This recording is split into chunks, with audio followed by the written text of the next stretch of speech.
Peace. Shout out to everybody in the building. If y'all can do me a favor and hit the like button, let's try to shoot this algorithm up. Whoa, let's try to shoot the algorithm up. Get in the algorithm. We ain't been live in a few days, so YouTube gonna trying to play them games, but we ain't no lames, you dig? So y'all jump on that like button, share the video out.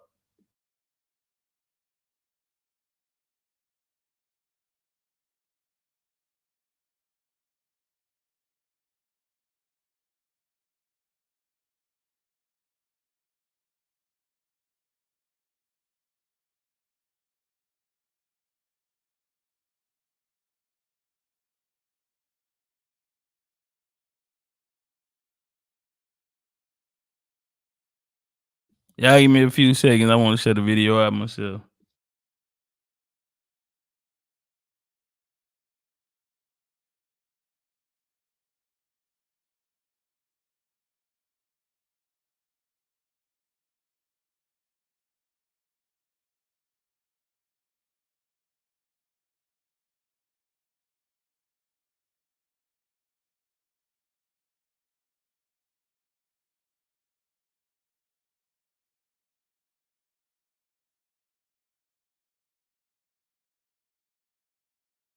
Four minutes, we ain't got but 30 people in here. I might need to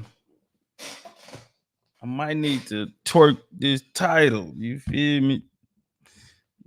YouTube, y'all ain't gonna handle me like this, my nigga. Let me see something.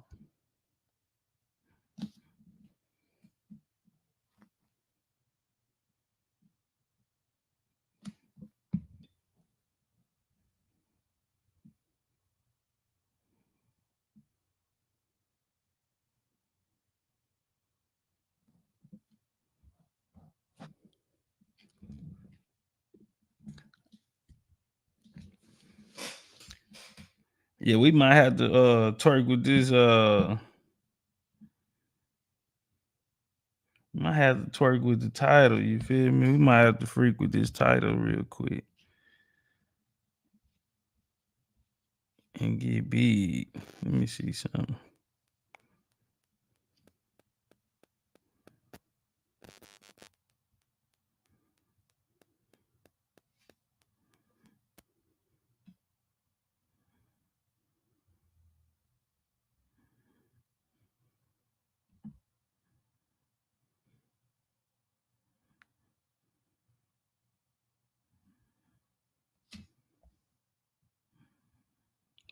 All right. What up, though?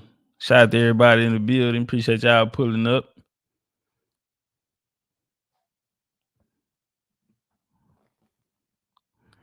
Say I ain't getting no notification. I've been checking every hour to see if you going live. Yeah, man, they playing with us on the title.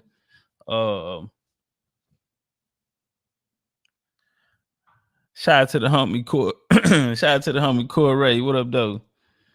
Eating Nights in the building. Indian Carter, Copper Skin, AJ, QC, Cam in the building, Oriana. What up, though? Ben in the building. Lolita in the building. Kiri in the building. Daylo. Dunn in the building. Hawk 225 going live. Nature in the building. Saint. No Nature Boy. Nature Gazer. Lucine in the building. Yeah, no pussy popping Nature Boy, man. Nature Boy freak with an old man on the table, that old white boy on the table, man. He came out and said, yeah, it was me. That was me in the flick. Nigga said I was low on cash. They say, why you do it? He said I was low on cash. He say, he fell on hard times, man. And he went on the net and he went on the World Wide Web and was looking for quick gigs, same day gigs. Man, they put dude on the surgical operating table, man. The nigga was in it. Man, they had him in a hospital gown, man, like he was a patient. Ain't never met the white boy in his life, neither, man. Old white man coming up, man. Elder, 72-year-old nigga, man, with a fetish. Oh, yeah, for young niggas. Oh, man, he laid him on the operating table, man. Fingered him in the booty and everything, man. Finger fucked him, man. Finger popped him. So no nature boy. We got nature gazer. You know what I'm saying? So y'all don't get it confused. What's up with it, Rich? Lucini in the building. Creole in the building. MJ, what up, though? Yeah. They gave that nigga $50 in the gift card and the Chick-fil-A gift card, $20 Chick-fil-A gift card, lemonade, nuggets, Polynesian sauce. Yeah. They had little hors d'oeuvres and shit out there. Little hors d'oeuvres and all that, fruit, shit like that out there, nigga. Fruit punch, lemonade, fresh brewed coffee, shit like that, donuts. And that nigga, yeah, went back there, freaked that nigga there. He should have went to the plasma center. He should have just ran down there to the plasma center. He was low on funds. He ain't know how he was gonna eat that day. Yeah, that's cold, man. Nah, that's cold. That boy from Florida in the building, man. Oh, wait, what up, though? Yeah, they playing with the algorithm, bro. We ain't got but 50 people, bro, in 10 minutes. Man, don't start that YouTube, man. But Nick Corey come in with a new picture. This nigga get clean. Where you been at, man? That nigga got a half a bottle of cologne on, man. Yeah, gonna feel me. John Davis, man. Corey, man, like you got on slacks, man. Look like you got on slacks with that outfit, man. Man, you wear it in the shades, give it away. Man, that nigga got on matching the shades, matching slacks. The shades same slacks, same color as the shades, man. Silk socks, and you know what I'm saying? When you sit down, them hoe come up and flood. Yeah, on purpose. Oh, yeah. He said, smell me. Yeah, they gonna smell me, man. They gonna smell my cologne. What Pimp C say? Shit, go in the building. What up, though? John Davis, what up, though? Turn up one time. Say, gave that boy a bag of Fruit Loops, take home. Yeah. Hey, go on, grab your box of them whoops before you get up out of here and spank them. Next, yeah, they had them lined up, like 6 of them sitting in the lobby in the break room. Gonna bring the other one in here. Yeah.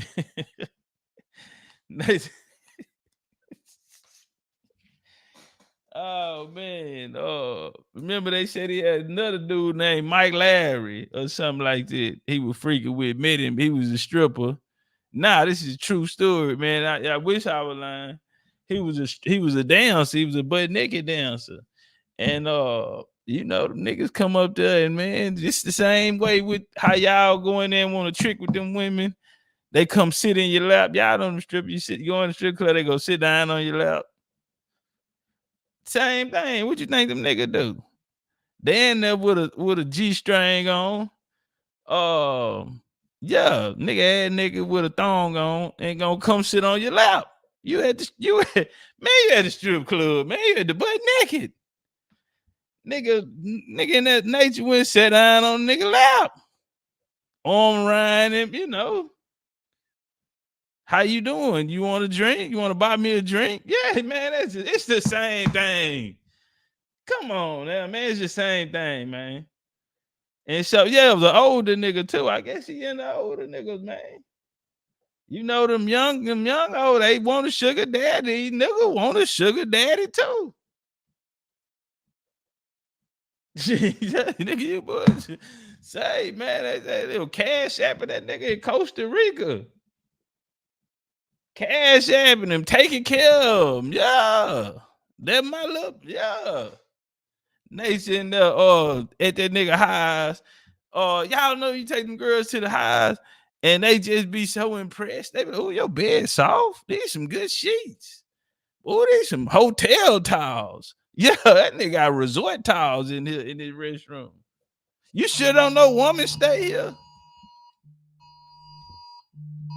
Come on, man. Get this shit out my phone, bro. Oh, as Amber Alert been going off. All y'all doing is telling everybody that y'all are not good. Why are they paying y'all? Amber Alert been going off for a couple hours. The person been missing. Y'all gonna let the nigga get away with him. This the third time the Amber Alert went out. You ain't found it. Y'all don't nobody need to get paid. Yeah, obviously, y'all don't know what y'all doing. Hell, you gonna be certified in something, nigga, and you can't get the job done. No, man, you gotta get the job done. What we doing? You gotta get the job done, fam. He said that Persian silk. Say, man, delicate fabrics on the skin, man. He said every day they gone out. Man, they need to be fired. He say sometimes you got to do it one time for the one time, man. Hey, man, say, man. Say, man, living life and loving it. She say Texas Amber Alert multiple times a day. Different kids crazy down here. Man, say 403 count sheets. You hear me? Egyptian cotton. Pharaohs laid on these. Yeah. Not young Pharaoh, neither. The Pharaoh, yeah. Some niggas say they see Pharaoh at the Greyhound with a little Chinese, little Asian hoe. The Asian hoe, oh yeah. So they bitch had souls all on her leg. I don't know how true it is. Pharaoh, I don't know. Yeah. Man, what my nigga Pharaoh, man? Where you at, man? Well, I need to bring you on the show, man. I want to interview you, man. Yeah, man. Come, man. Yeah, tap in, man. Where you at in the world, Pharaoh? Last time we seen you was at the mall or using the internet or something like that, man. Sitting in the middle of the mall talking about you was doing work, had a backpack, walking around with a bag. You gotta put that backpack down. They think you living out that backpack, Pharaoh. You sitting there all in the mall and shit, bumming internet. Nah, man. Come on now. We finna do a tour. I want to go on tour. Yeah, we're gonna do a tour, man. We're gonna bring you on tour. We can't have you out here like that, Pharaoh.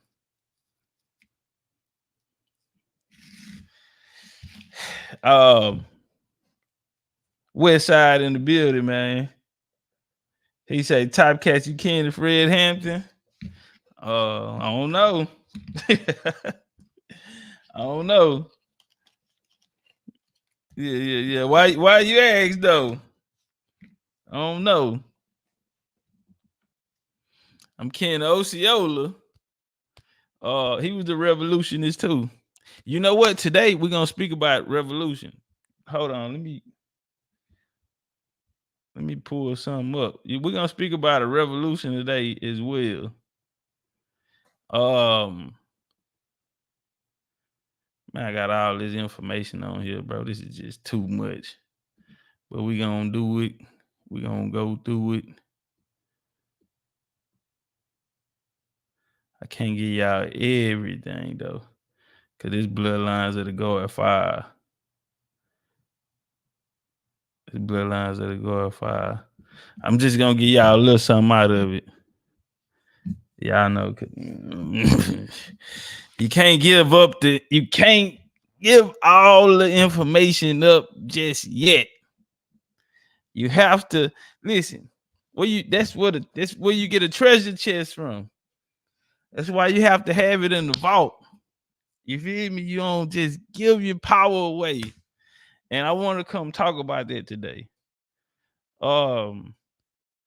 When we dealing with the Mayans, so we're gonna go through.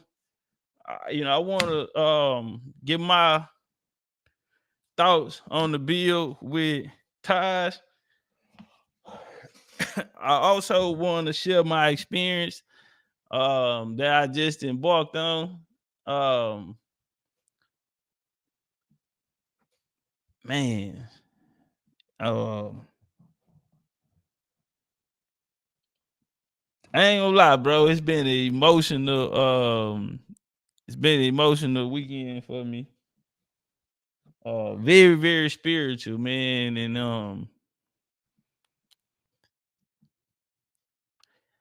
And I learned a lot. I learned a lot, and a lot of things were confirmed. And like I said, this is my graduation year, so and I said everything is going full circle. So it's almost like watching the old me, and man, I just been watching so many videos just through the years, and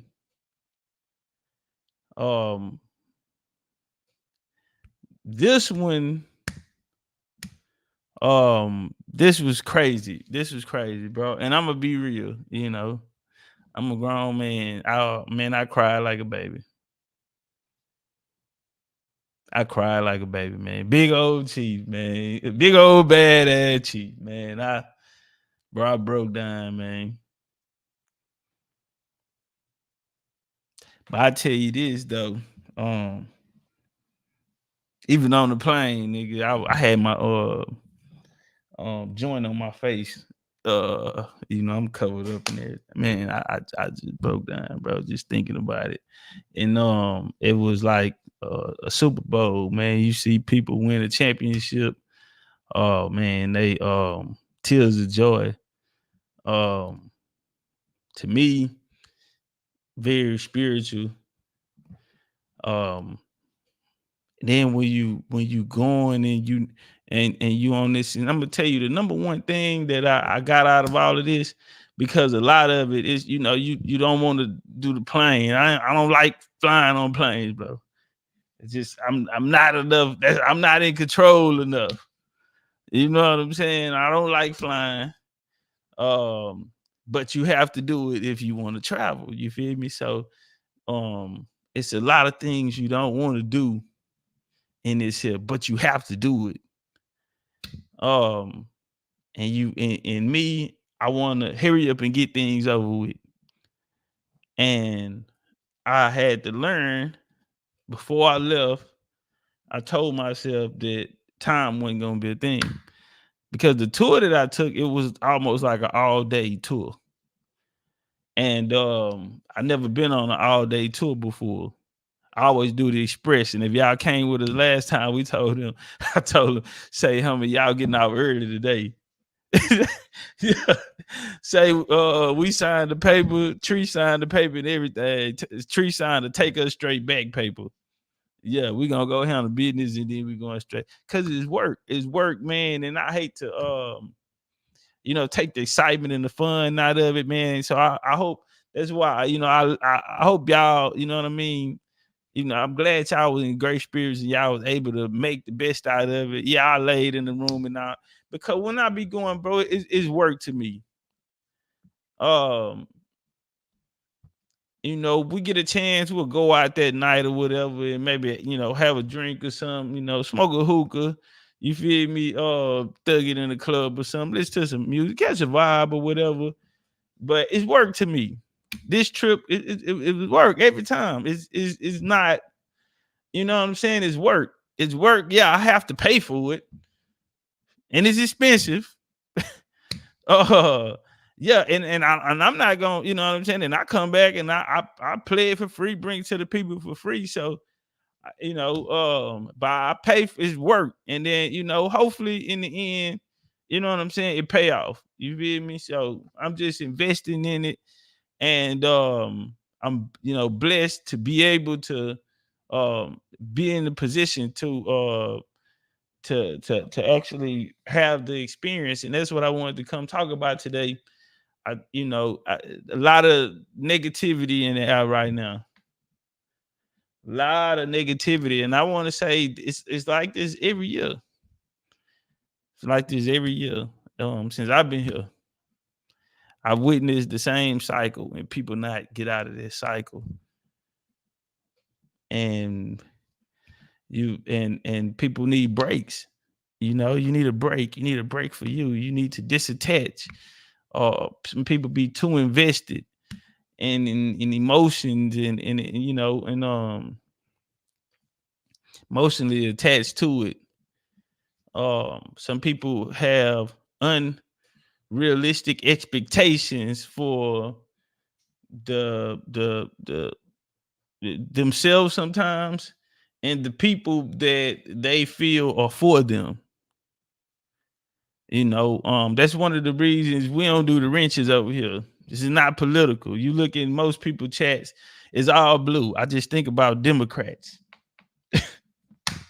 It's political because you know, there's an expectation that comes with it.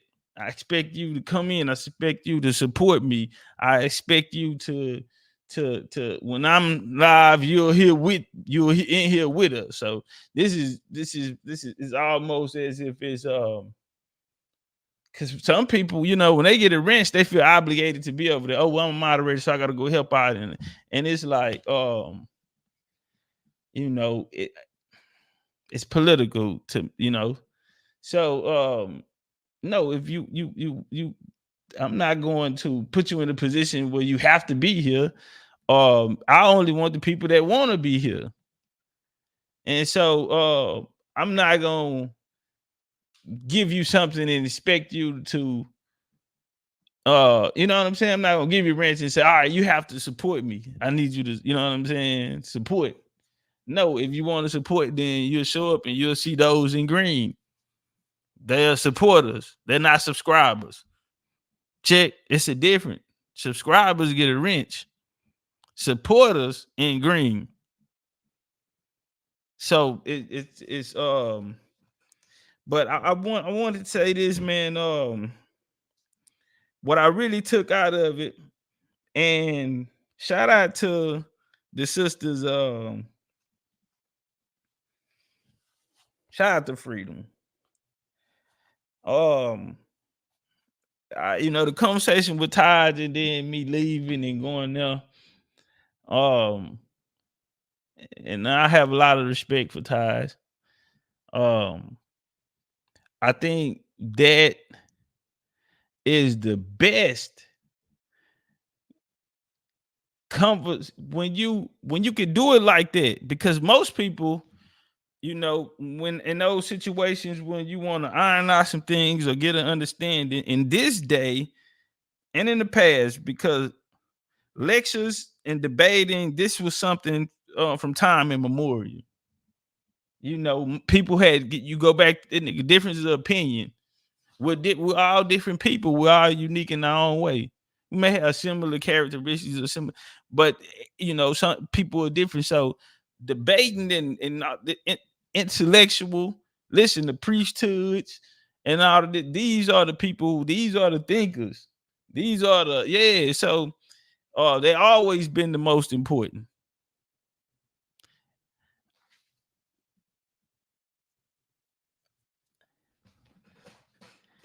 So when you can have a conversation like that where it's not a debate, some people took it as a debate.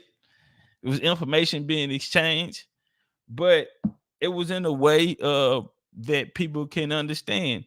And I think that was the best conversation ever had to explain truly what the Moorish and its American connection was supposedly been. Because what I took from it, I understand his premise very well. He was focused on pedigree. Guess what Big Chief do? Y'all line it up. Better know something about yourself. In order to for pedigree, pedigree falls in the line of your bloodline. Who are you? What is your story?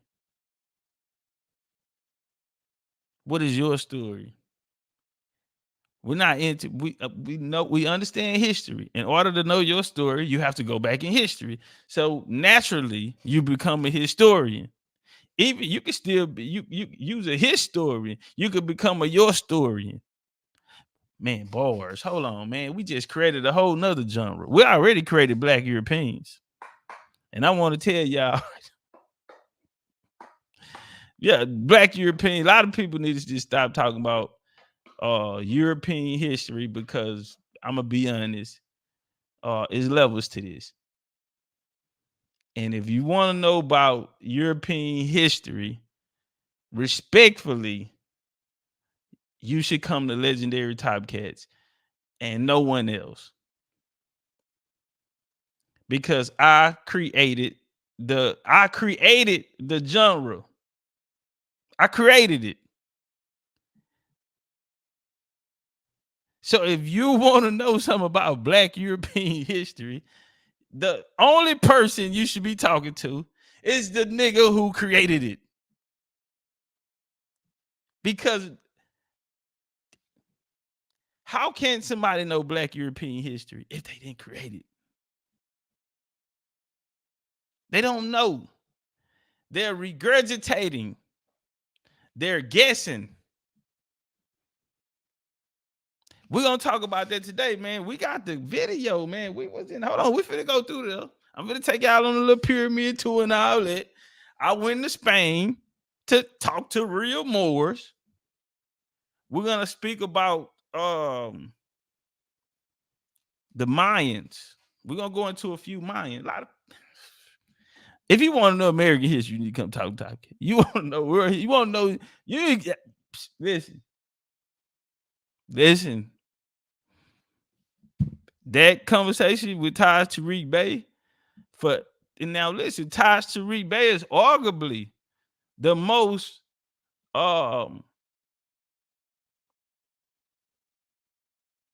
prestigious Moor, definitely of his generation, next to Drew Ali. After Drew Ali bringing people into this Moorish paradigm, the next person. Now I love me some C. Freeman L. I know there's gonna be some people. I like C. Freeman L. But Taj, you know how many Moors he created? You know how many Moors listen. Taj is a giant. I mean, after Drew Ali, you're gonna have to in for an era, in the new era, it's Taj. Sabir and them and all that. Man, go sit down somewhere. Go sit down somewhere. So you know, a lot of people had a lot of negative things to say. A lot of, you know, some people said that I was disrespectful for even having the conversation. Brothers and sisters, we're looking for the truth. And I think that bill right there told everything that you need to know about Moors. If anybody is still confused on who a Moor is, and see, the thing is, Moorish teachers, these people out here who are saying they're Moors, and they feel that they're being disrespected. My thing is this, homie, when have the truth ever been disrespectful? If you're making things up, if they're not true, then they're simply not true. It's not a hating or you not mad and this and that, because y'all will go around the corner and tell a Christian that he wrong for being a Christian, and y'all will get down on another section, whether it was a, you know, whatever denomination is your op. You feel me? Whether it be anybody, any of these communities. You feel me? You got a middle finger up to someone. You're saying someone else is wrong.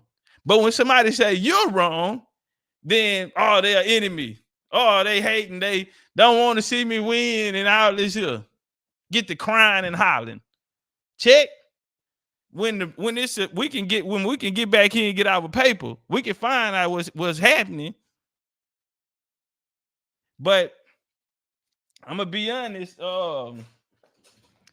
Me talking to Taj, I really can't talk to none of the other Moors anymore. So I want to be respectful, and I want you guys to be respectful and not approach me. Okay.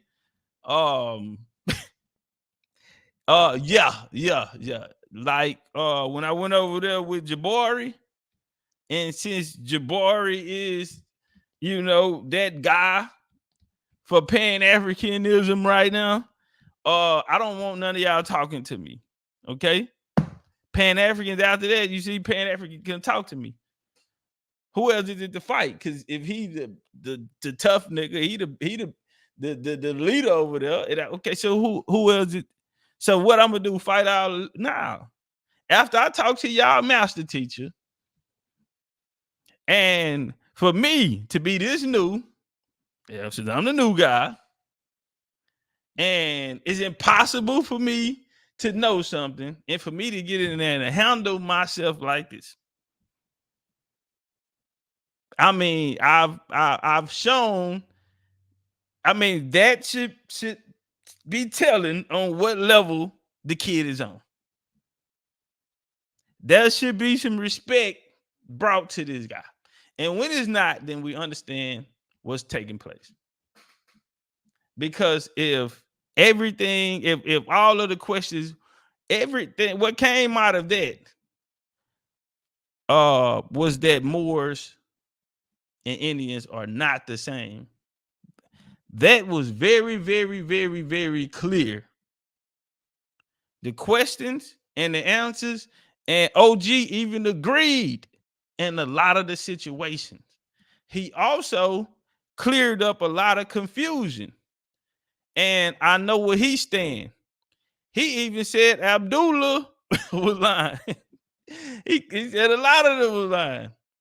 And I understand his position because he wanted to get them away from that religious thought, because you're still mentally enslaved, still a form of mentally enslaved.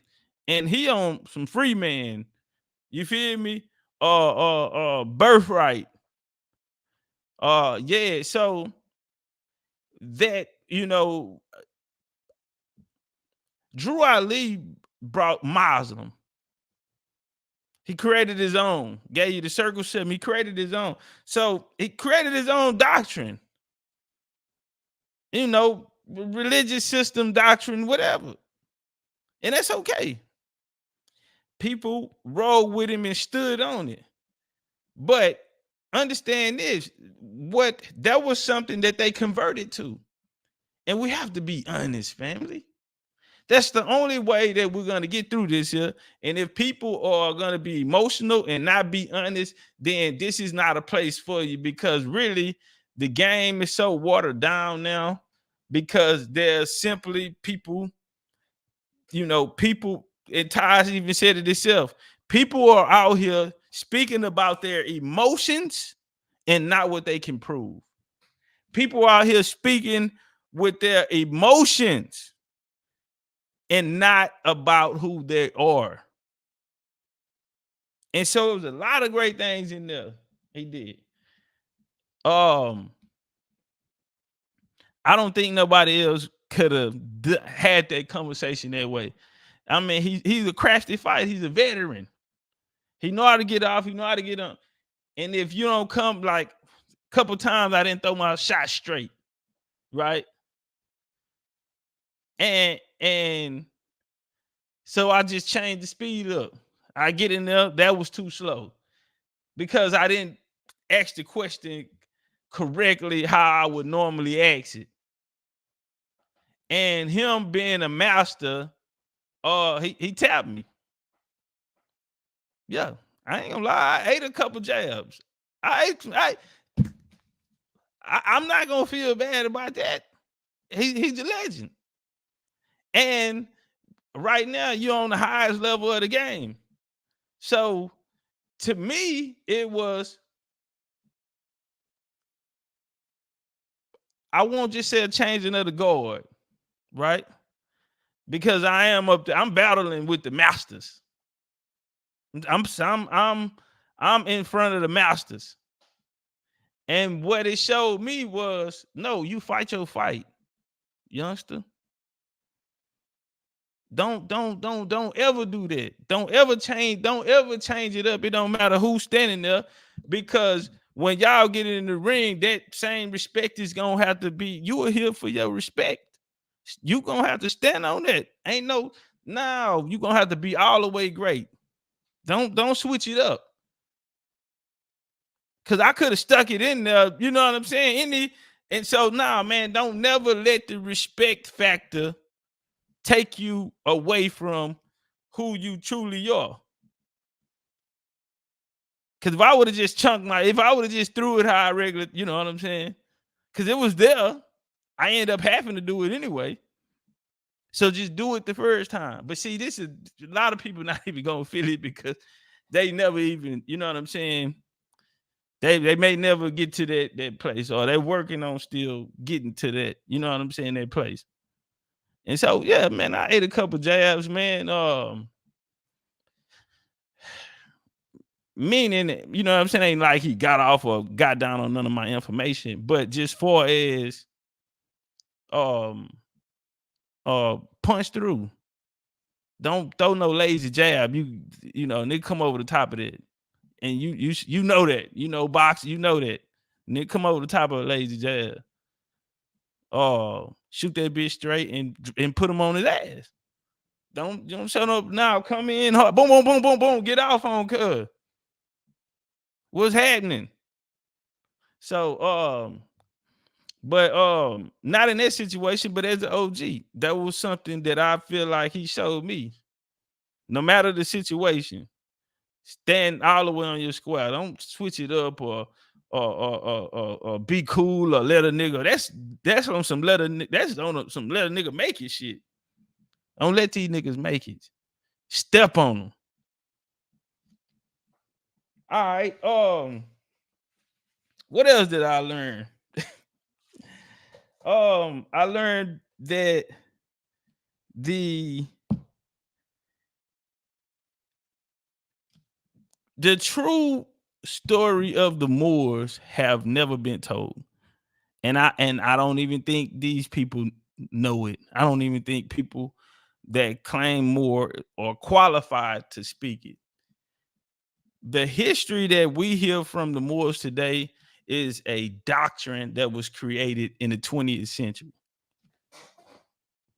No different than the Hebrew Israelite doctrine, no different than the Pan-African doctrine. All of these doctrines was created in the 20th century. They're speaking about it. That's why they don't want to talk about the ancient people. You can't talk about the ancient people.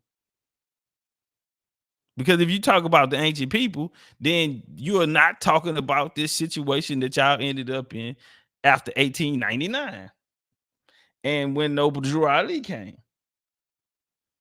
So that's where the confusion comes. People don't know Moorish history. And if y'all seen my video, Bloodlines of the Go at 5, I broke it down. And Dosey, I'm gonna have to tie you up and put some tape on your mouth.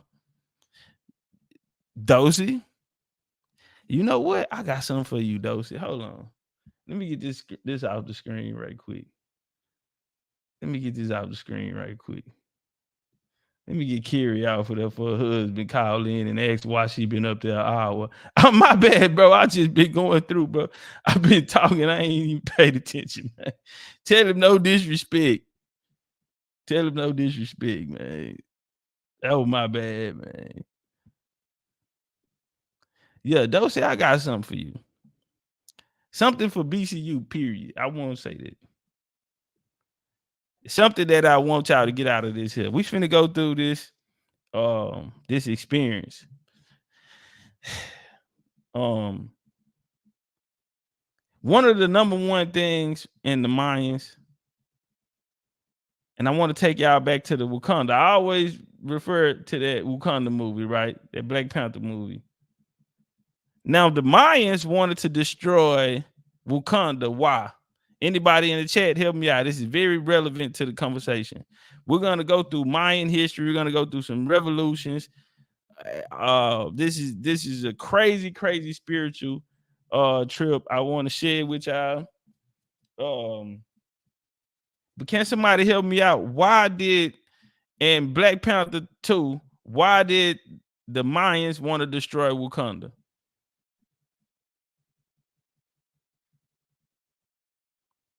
Who down there? Where y'all at, man? Can we get some flames in here? Or y'all woke? Great Nick said Haiti is Maya. Oh, y'all woke out there, family. Who in here, man? Let's get some flame down here, man.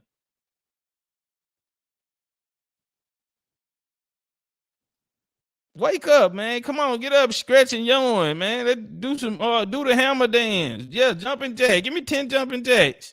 They get some energy flowing through the body. Anton, y'all, you a coach. You not, man, get them activated, man. Tell them something to yeah, man. Get them going, ready to play ball. Ray in the building. Ray Simone, what up, though? Dave in the building, man. Girly girl. Paul, what up, though? TP2 live in the house, man. Texas in the building in every way. RD in the building. Camille, what up, though? Freeman pulled up. Dog Chi 305 in the house, man. She on Maru in the building, man. Mike Pistol, man. The shooter. Tyson in the building. City Elevated. What up, though? I ain't even know y'all was in Big Cirque in the building. Engine Gal. What up, though? Ernestine pulled up. Yeah, coach, give him some advice, man. Get him active. Get him active in here, man. 10 jumping jacks. Run in place.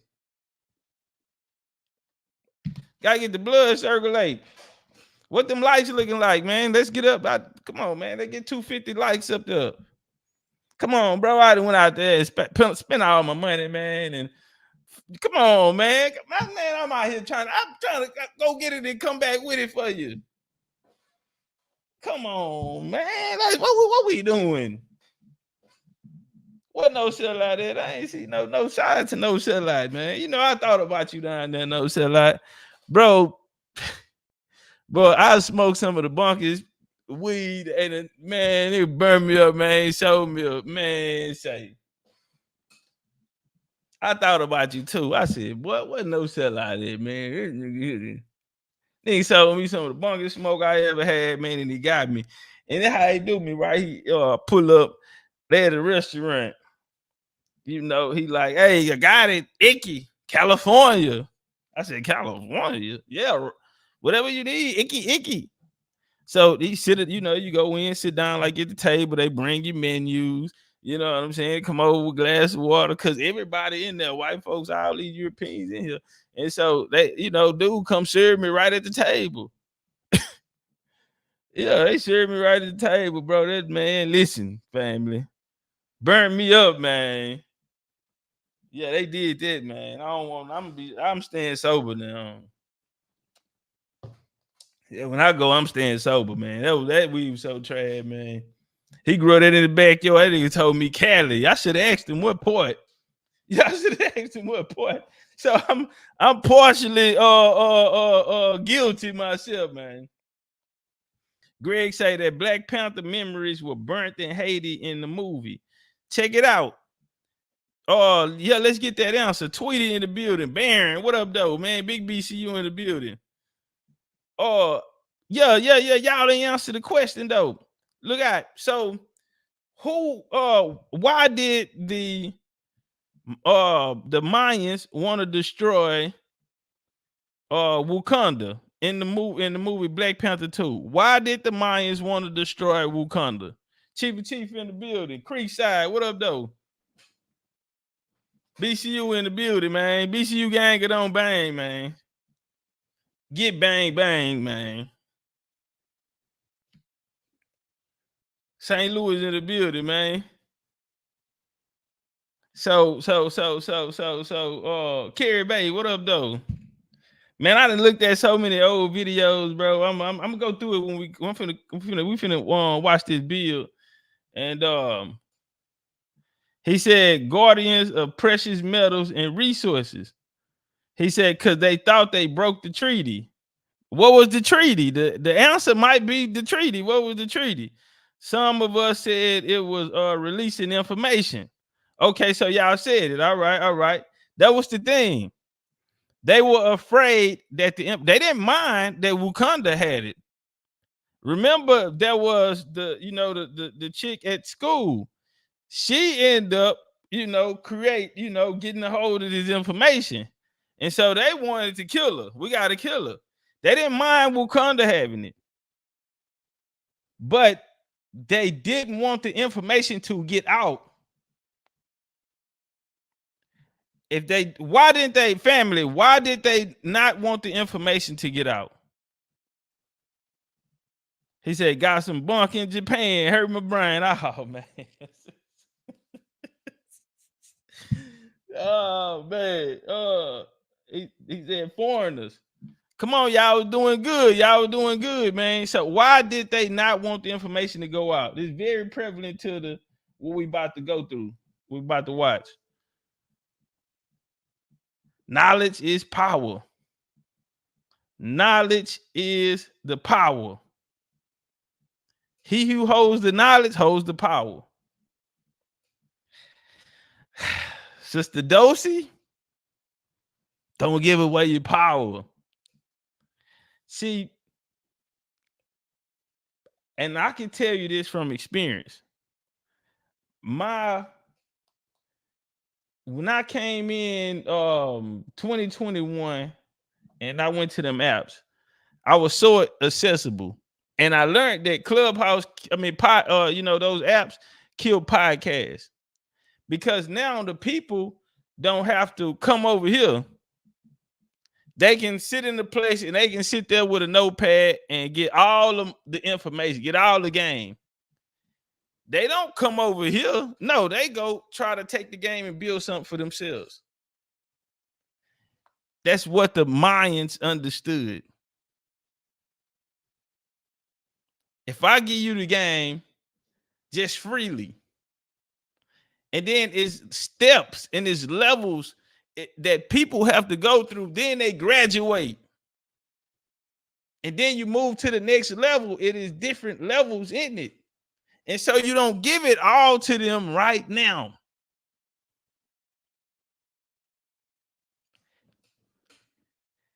So today, the primary thing that I want to talk about is the experience.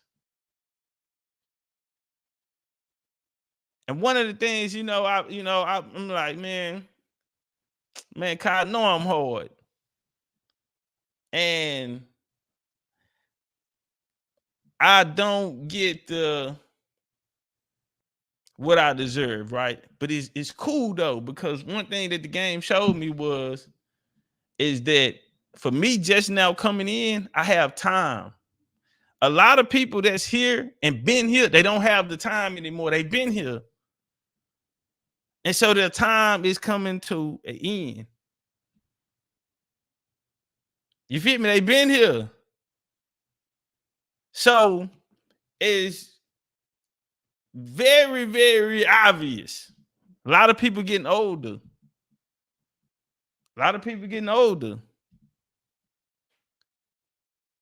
And so right now, I'm like, man, the process needs to speed up. I need to get to this certain place because I need to get to a position to where, because I'm legendary Topcatz. I'm not BCU. The people that standing on business with us, y'all, they make up BCU.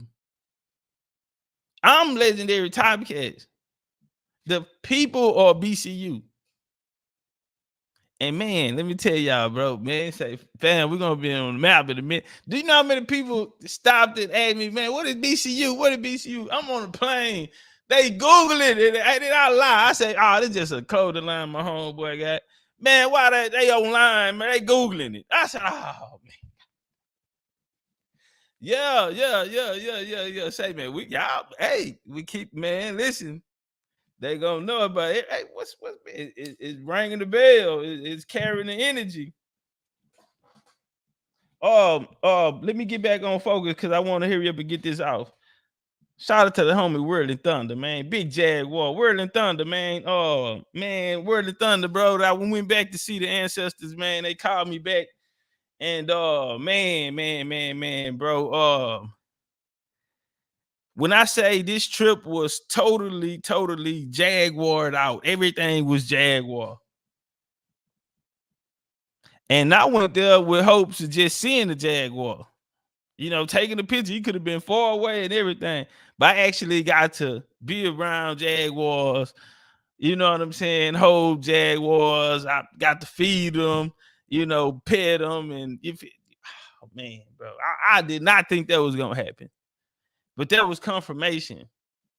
You know what I'm saying? I was holding, I could feel the heartbeat. I could feel the heartbeat.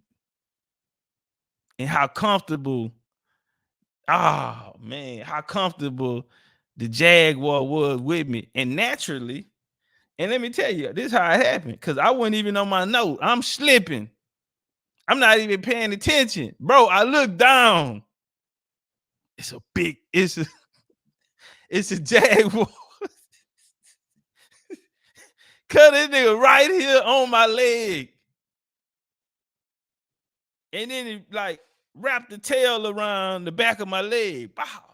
I look down and I see the Jaguar. Now, naturally, you like, hold on, cuz this nigga finna eat me. Oh, bro. I said, man, listen. People ask me, why you weren't scared? Homie, I'm a Jaguar. So if we get to fighting, you know, I don't think I'm not finna just automatically in my mind think he gonna get the win. Nigga, this a Jaguar against a Jaguar. Nah, I don't think you just finna get to win. Just like you feel like you big and tough and bad because you a Jaguar. I'm big, tough, and bad too. I'm a Jaguar. We finna hit. We gonna lock up in this and tear up. Somebody gonna kill somebody. I ain't going. And so it was no fear because Jaguar ain't got no fear. When he hit. He don't take all day like no lion and all that. He ain't gonna weigh you down and tie you out and all that. No, he hitting. He getting in the paint and he finna get you out of there. He gonna roll you up. Period. Quick. Have y'all ever seen Jaguars hunt? You go watch them other animals hunt and see how long it takes for them to get the job done. And you see how quick and efficient the Jaguar go in to get the job done. If he coming after you, you're done. Cause they hitting. When they strike, I'm talking about they'll leap and jump down on top of you. Hit. They come in the water, man. They jump off the cliff, man, and come in the water and hitting. Automatically, man. No, it ain't take 2-3 minutes. The job is done. No. But let's get into this video though. Hey y'all, what the lights looking like first? Why? Cause come on now, I told y'all we giving this away. Hold on, let me go look. What the lights looking like? What the lights looking like? Let me get over here. I gotta see this.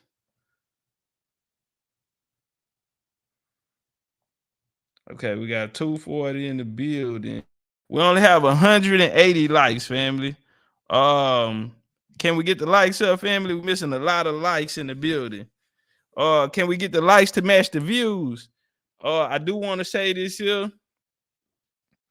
I was debriefed briefly on what's been taking place, and I had bad Wi-Fi out there. So for everybody, I couldn't comment back on the things, man. I was barely able to get my post. I had terrible Wi-Fi while I was out there. Let me say this here, family. Yeah, come on now, bro. Come on, man. Let's get the likes up.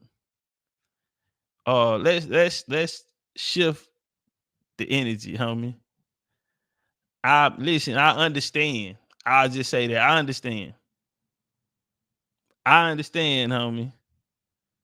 and it's been a lot of going on, and listen, I'm I hope everybody, I want to send everybody some good energy. I'll just say there's some positive energy, homie, because you have to be aware of your thoughts. You know what I mean? And one thing is, man, everybody in the world not feeling like there's somebody in the world somewhere happy, man, and they're happy with what they're doing. If this is what you're gonna do and it's not making you happy, man, then you maybe need to take a break, and focus on self care, and focus on your mental health. You know what I'm saying? Because that's most important. You feel me?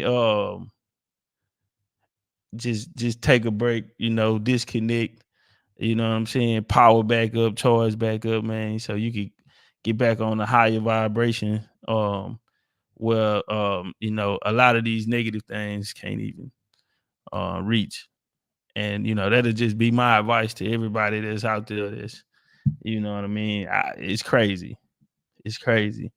If it's betrayal, if it's backstabbing, if people have to um be careful of the decisions they make or the move they make, the people that they let in, or their circle. What are your true intentions? What's really taking place right now? Is it because of someone else, or is it because of some actions or some seeds that you planted in?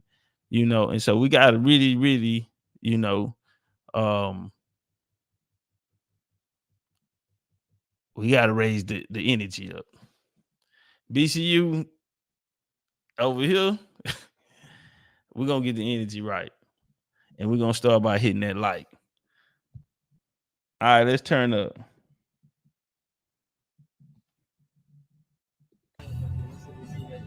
So right here, we're going on the way, and I shot this because I wanted y'all to see, you know what I mean, the towns, the condition, the reality of how these people are living.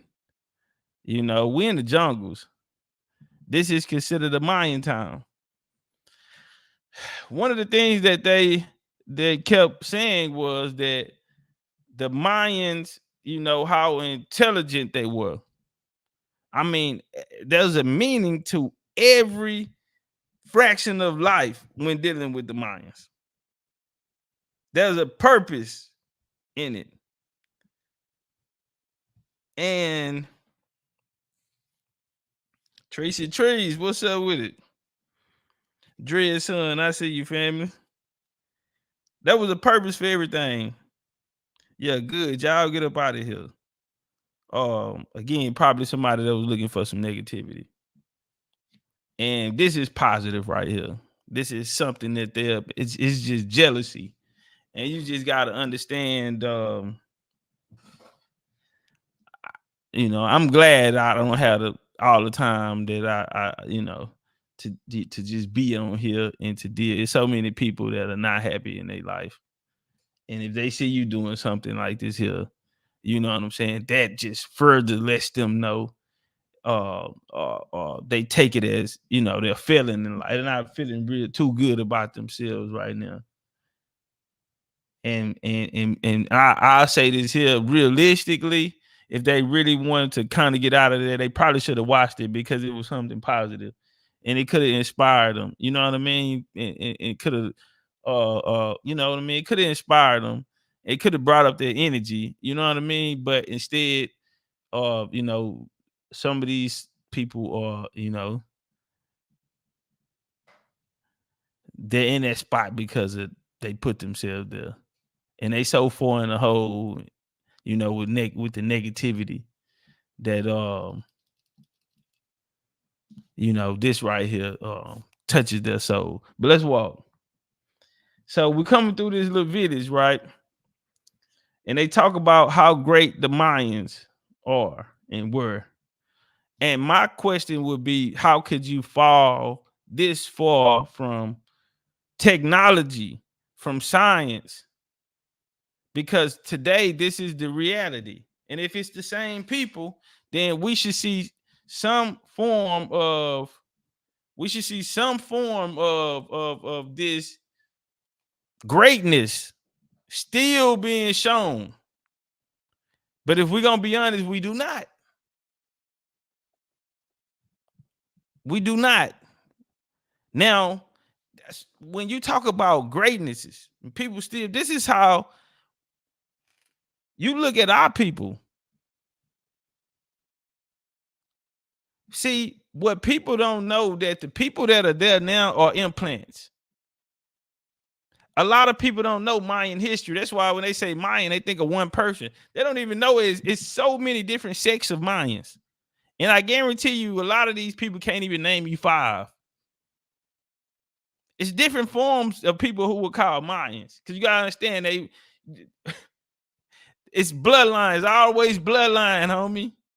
You're always gonna have families, you're always gonna have people that will come. You have to remember, whenever you're doing this, the primary source, the number one source to this is the people. And once we leave outside of that, then we're talking about doctrine. You're talking about what you think, how you feel. So the primary is the people. The people that are implanted here now. When there are ports in Mexico, when you go there, and it's nothing but niggas there. And they're gonna tell you they always been there. And they're gonna tell you the stories of the wars that they fought. And while they're in these isolated places where tourism is not very popular, agriculture, cattle, that's still their game.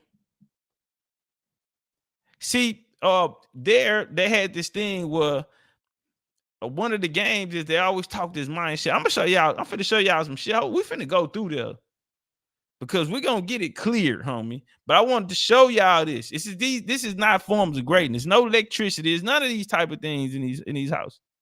There's no electricity, no AC.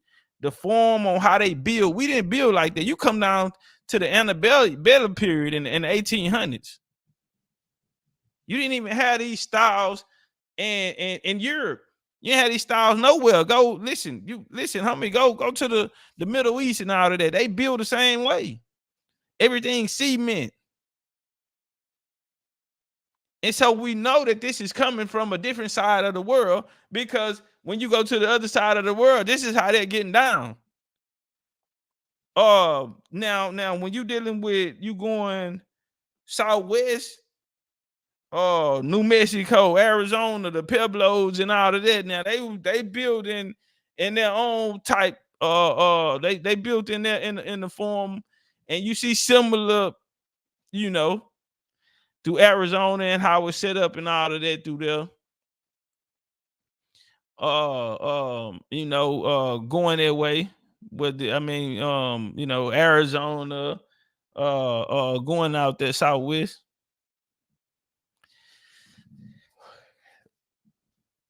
Let's walk. So we pulling up to the. I see no yellow stuff. Okay, so my friends, what I mentioned, are you gonna share all the important information with everybody? No. So his question was, what Dosey said? Dosey? Hold on, let me pull my chat up so I can see you. Sister Freedom in here. What's up with it, Freedom?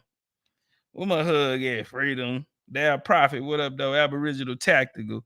Keith Powell in the building. What up, though, family? Joe 47, OG in the building. What up, though? Marcus Dub, I see you, family. So his question was, are you going to share all of the knowledge with, hold on, Dosey, where you at? I want you to hear this. My friends, what I mentioned, are you going to share all the important information with everybody? Are you going to share all the important information with everybody? Dosey, that's the question that I have for you. Let's walk. No, because if you share all this important information, you're not going to be at the top anymore. If you share all of this important information, you're not going to be at the top anymore. So is when you go into these situations, it's not really about what you know. You really should gauge what the other person know. And when you know that they don't know, that's what I'm saying. Don't cast your pearls to the swine. You feel me? You keep that. And you wait till you get to a situation which will be beneficial for you. Let's say like a big debate with a big name or something. And then you bring that out. Because when you start sharing your information with people who not on that level, you can lose them, and you can also create regurgitation. And now everyone has the same talking points. See, I made the same mistake. All of these people went out. You had a lot of them go try to create their own platforms and everything and use the information that they sit there and got from me and asked me all these questions. They didn't switch it up or nothing. They went out there and said it just like I said it. And when you create that, I had a problem. I came back. I said, y'all are creating a doctrine.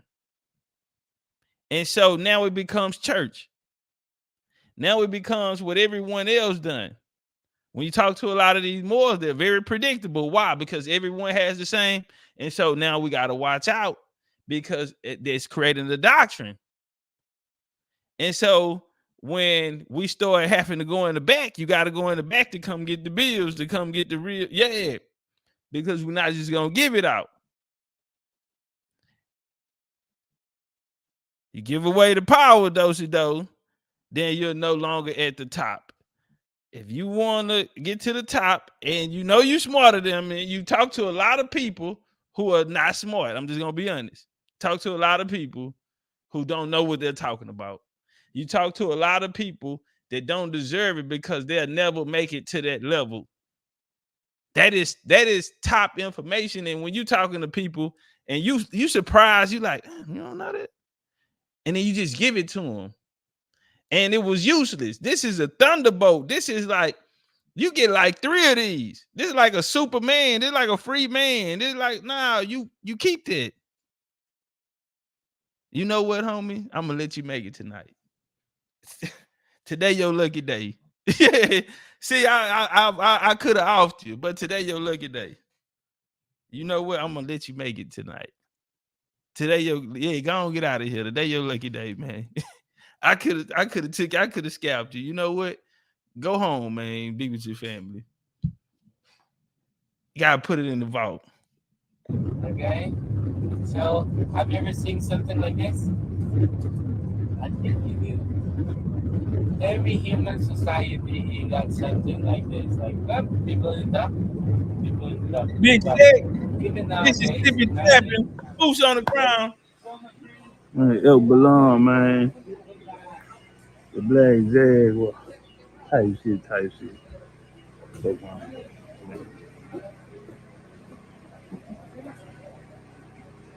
They go BCU. Man, y'all look at that, man.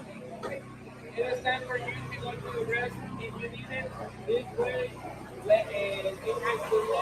on BCU and on guard. Yo, belong, man. On BCU and on the Jaguar. Presentation in here, where you may see it is black, but at the same time you may still see the colors. Okay, the yellow color.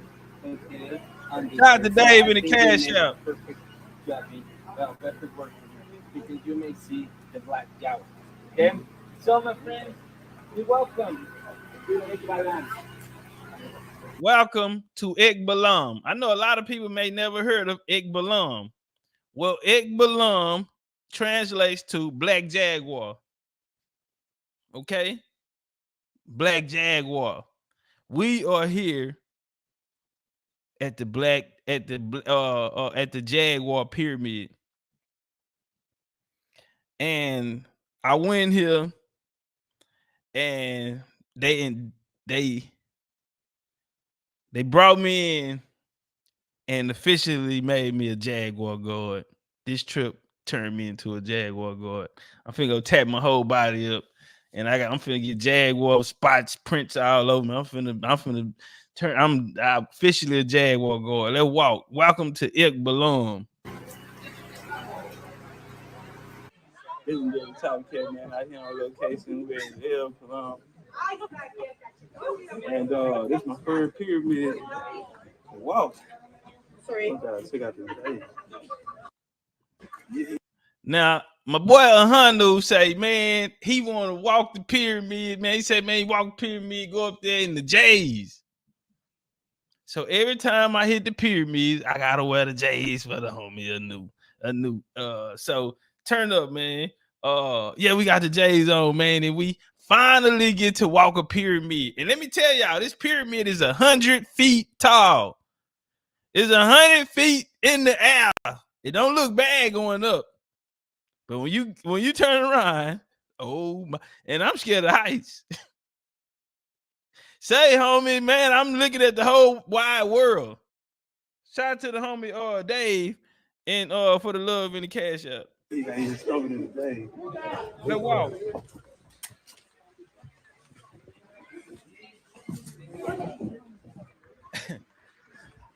Check it out, man. Coming up pyramid, you understand me? And the J's sitting sideways. Shout out to Talik in the building, man. Soul food vegan. Carla.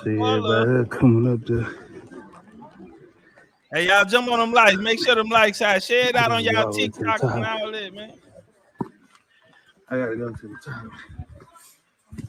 Now I'm finna make a mistake and start jogging. Wow.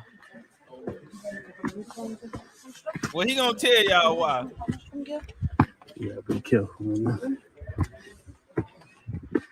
See, I'm a Mayan. See, he said he a Mayan. That's why he can do it. These steps are so small, right? All of them not the same size. It's 100 feet in there. I don't know how many steps it is. But people, it's so small that people was crawling up. You have to crawl up this pyramid. I'm like, I don't know if I want to bring the family to a tour here. I don't want nobody to get hurt. You can get hurt, bro. I'm sure somebody fell off here. When you're coming down, it is bad. It's going to take you a little while to get down. Everybody.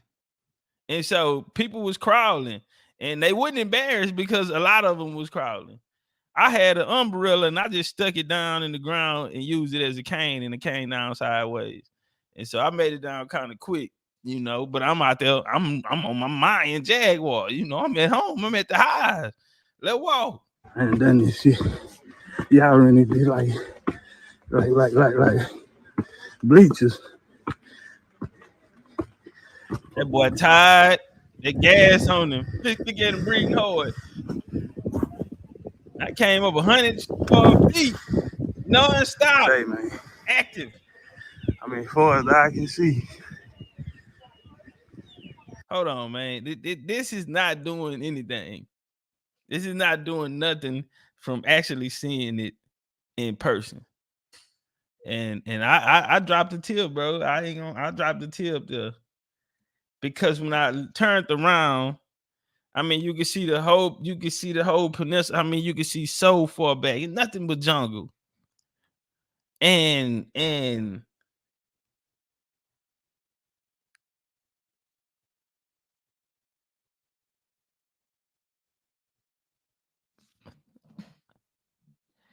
everything that I've been through in my life, the experiences that I had, homie, life and death situations, homie.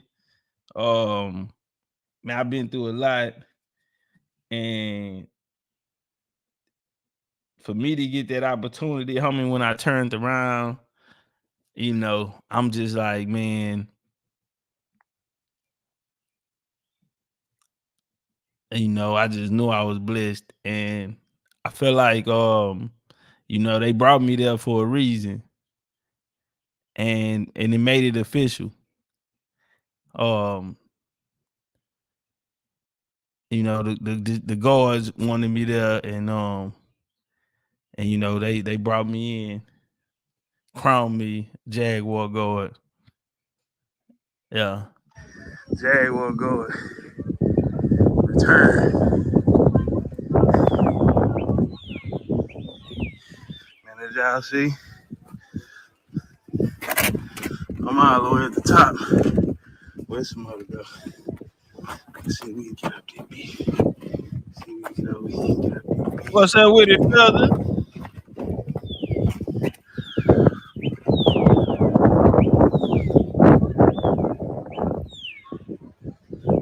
Damn, we gotta be coming up here. You gotta be careful. It's wet out here too. Man.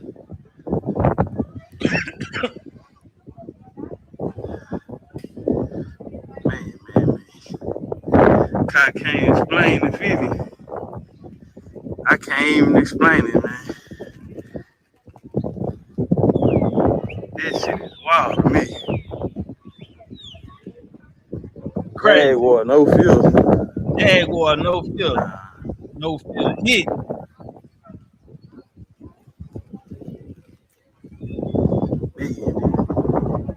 Return of the Jaguar. Let me go find my group. I've been walking off on the day like this nigga here ain't shit. Yeah, I've been walking off from the group.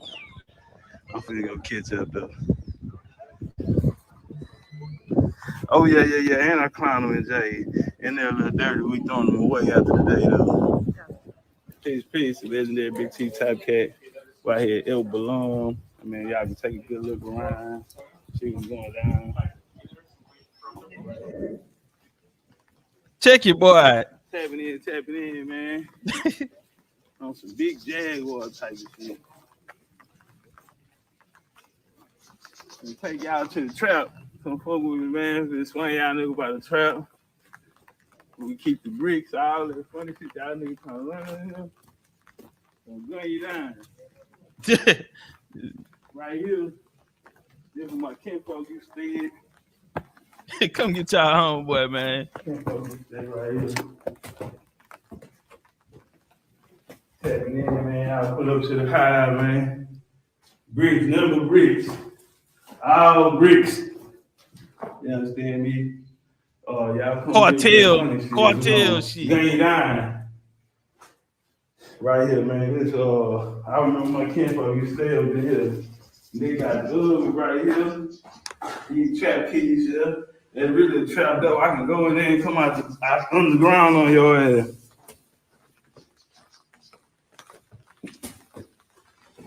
We're finna go to the top of the pyramid on the other side to take out where my angels stayed. He said he gonna take you where ain't you stay. I like to think about it. I was like, man, this is just the start of the year. This just the start. And I was standing up there and I said, man, what else do I have to do? Huh? I said, man, what else I gotta do, man? And this just the start. This February type of shit. Watch what I got for y'all next month. Last month, topped out on you. This month, man, I done took you way up top, man. We here with the Jaguar, man. I bought a Jaguar last night. Yeah. I bought me the Jaguar last night. Talk to him, Chief. I was standing up there at the top, and I just let I really had that. And I said, man, what I have to do now? They sleeping on you, Chief. It's crazy. I'm ready. I ain't gonna lie, I had to put my shades on because I almost started crying. Man, I probably did drop a tear too. But nah, keep it gangster, nigga. You dropped. Before I went back down, y'all, bro, I ain't gonna lie, bro. I couldn't control it, man. I ain't feel it coming or nothing, bro. I was just looking. And, bro, just tears just started coming on, man. You know. I was emotional a lot of times through this, bro. Just tried to get through it, man. It was just unbelievable to me, man. Bro, we've been to the Jaguar Guards. We've been to East Shell, bro. The family was there with me, man. They got to meet her, bro. We went and met the Jaguar Guard. We went and met the Jaguar Goddess. I mean, like, man, it just like we man, that's why I say, bro, that Jaguar hold power, man. And it's resonating, man, and right now, if you look in the news, all they're talking about is the return of the Jaguar. You feel me? Shout out to Mike Pistol, man. He said you turn around and caught that power. Stand up, Top, in the real way. Shout out to PLX for the 50 ball in the cash app. 50 ball in the cash app. PLX. Appreciate that love. Yeah, man, I shed a tear, man. This our love. Them was tears of joy. When you win a championship, man, you know, you break down because you know all of the work you've been putting in. And see, one of the things I kept, you know, in my mind, I kept like, man, I want to hurry up and get there. I want the plane ride to be over fast. I want to get here and get this done fast. I don't want to be with these people all day. Possibility of getting back at 8:00 tonight. And I left at 7 in the morning. And so you know, the whole time I told myself that night before, I said, listen, you're not gonna focus on the time. We are here for the experience. I want to understand something.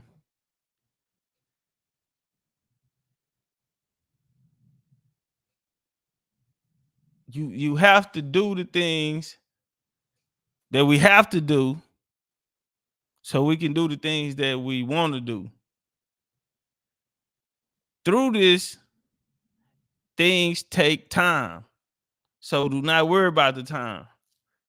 Yeah, Topcatz, you're supposed to have, you know, way more people supposed to know who you are.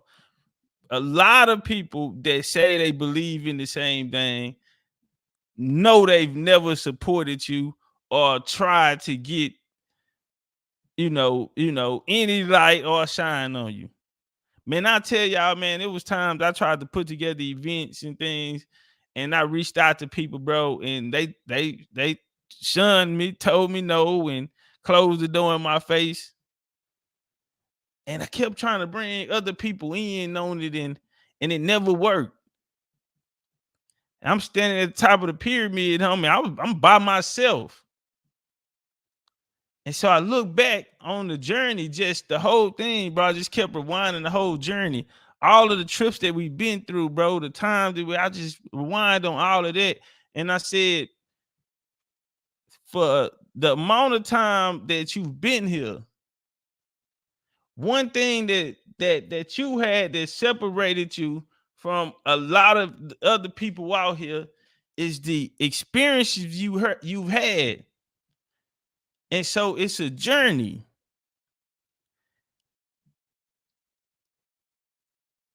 You would never be able to, you'll never be able to really take it in. In order for it to get done, there has to be a journey that you're going to have to go through. And so you don't want to miss out on the experiences on the journey. Because when you gone, all we're left with is our experiences. And so, yeah, things are going to take time. It's a journey. But through this time, you're having experiences. And that's one thing that BCU had. And we could go back and look through all of them, man. We're having experiences. We're having experiences of the things that we're coming together for. The things that brought us together, why we're together, why the messages resonate, why people feel comfortable here, why people have the BC, they love each other, man. We meet up, man. You look at the same people, man. Y'all seen us. We don't get a lot of support. We don't get shares on those because people are saying that is not their experience. That's our experience. So right there, you tell us that it's something different. Dane said the other day, he said, man, them videos are the ones that should be going viral. And that was real. But the ancestors told me, hey, man, it'll get there in due time. You have to understand, you're just starting. A lot of people been doing this. A lot of people are getting old. A lot of people aren't able to perform at the same apex that they once were. And things are changing. And in time, everything that you deserve from the game and the ancestors are going to provide. What you should focus on right now is enjoying the journey. Enjoying the journey and having through the experience.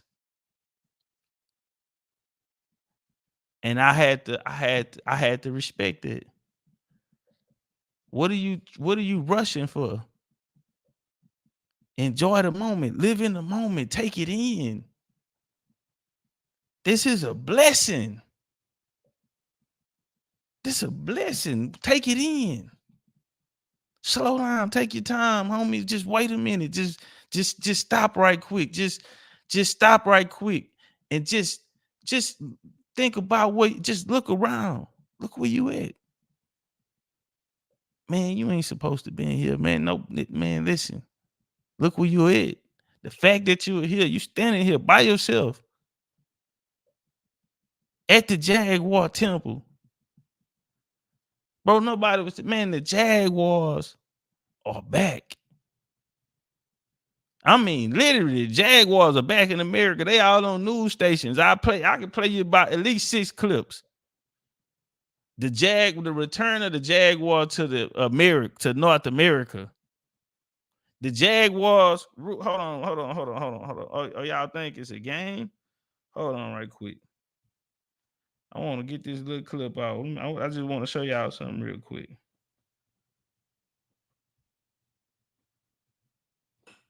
Hold on. Real quick. All the way to the Carolinas, but hunting 1800s, Jaguar could be found from California all the way to the Carolinas. But okay, in the 1800s, the Jaguar could be found from California all the way to the Carolinas. Check.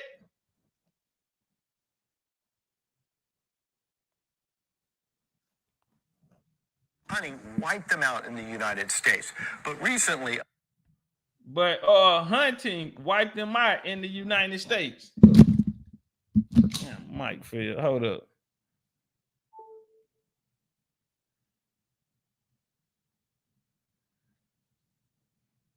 Jaguar could be found from California all the way to the Carolinas, but hunting wiped them out in the United States. Hunting wiped them out in the United States in the 1800s.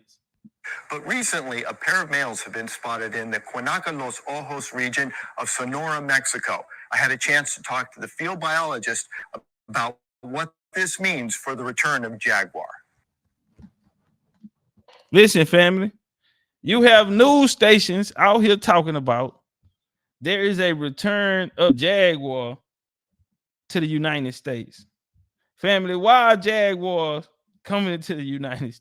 There's right now at this moment. We say, man, let's walk. I was just trying to figure out. I'm like, man, what else I have to do? Man, niggas ain't seen what my eyes been seeing. They ain't seen it, man. They still sleeping on me though. Still sleeping on you. Don't worry about it. Be patient. Still sleeping on me. It's just the beginning. Graduation year. Homecoming. November. Houston, Texas. Dang, Callaway and the 13 gonna be in the building. We used to hoop over there. If you go around there way on the back, we used to hoop over there. Y'all used to hoop over there? It's just the beginning. Graduation year.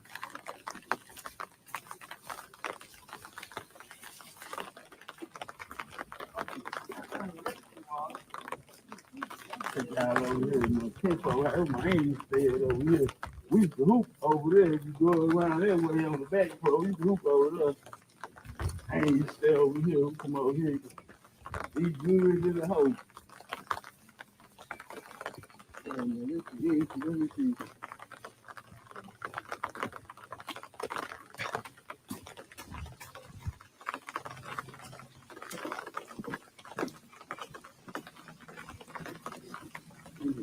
Goddamn, King got a motherfucking jungle. Nigga, we go, y'all see it. Nigga, BCU, boots on the ground type of shit.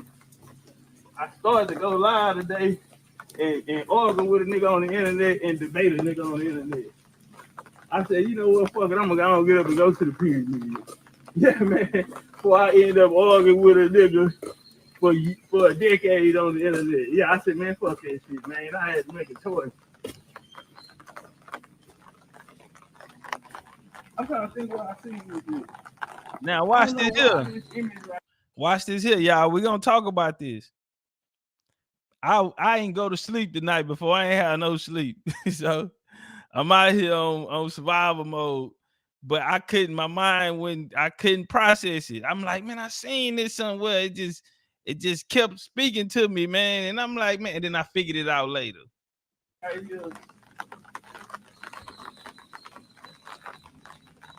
Now, when you look at the paint, though, it reminds me of the ball court at Tishanisa, the color. And they have I think, right where the governor was at. But I just keep looking at that motherfucker. I don't know what it means. I probably got that bitch on the slide or something. I say, I probably have it on the slide. And guess what?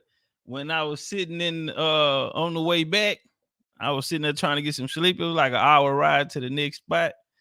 And it hit me. I do have it on slide. We did speak about this. And I think that was Bloodlines of the God Part 2.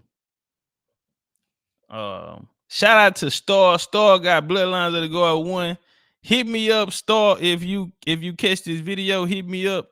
And I'm gonna give you the whole joint. I'm gonna give you 1, 2, and 3. Yeah, 1. Well, I give you 1 and 2. I saying you got 1. I give you 1 and 2. I give you 2. I give you 2. 2 is a good one too. Yeah, I'll put you on that one. So hit me up and I'll make sure you get that. Hey, man, you know what mean something. Look at what man. I ain't say it.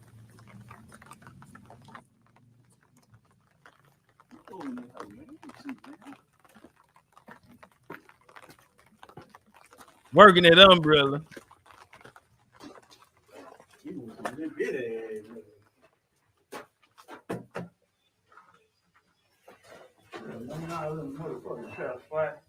You niggas better not try to come in my spot when I ain't up here, man. I'm sick of Jaguars on y'all. Y'all know I just bought a Jaguar last night. Don't worry about it. No, you can't get one. That was the last one they had. Yeah. That was the last one they had right there. It was going with me. I'm putting it in my bag. I'm taking it back as I'm gonna tell them hoes it's a Chihuahua dog. Yeah. Yeah, I'm flying that nigga back career class. Yeah, I'm gonna tell him it was a Chihuahua dog. Here, man, I ain't stay up what fast. Last Boogie, Deluxe in the building, Trip the Ghost. Bad Saint. I watch it when Jackson used to be at home, so you gotta watch it.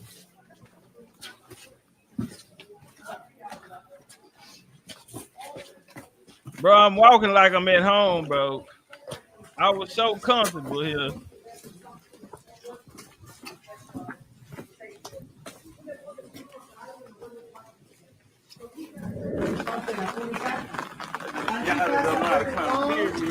Necklace, tiene un collar grande, mi cow, este es de trabajo, como un rapero, está grande el collar, como tú sabes, un lado. And see it, puedes verlo, on the very top. There is something Jaguar lurking. Jaguars talking.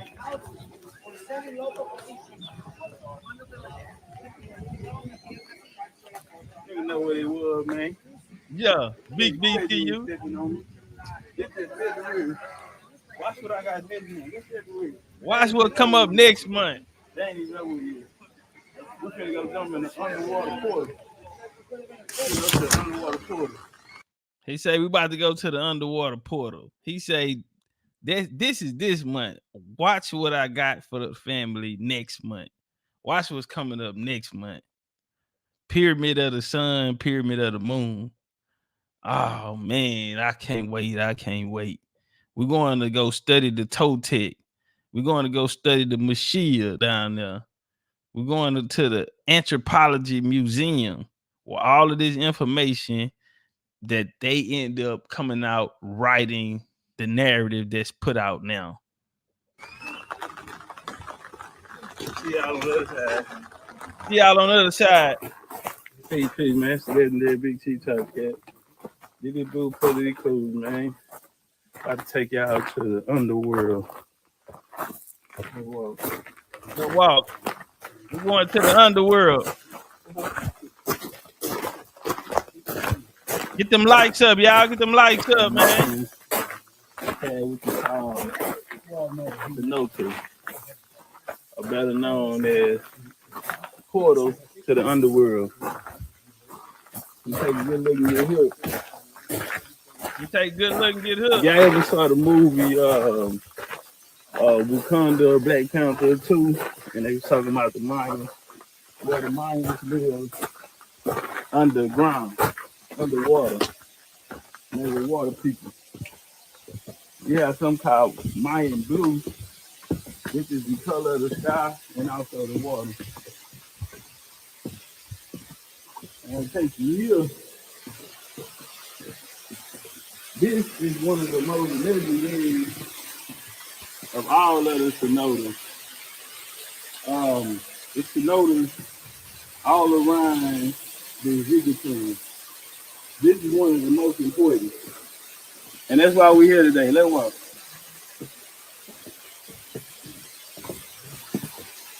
Man, I think it had to be about 2009, 2010 maybe. Got watch the heat. Kind of smile in here. But it had to be like 2009, 2010. And then I had a dream.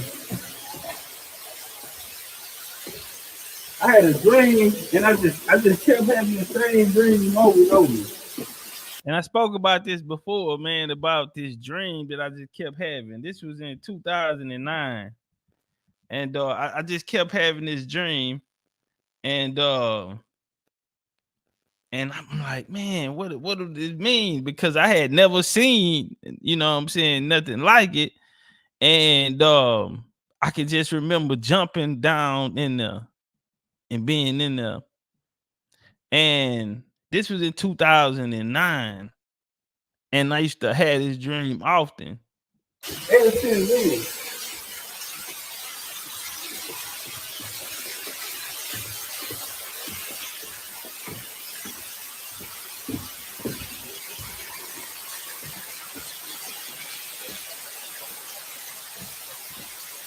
In that dream, I kept seeing a vision of like a water, and I couldn't find it. So later on, when I found out what to know the world, this was it. This was in the dream. Everything I looked, this right here. So you gotta walk it, man. This is it. Like I said, it's hundreds of cenotes around the Yucatan. But this is our photo right here. This is the one we end up using.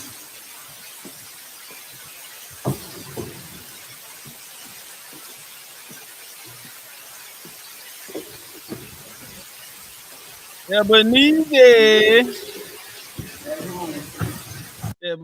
it. What up, though? Michelle in the building. What up, though? North Star.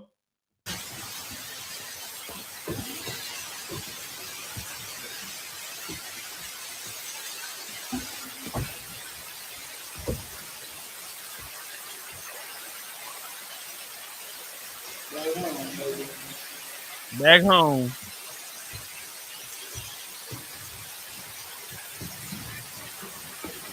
Man, seriously, bro. Therapy.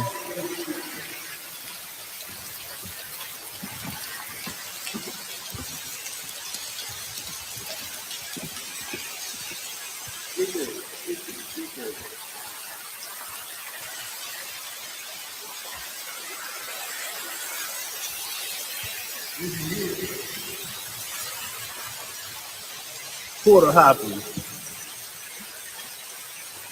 And the movie was coming, like I said, the Mayans had went underwater. This was a portal to the underworld. Portal to the underworld. Out of the mystery, they say that the Mayans disappeared, and a lot of the towns have vanished.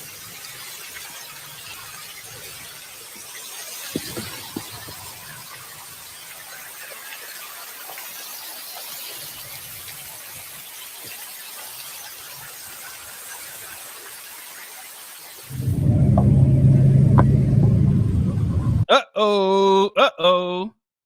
So I flew to Spain, right? You know, we had the conversation about the Moors. So I wanted to go to Spain, to the Iberian Peninsula, and find the Moors. Man, I'm out here in Spain. Now I fuck around Colorado, out here to Spain, man. Come out here fucking with this little bitch. Holy got me out here. I done tricked out, nigga. I'm out here, and nigga, I'm finna become a Spanish citizen, nigga. Yeah. Yeah, nigga, I'm on some Moorish American shit. Shout out to the Zaki Mayans, man. We out here on location, man. Valladolid, man. I mean, Valladolid. Where the Yucatan, you did. Man, this is where the revolution went down, man. The Caste war. The Mayans. The niggas. He said this is where the revolution just went down. What revolution? A lot of people don't know that there was a revolution that went down. This was a university. So the place that we left was a university. This was a university that people pilgrimaged to from all around the world. This was a known hotspot. The people of this area were known as the Zaki Mayans.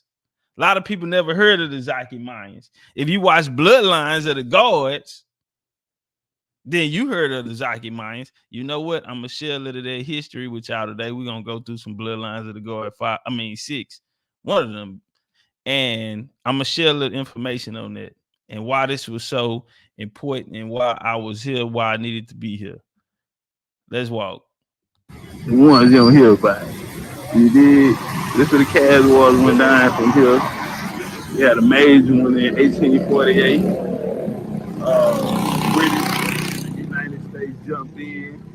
Them niggas mashing for their ration down here, all the way up to the 20th century, man. You look around, the architect, they say Spanish came here and brought this.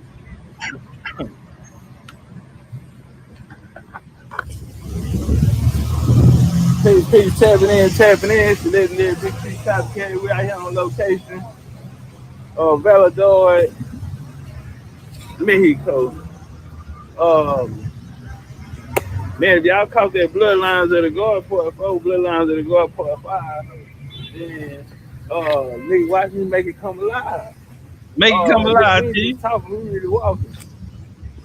This place right here, now the Columbus is said to die in Valladolid, Spain. But this is Valladolid, Mexico. So which one came first? This church right here is really important. You got the Zaki Mayans here. A lot of people don't even know what they looking at. They ain't know what I was taking the picture in front of.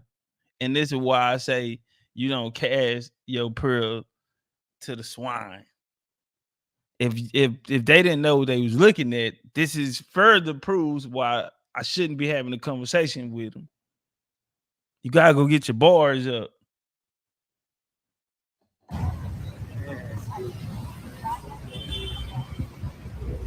They came under attack, which they held their ground. There's a guy by the name of Nephew. He came in, and they gonna procreate. It's another part of the story. Long story short, it's gonna be a war here. This is the site of the Mayan Caste War. A lot of people don't talk about the Caste War because then you gotta tell it was niggas. 1848 in the U.S., you had a treaty of Hidalgo, Guadalupe, which gave all of the Spanish territory over to the U.S. That included Texas, Arizona, New Mexico, California, all of these things. That same year, you had the Third Caste War, which took slaves, Mayan slaves, over to Cuba, which was just another point. You had Cuba, Florida, New Orleans, the whole Gulf Coast, you can just say, Galveston Island, to the Yucatan. But right here, it said they used the same stone. They tore down the traditional building and used the same stone to build this modern building. Again, when the Castilians came, would have been the Castilians or those that came from Seville. When they got here, they all mentioned seeing building structures similar to those back home, um, which is a clear indicator to me that somebody is trying to cover up the story that this had to come first. For them to tear down the building, nigga ain't bring his own wood and material, but he used the same material that he tore it down and built it up. But this had to be the original model. But take a look at Hook, man. This is real deal. We're gonna walk up and get a close up on it, man. But it's crazy, man, from going from the motherfucking slide, with Alexa, to really standing right here in front of this motherfucker, man. Because hey, it's crazy going from a slide to actually standing in front of it. And it took me back to we were at Okmulgee Mounds. And Tree said, my brother Top, he wanted to put together a curriculum, for us to become the source. You know what I'm saying? And that's what we did. And so this right here, we've been lecturing about it, but now the ancestors, made a way to actually go back and experience it. So it was like checking the work. I don't need none of these false prophets out here, because y'all can't. A lot of niggas can't talk to me, man. You can't talk to me, and like he says, man, it's crazy to go from a slide presentation and telling these people that something that may be new information to them, and then I come back and I want to verify it, and because I appreciate y'all believing in me, supporting me on my lectures, and so me going out to go stamp it and solidify it and put BCU flag right there on the ground. Now we become the source. And so let's walk. Same thing in Washington, same thing in Philadelphia, at the AMB church, and all of these things we talk. I came out and talked to people about these were things that, it was so many people that went against me when I was coming out and I was presenting this information. But then I doubled back around and I actually stood there. So now when we do presentations, we don't have to use Google Slides. You feel me? You see us standing there, which means we have become the source. Nigga talking about cite your source. Nigga, we are the source. This is our story, not his story, homie. Yeah. It's a difference. When you have the experiences of the things that you are teaching the people about. And so, yeah, that's why I paid my money. It don't matter how much it costs. I'm going and I'm going to bring it to the people for free. You feel me? Because they believe in me and I need them to know that we're fact checking and we're becoming the source. BCU flag is there, the Jaguars right here. And then I'm finna take you into the lecture that I showed you about. And then, yeah, and we're going to stamp it and check it.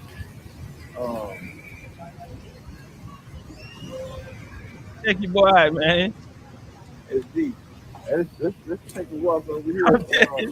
Hey, bro, man, It's what fun. feeling, man? Hey, get the likes up, family. Get the likes up, family. Get the likes up. This is where your mestizo population, Hispanic, or how you want to say it, come from. Yeah, Redo Gonzalez said to be the first had a baby by Zahili, which was a Mayan chief daughter, and they had kids. But their kids would be the first Hispanic or mestizo race. This fountain right here is dedicated to also at Isla Morales. They have they honor them there. If you go back now too, they modernized Isla Morales. You see it from right here, they got a gray or dark skin, right? And we're gonna keep it on the low. Yeah, this is the legendary fountain right here. We're in Valladolid, Mexico, man. This is real. I mean, look around. You can see it to be, hey, you know how you go in some towns, some certain places here, you can feel the soul there. Now the people might not be there, but when you go through there, nature tells you the story. You can feel how ancient it was. You can tell if that that energy still is in in the place. Listen to me, family. This was a key place here. It was very key.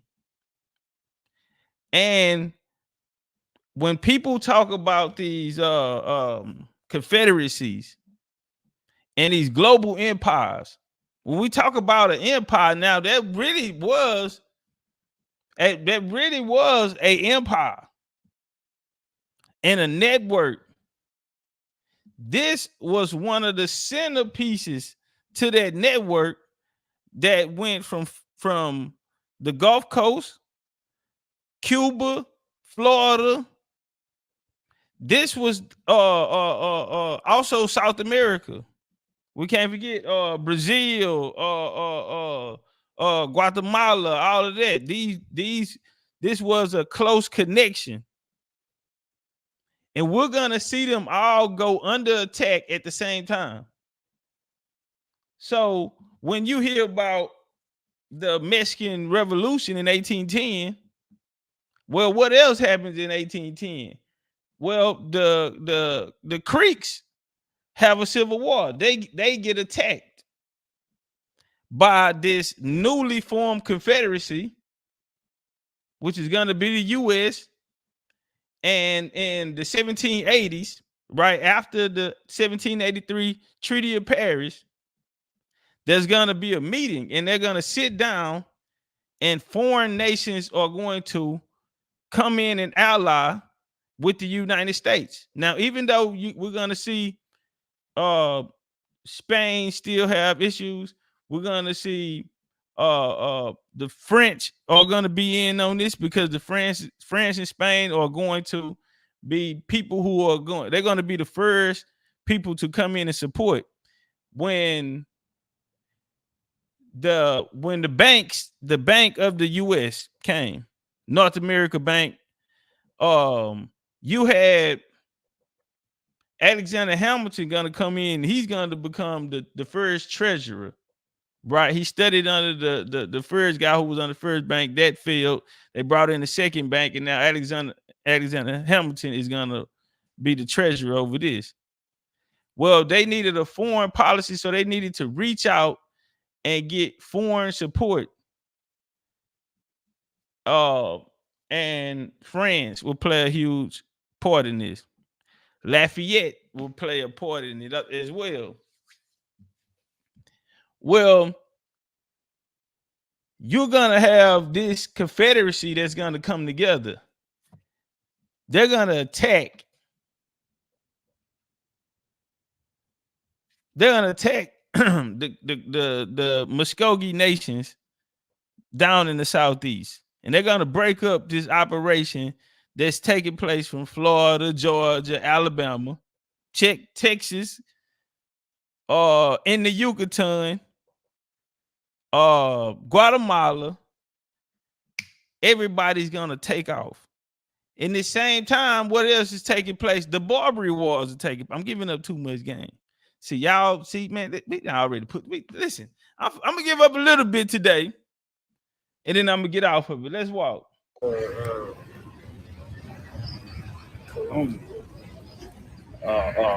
You know, Spain, this high intelligent people from Europe came here.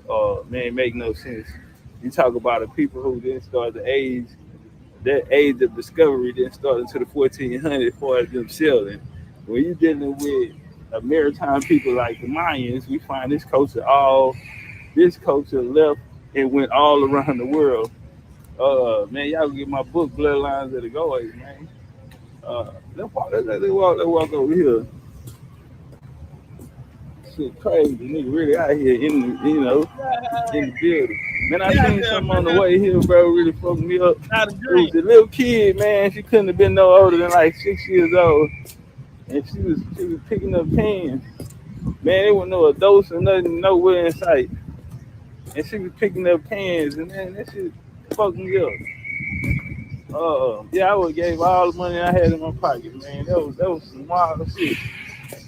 But you know, when you talk about number one thing, when people come here and they talk about the tourists, you know, bring the tourists, they tell you how intelligent and how sophisticated that the Mayans were. But when you look now, you don't even see no remnants of it, which says a lot to me. The Caste wars or the Mayan wars didn't stop until the 20th century. 1920s type of shit. 1920s, Harlem Renaissance. And we can go back before then, the antebellum period here. The sophistication as far as the building, the masonry. I mean, you look all through the U.S. I just left Philly. Now y'all saw those neighborhoods that we were driving in, right? When we were going through here, that they describe as Mayan towns. And because when they come there, the tourists, I'm gonna tell you, they get a lot of European people come there. A lot of people come from Asia. They come from all over the world, bro. But it's a lot of European, man. They be in big buses. And this is who they selling the game to. But see, people don't know the history of the importations of people that came there. So when we talk about not giving away the important information, that was the only thing that kept the Mayans in the game. Because there was a caste system created, right? With you have these mestizos, you have all of these people that they're importing in at the same time. Siberians, Philippines, Chinese. In the 20th century, you're gonna have the Japanese. A lot of people don't know that the Japanese flooded down in the Yucatan down there. So I've been down there so much. I could see the different phenotypes. You can see the Filipino phenotypes. How? Because I lived around Filipinos before. When I was in Dubai, Filipinos are the Mexicans here.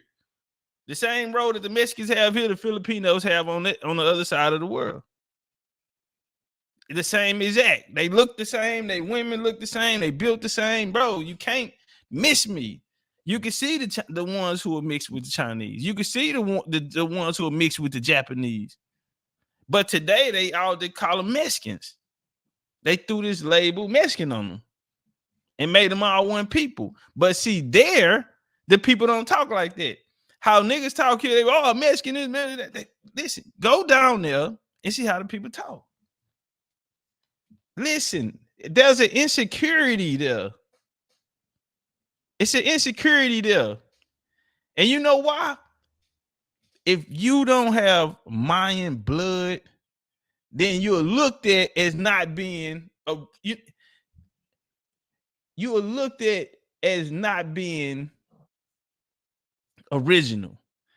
It's pride to be able to say that I am Mayan and know it.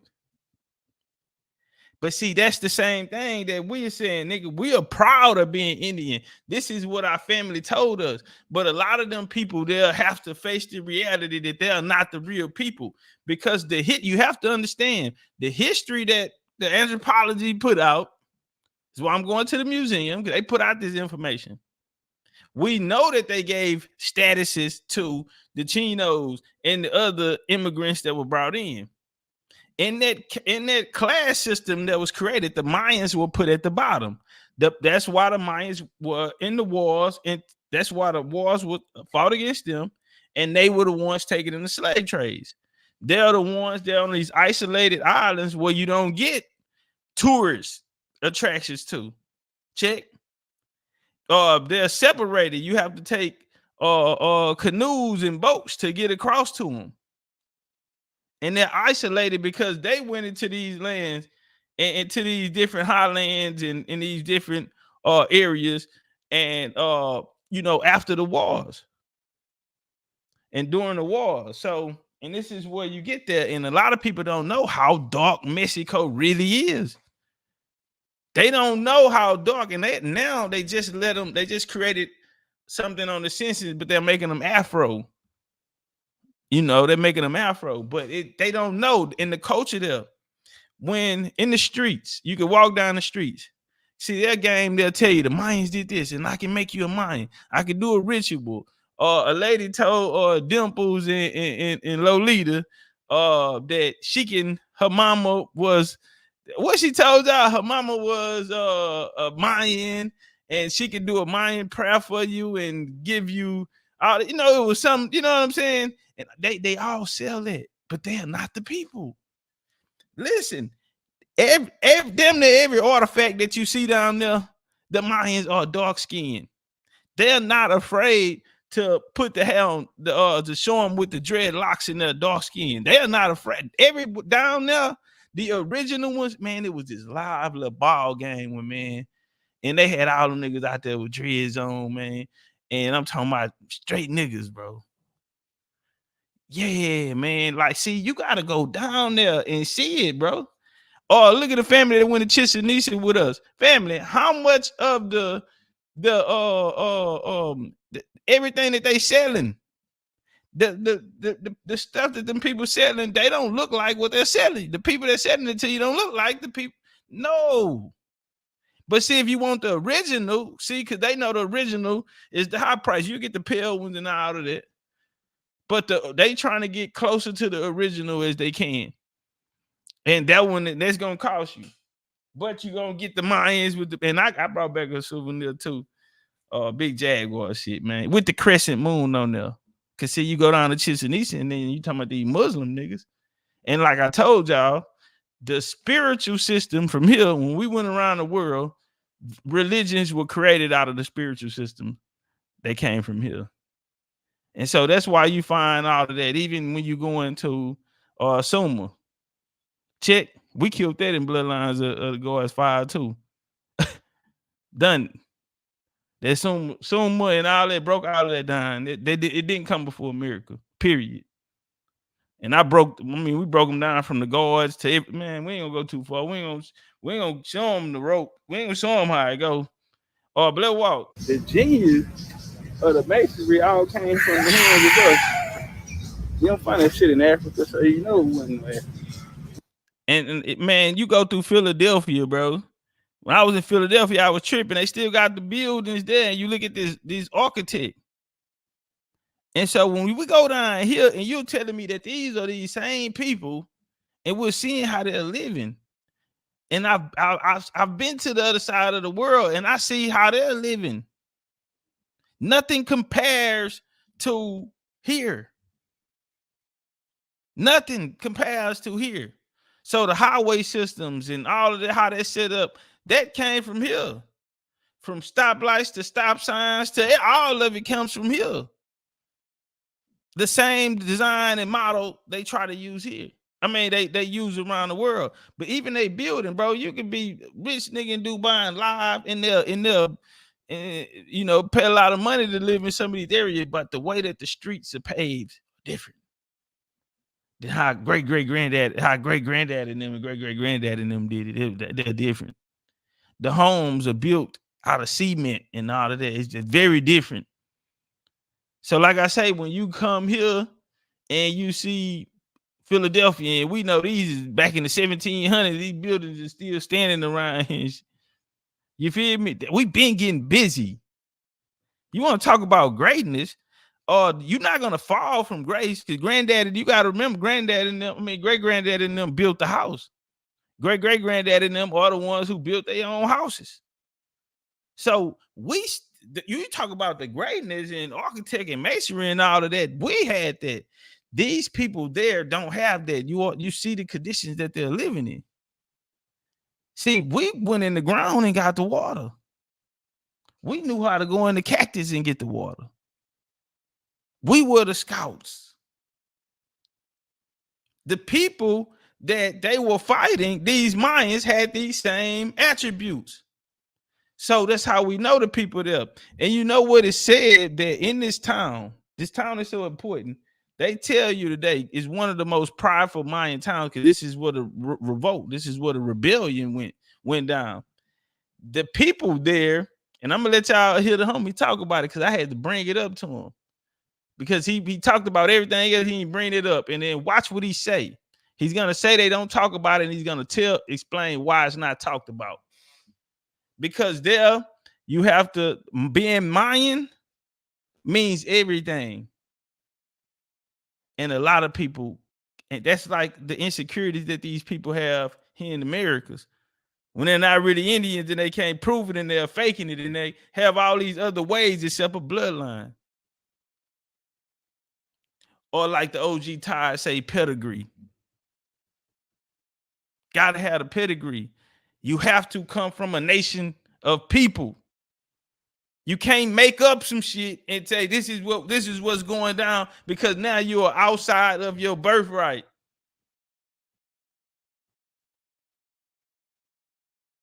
Nah, you gotta attach yourself back and find yourself in the story. Let's walk. When you come here, you see specks and see traces of it. But today, it just don't make no sense to me that you would lose everything. Now niggas start getting broke down. Let's say they start taking vocational schools out 18 to 90s, and after the crack era, you know, niggas that fell from grace, because you could go back and crackheads, them niggas know how to fix engines, lawnmower, car, how they do everything. But that was the genius, and that was what was inside of it. There's no other people that had that much.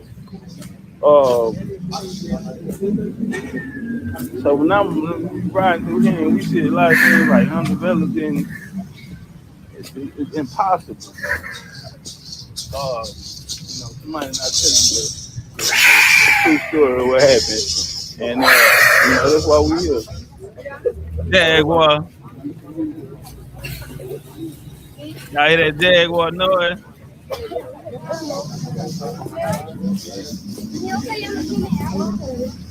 Yeah, these are the implants. These are a lot of them are the people that they brought in.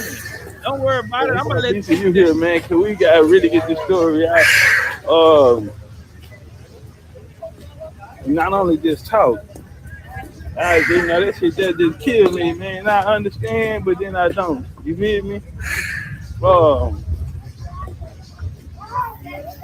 I understand, but then I don't. It's a different feeling, man. Like, I don't give a damn how many books you read. It'll never equate to, let's just say, one trip or one day of actually, you know what I'm saying, the energy actually being there, tapping in, and getting a little insight. You'll never get that shit. You know what I'm saying? Sitting there reading a motherfucking article that a nigga who ain't never been there wrote. So, well, yeah, I think, like I say, they don't want to tell scholarship. Just got, niggas got too comfortable, man. This is crazy, homie. This is real live in the flesh. My last lecture of the year, Bloodlines of the God Fire. It's crazy that in real time, what was that, 2 months ago? I'm here at the actual site. So we not just talking. I ain't lying now, motherfucker. Oh, nah, it's the real deal. And we gonna be here, we want a part of it. And one of the purpose. We come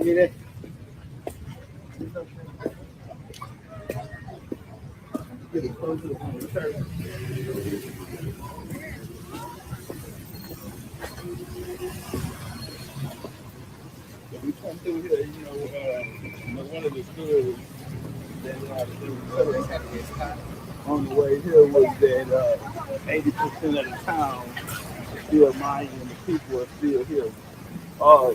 There is a revolutionary side to the story here, as they were speaking about, when you're saying the school, basically like they pledge allegiance or whatever, or the country song is spoken in Mayan. So it is a revolutionary side to the story, but the actual people who actually took place in the motherfucker is being left out of it. So that's why there's no spirit or soul in it. But this time is, like I say, it's like a revolutionary. Like they were saying, a lot of people is insecure about, being, mixed race or wanting to be, the full-blooded. That conversation we had a lot. And again, that's due to the revolutionary spirit. Yesterday. It's 2020, so we're talking about 100 years ago. For 100 years, and that revolutionary spirit, and they're still trying to catch it. That's a part missing out of the story. And that is what the actual Zaki. Anybody can pull it up right now and see the pictures and what they actually look like. So when we this the church right here, this is a close up on it.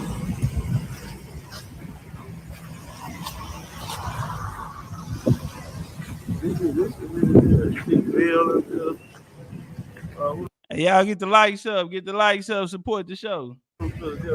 Get the likes up, let the likes massive views, support the show. Let's get the 300 likes. Share the video out, family. Y'all got TikTok, y'all got Facebook groups and all that. Yeah, share the video out. Twitter, share the video out. Get the word out. Oh, that was last month. Man, we working, bro. Now you see that orchard going around right there. Look in the inside, you see the Florida reaches inside. If you go up at the top, in that box right there, kind of like an eagle right there.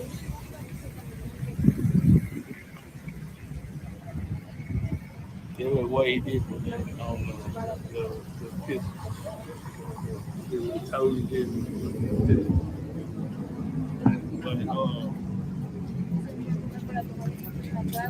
like talking about black history money, y'all ain't shit nothing about this Zaki. And there are a lot of them problems. Mine fall back. Cause you know, nigga ain't just lay down. See that the story was twisted, and so you know. I mean, you look at the face.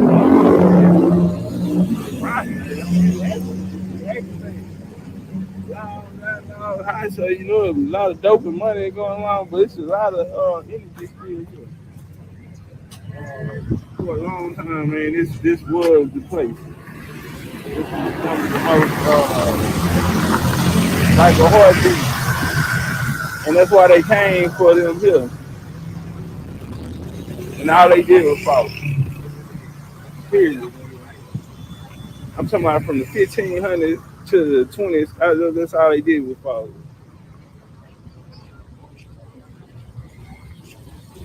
Legendary, man. We out here on the strip, man, where it all went down.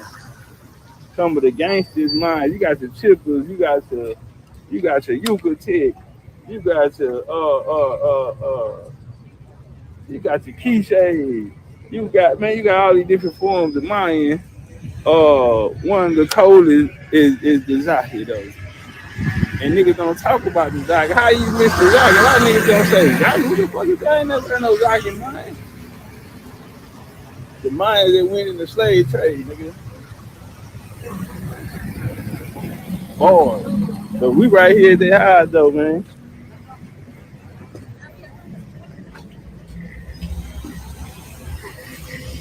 This is near Big T Topcatz, man, out here on location. You got me. Mexico government. Okay, probably the people they don't know about it. It is part that they... Okay, so check this out. So he's talking to the people, right?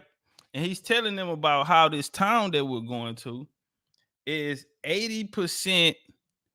80% of the people here are the original people still here. So this is why this place is so important, right? And so I said, hold on. 80% of the people that here, this is one of the most purest Mayan towns. Remember, I told y'all this was a university. This was a university here. People took pilgrims all over the world and came here. Check. So that's why it was so important, you understand me, for them to come here and make this connection and take the people out of power at this particular time in the 1800s. 1800s is the same time the Jaguars left too, remember? Check. So I asked him, I say, so 80% of the people were here. What about the Caste wars? And now he got to talk about it. He said, but they selling it to the Europeans, you know, and they getting the money from them. European paying to hear this. They out there braiding their hair. Talking about this, how the Mayans braid their hair. You want to be a Mayan, they braiding their hair and it's trash. Look like Chinese braids. But then when you go into the dark areas of Mexico, where the real Mayans and the real people down there are still there, they have these same traditions. But you go down there and they're gonna get you right, the right way. Man, it ain't nothing but them down there. The dances that they doing out there, the same dances they got them costumes on doing out there. You go to them places that are not tourists. You got to take canoes and boats, and you know they out there fishing and not. That's where you go, and they got the same dances, same everything. And BCU, we're gonna have to pull up on them. You feel me? But that's what we're gonna do. We're gonna end up pulling up on them. Yeah. Mexico government. Okay, probably the people they don't know about it. It is part of the history. The people they don't say it. He said the people don't say the history of the Caste Wars here. He said a lot of people don't know about it because they don't talk about it because they don't talk about it here. But the theory there is that 80%, and this is one of the most purest Mayan towns because 80% of the people are Mayan. But they don't want to talk about the Caste Wars. And I'm gonna show you why, because I'm gonna show you who the Zaki Mayan are. But yes, that happened. Okay, we were a young country. Okay, it was early 1800s, and what happened after we get independentized from Spain? The things they didn't change so much for the people in here. So why to be part of Mexico if the things they didn't change as they expected? So that's why they say, why don't we making our own nation? And that's why they got organized, and the three states, Yucatan, okay, Quintana Roo, and Campeche, they start to make, okay, the Republic of Yucatan. Okay, the idea it is still alive, believe it or not. So wherever you see a flag with green, white straps, okay, no, it is red and white straps and a square green color with some stars. That's the Republicas of Yucatan flag. Okay, and unfortunately, the war it took like 50 years, and it was at early 1900 when the Mexican government they sent the army. Okay, that'll be 1910 to have control all over this place. Okay, because of that, okay, the people they still have like that feeling that they could be part of another nation.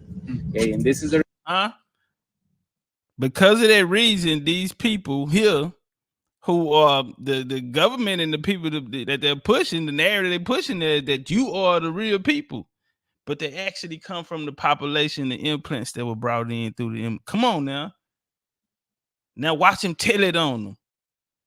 He says, so now watch him tell about the insecurities about it and why they don't get told the true history of this place. And if I ain't bring it up, them white folks from Canada in that van wouldn't have never knew. They thought they was out here shopping with Mayans and shit. The reason why most of the time, if you're asking, well, what are you? They instead of saying I'm Mexican, when he say, when you ask them, who are you? They'll say I'm a Mexican. Man, listen to me, bro. This is the experience. It's all about the experience. It's the journey. This just the beginning of the year. It's just the beginning. But I just want y'all. I want y'all to hear this, family. So nah, man. I just appreciate y'all support, man. I do, like a motherfucker, man. I go hard for y'all. And you know what I'm saying? What we were brought here to do and brought together to do, we gonna get it done. And the ancestors on our side, look at them, tell it on them. So he said when you ask the people there, who are you? It's gonna be an insecurity. Same problem that's going on here, same problem going around the world, because people were conquered and given identities. And it had nothing to do with their bloodline, and these narratives and these doctrines were put out. Religions and things like this here became more important, and it broke people away from their roots. And people don't know who they are, but they know they ain't them people. Watch this. The people is saying I'm Mayan, and then I'm Mexican. Okay. In some schools in here, the national anthem it is sing in Mayan. Yes. Well, my friends, they sent them to Cuba, right? 1848. They you had the Treaty of Guadalupe, Hidalgo, and the governor went with the U.S. and British, right? Brought them down. Oh well, yeah, they start to make some alliance. Right. Yeah. Yeah, nigga. I'm Big Chief, nigga. Oh, this is Big Chief University, nigga. Yeah. I know. Oh yeah. Yeah. Oh yeah.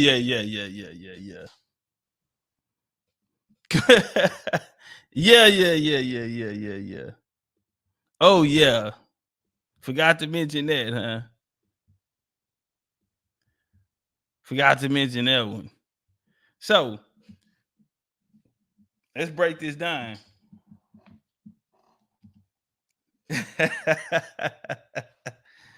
Yeah. And see, they make them, they down there, they teach them the Mayan words and all of that. You know, they teach them that down there, and they teach them that they are the Mayans. That's why they make them sing in Mayan. They do they pledge of allegiance in Mayan in school and all of that. They're teaching them. That's no different than what happened when in the 1800s when they took these people that end up becoming Native Americans, right, in the 20th century, and they put this classification on them and told them you are the true people when they really were implants. And my next lecture is gonna be on that. But I really want to go deep on the Mayans because I got a lot of information while I was down there that I want to bring out. But let's walk. So what happened? The end of the Spanish rule in Mexico and Central America did little to improve life for the Mayans. Through slavery was gradually abolished in areas in which the Mayans lived. In 1821, the independent Mexico claimed much of Central America. The region was one of the wealthiest parts of Spanish America, and following the abolition of slavery, was dominated by plantations run on labor from Mayan debt slaves.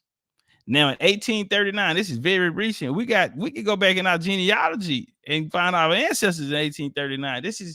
This what makes it real. It's not that long ago. The Mexican military ended the Yucatan secession.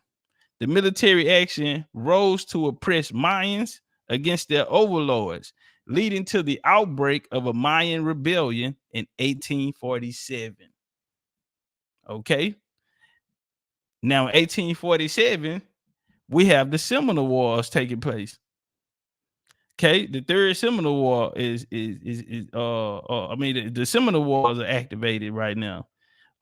You have the wars of the Indians pushing against this U.S. expansion coming through. Still, you know, they're trying to do this Indian Removal Act at this time, pushing people west. A lot of migrations are going well to Texas, Mexico, and this is one of the main reasons is because through that Mexican Revolution, you had leaders that rose in that who were a part of this confederacy, which stretched from Mexico to Yucatan, Guatemala, and regions of South America, Florida, the Gulf Coast, and the Florida Peninsula. And that's why we're going to see them all be attacked at the same time. They're all fighting. And we see the alliances that are being made, right, with this newly U.S. and these European nations, Moors included, bars. Hold on. So, in 47, it escalated into a civil war. The war was called the Caste Wars because it was inadequately on Mayans, on their landlords, and the mestizos, who were mestizos, people of mixed European and native heritage. In 1848, the conflict ended with the Mayans' defeat through part of the Yucatan Peninsula, remained under Mayan control. So you still had a little control there. And that went up to 1902. In 1910, another unsuccessful Mayan rebellion occurred that saw rebels flee and ultimately live in remote parts of the peninsula. So the Mayans that left in 1910 in the 20th century, after this unsuccessful rebellion, they went and lived well. They fled and lived in remote parts of the peninsula. Where did I just tell you that the original people are at? When you see the dark people, not these implants who are being taught, who are insecure because they have mestizo, or they have to be honest and say that they don't have the blood. What I just say, they're in ports where you have to, they're in ports you have to take boats. You have to take canoes too. They're on the outskirts and in these different areas. And come on, somebody. So we know what happened. We know what's going on. And we know the players. involved. So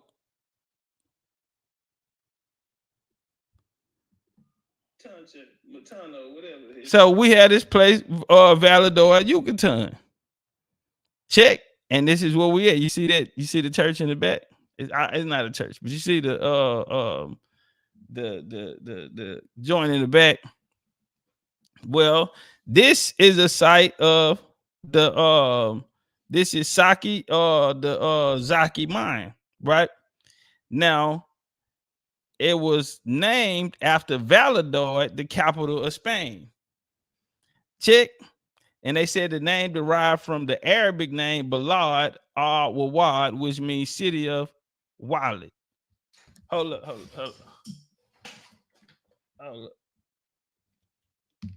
Nephew on May 27th. Now watch this here. When he got there, it was already a Mayan town. Okay? It was already a Mayan town. So what they said they did was they had the city move further inland. And Valladolid was relocated to its current location, built atop a Mayan town called Zaki. Okay, and we just got to talk about the Zaki Indians, who were building decimated refusal stones and building Spanish towns, all right, following the Mayan revolt. Now they also had a debate called the Valladolid debate. This from Bartholomew de la Casa, the guy who vouched for the Black Jesus being in there before, you know, these people worshiping this quote unquote what they call Black Jesus in Christianity time before their arrival. He also said that they were the chosen people, and this was the basically the land of the gods. So this debate goes on. This is Francisco, the nephew, and they said at 13 he went with his uncle, and he founded a town at 13 years old. Man, one of the Mayans would have beat the shit out of you, Zaki, Valladolid. And I'm going to this place next year, y'all. So when I told y'all that I'm going, and remember Salvador Fernandez, aka your boy Columbus. Guess what? He died at Valladolid, Spain. They said, or was it Valladolid, Yucatan? So this is the Mayan Caste Wars, which will take place through 1847 to 48. The second war phase will be 48 to 55. Now this is the same time that the Creeks Civil War is going on. This is the same time that the Barbary War is going on. This is the same time that the Civil War is going on. This is the same time that the Seminole War is going on. So simultaneously, the Mayans are having a war, the Barbary Wars, and this war for this section. And we're seeing that they connect the Mayans, the Yucatan, even the Guatemala, the Chipas. They're all connecting, Peru. They're all connecting to this global empire that we really can see. That's not coming from the Moors, because we're fighting the Moors as well. Check. And so the Southeast, when they came down there, as we showed, and they turned it up, even from 1808 when Bonaparte and them comes in and put Joseph Bonaparte in, they get Charles and them off. We see the Mexican Revolution come out, Mexican independence come out of it. But at the same time, we're fighting the Creek Red Stick War down here, in the civil war between the nations, between each other. So a civil war is going on both sides simultaneously, as we showed through the Jacobite Rebellion, as we showed through the 7-Year War. Every time these wars are taking place, these wars are taking place universal. And not only that, but the major battlefields are centered around international port areas. Check. So while we're fighting, the Mayans are fighting. How do we know that they're the same? Well, Mexican archaeologists identified the first Mayan slave ship. Okay? So archaeologists confirmed that a shipwreck discovered in the Yucatan Peninsula carried captured Mayans who were sold in slavery. Sound like the Chitamachi, right? Sound like the Caste, right? And the first slave ship ever discovered. Now they say that the Mayans this was doing what was called the Caste Wars. So while these Mayans were fighting down there in the Yucatan, they were being sent to Cuba as slaves. Check, they were being sent to Cuba as slaves. Now, the Spanish and other Europeans depicted the Mayans with dark skin.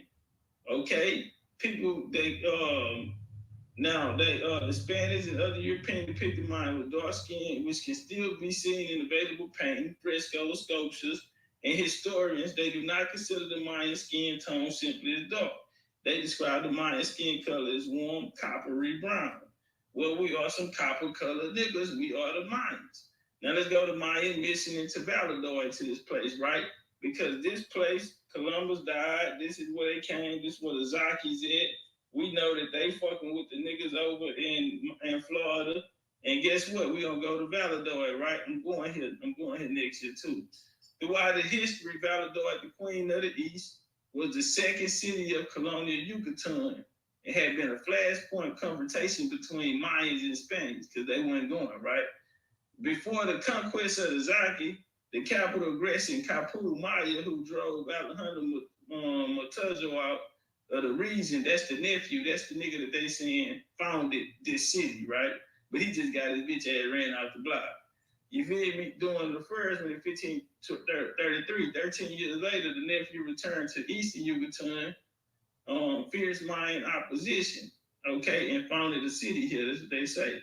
Now, Valladolid suffered its first blow in Mayan uprising in 54. Now, Valladolid was viewed by citizens as aristocratic island, the Spanish culture and white supremacy surrounded by a sea of lowly, dark-skinned Indians, okay? Dark-skinned Indians. Although it remained a sacred site to the Maya, non-whites excluded from the city ruled rank with the Indians. All right, so we know that these people that went through the slave trade look like us. We're copper-colored Indians. And we know that these tribes have connections here with each other. Now check this out. Because they always say, well, where did the people go if y'all were the same? Where do people look like y'all at? Well, along the coast reaching from British Honduras boundary to the south of the level of the island of Cosmo to the north, you had a tribe of Mayans in the town of Santa Cruz. This branch of Mayan had particularly never come under Spanish dominion and was consequently almost per descent, as they were allowed no strangers to settle their villages. All right, now towards the late century, a considerable number, listen family, of indentured Chinese coolies were imported by the government of British Honduras as laborers in the land. Check this experiment for those of the Chinese who worked out in the period of their indentured usually left the land. Now, did y'all hear that? Now, quite considerable number of Chinese never seen an attempt to carry out the agreement, but reaching the colony promptly ran away seeking refuge among Santa Cruz Indians, whence, of course, it was impossible to recover them. Now, contrary to the consequence of immigration to Santa Cruz territory of Chinese men was that in a few years in time, considerable crop of mixed Maya and Chinese, which on my first of mixed Mayan and Chinese. All right, now these marriages now withstand a strong physical resemblance between the Maya and the Chinese, which is sometimes more that is not always easily to tell unless he speaks the nation individual belonging. All right.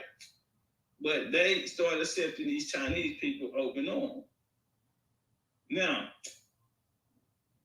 Now, the second motive of legitimate commercial activities cast Spaniards in the same time that the Chinese have often played in the Southeast Asia. Okay? Now, as the independence in 1847 in Spain, you had dreams of Mexican reconquista enumeration. Now, they had recent arrivals include politically important Vibrational family, usually had three motives for operating the Peninsula family. All right. Now, in this slave trade at the time, the British reform, the country brought small influxual body of Iberian military officers to Mexico. Iberian Moors. Come on. So when y'all hear them say from the halls of Montezuma to the halls of Tripoli. What this shit? Tripoli. Payson Town, nigga. From the wilds or whatever to Montezuma. This is what they talking about. This is this family bloodline that's gonna bring Iberian military officers to Mexico. These men represented a few individuals not trained in the church, and they function as conducting enlightenment ideas. All right, they served as military leaders. The greatest institution to remain the Catholic Church, which preserved a strong Iberian character well into the last European bishop in the Yucatan had brought with him priests in the provinces of Granada. All right. Granada, ain't these all these areas where the Moors hung out at? All right. So how can we be the same people, man, when we gotta fight you niggas? They bringing in people out of Iberia and Granada to come join their confederate. So if it was an empire, then y'all wasn't on our side. And if y'all were, name the people, because I can go back to the name. I can name the people who were a part of this revolution. We can name the people who were on the other side. If you've seen this lecture, we named them. Commercial activity of the Spanish are the same role of the Chinese having often played in Southeast Asia. Huh? All right. So they would the virgins had strong, versatile nature. The American trade, they remained dynamic and complex in the booming slave complex of sugar in Cuba. So the second motive, right, to legitimize commercial activities, the Spaniards, in the same role that the Chinese had often played in Southeast Asia, the merchants and moneylenders. Numerous Spanish entrepreneurs took part in the Yucatan economic life. 1830 Spanish voyages had strongly mercantile nature, and the American trade remained dynamic above all with the booming of sugar slave complex on Cuba, and it was short hop to the retail interests of the Yucatan. Remember, this is the Mayan trade routes that are now being hijacked. Cause see, the Barbary Wars, the War 1812, these are fought with navies. Yeah, you had them fought on the ground. You had them fought on guerrilla warfare. You know, fought in the sticks, fought in the swamps. That's where a lot of our people were going to. You know what I'm saying? Doing, same thing at the same time. Niggas went in the mountains in Alabama on your ass. Niggas went in the mountains in North Carolina on you. You hear me? And they sent the Eastern Cherokees niggas up there to go to come get you. And so when they created the Eastern Cherokee fraction and gave them their power, which a white boy had something to do with, check. We gotta bring that up. Well, a lot of people went to the swamp. That's where they get this maroon narrative. There's no maroon narrative. We can name the nations and the tribes who were affected, and we can go back to where these people were from, and we can name the people who came after them. Let's walk. So you had in the 1850s, it witnessed the birth of business corporations, limited partnership, usually dedicated to agriculture and commerce. Our strong points, right? And the surviving articles of incorporation revealing a strong Spanish presence, particularly in urban Yucatan, themselves dominated landholdings. More important, perhaps, was their share in international arms trade. When Yucatan broke from Mexico in 1840s, leaders of the new nation quickly produced arms from Spanish merchants, among others. These also followed Yucatan to resist Mexico, but prepared the way for the disaster to come. All right, so they said once dispersed into the countryside, these arms provided impossible to recall. The British merchants in Belize usually identified as arms supplies to the Caste or war rebels, but the Belizean merchants community was international in nature and included various Spaniards. Third, a handful of Iberian entrepreneurs used the Yucatan Peninsula. The third, a handful of Moors, Iberian Moors, entrepreneurs used the Yucatan Peninsula as a platform to do what? For the Cuban slave trade. I need to run that back because they ain't said nothing about no Spanish. They said it was these Iberian Moors who used the Yucatan Peninsula as a platform for the Cuban slave trade. So I don't know about that Moors in Moors in America, man. Say, man, nigga, man, this is Big Chief University. This is Big Chief University. And we just come from the land with the plan, and y'all heard the man in the van. And so I think y'all starting to understand. I think they starting to understand. In 1848, what I brought up in the van to the man, a way of getting rid of unwanted Mayan prisoners of war. Check. Because they were fighting the Moors. That's how you're a prisoner of war. That means a war took place. Check. And then these Iberians. Come on, man. Grenada. Come on, man. So they use this as a unwanted way of getting Mayan prisoners of war. When these ran out of military officers captured and sold Mayan refugees found living in the woods, much of colonial Portuguese settlers had done in the 17th century with Brazil.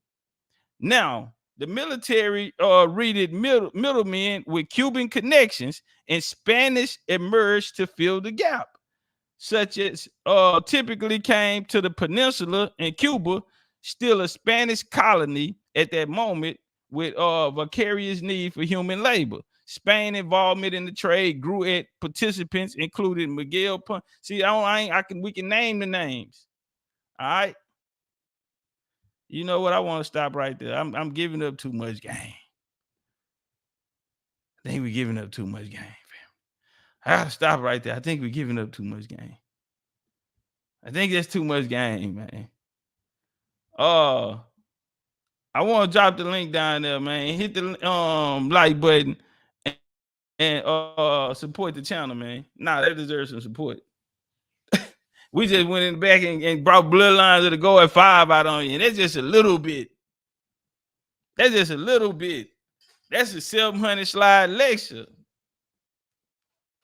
That's a 700 slide lecture. Yeah, I said 700.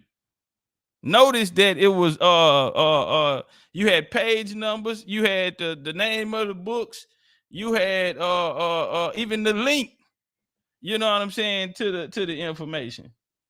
So man, I want to open up the panel. I want to hear from the people.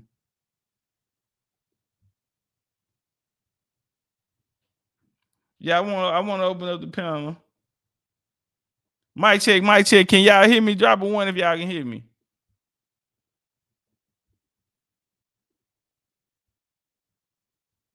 Hey, drop a 1 if y'all can hear me. I don't see no 1. Oh, okay. I see you, kid. Okay, there go the link, man. Link in the chat.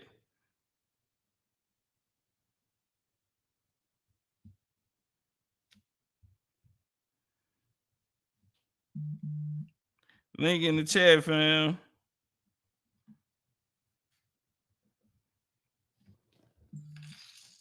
Turn up one time for the one time. Appreciate that love, Joe 47, Redskin in the cash app. Appreciate that love in the cash app. Yeah, I had to stop because I just got on Dosey ass earlier about giving up all of the game, man.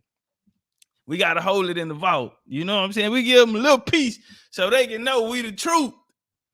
But those, when we talking to people who are not on our level, you leave them not on your level. You hear me? Don't make them get better. Leave them not on your level. You wait till you find a big person that feel like they bad, and you can get everything that you supposed to out of it. Don't give it to them because it ain't gonna be worth nothing. When you get you a bit, because you debate. Nah, don't get when you talking to them, talk to them, and you know the right answer and they don't know the right answer, leave it at that. But when you get you a big person and you can get some from it and recognition and all of that, and then that's when you come out and bring out the big guns. Trust me, I tripped out. I gave away too much game in the beginning, but I had to learn. Y'all, what up, though? Hey, y'all hit the link, man. Link pinned at the top. Pull up. Turn up, on. With it. What up? What up, though? Um, Shit, man. Just giving you props, man. I ain't staying too long. Yeah, that was a good one with Taj. I ain't never seen anybody be able to sit with Taj like that. You know what I'm saying? Outside of being a Moor. You know what I'm saying? I mean, outside of a Moor. Yeah. Because it's usually the same conversation. But, man, old man gave you your props, homeboy. he was dapping you up in that thing. He was agreeing with you. Right. I was shocked. I ain't gonna lie. See, but that's what I've been trying to share with you. Certain people you can talk to. That's what I said. Certain Moors I build with. Some I don't. Because they stuck and they just following. You know what I mean? But see, when you get to a person like that, like I said, dude damn near 80. You know what I mean? He ain't got nothing to prove. And hey, pretty much gave you the keys. And pretty much, and he feel like the message that I have, because he teach birthright. You feel me? Which is bloodline. Right. Which is you gonna have to know your nation. But he didn't bring the other part. But my message is saying that within standing on pedigree and bloodline, then and knowing your nation, then you will have to know your story. And that's all is that simple. But what was the part that stood out to you the most? Man, you know what? The whole thing was cool. My thing was that because I didn't catch it live. I got towards the end. I mean, I jumped on the panel like towards the end. You guys were pretty much done. I was doing other things, but I went back and listened to it. You know, it was just all the talking points where the rhythm was going. I mean, the rhythm was there. And how he checked his own people. That was the major part right there. See, that's why a lot of people don't want to. That's why a lot of people don't want to fuck with Taj, because Taj will check them at the door. Like, man, get out of here with all that. His own homeboys too, because he the OG. Exactly. And a lot of people then, and what you said earlier, I jumped back on, but what you said earlier was that Taj is pretty much is the most influential since Noble Drew Ali, and can't nobody debate that. Not at all. They can't debate that at all. The only other brother I give credit to, because he always stayed in his lane and never jumped in with the crowd, is Asir. But he still got to take a second fiddle to Taj. You know what I mean? But yeah, man. You know, a lot of people they watered his stuff down because he was actually out here trying to do stuff. He was trying to pick up where Noble Drew Ali left off.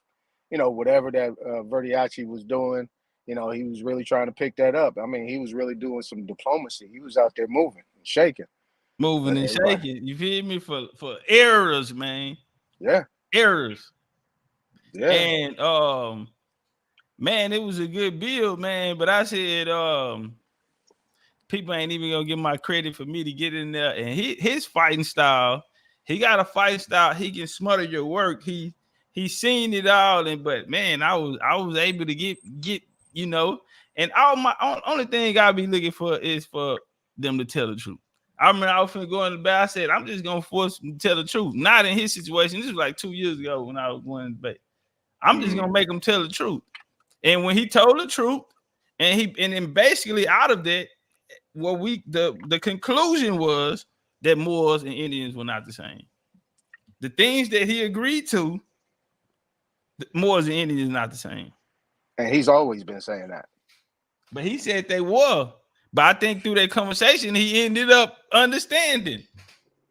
I think he got an understanding out of it because he wanted to separate it from Islam. And I understood that because he wanted people to stand more on their birthright in their nation. Right. More and not and not going to the Islam, Islam mode. You had those six.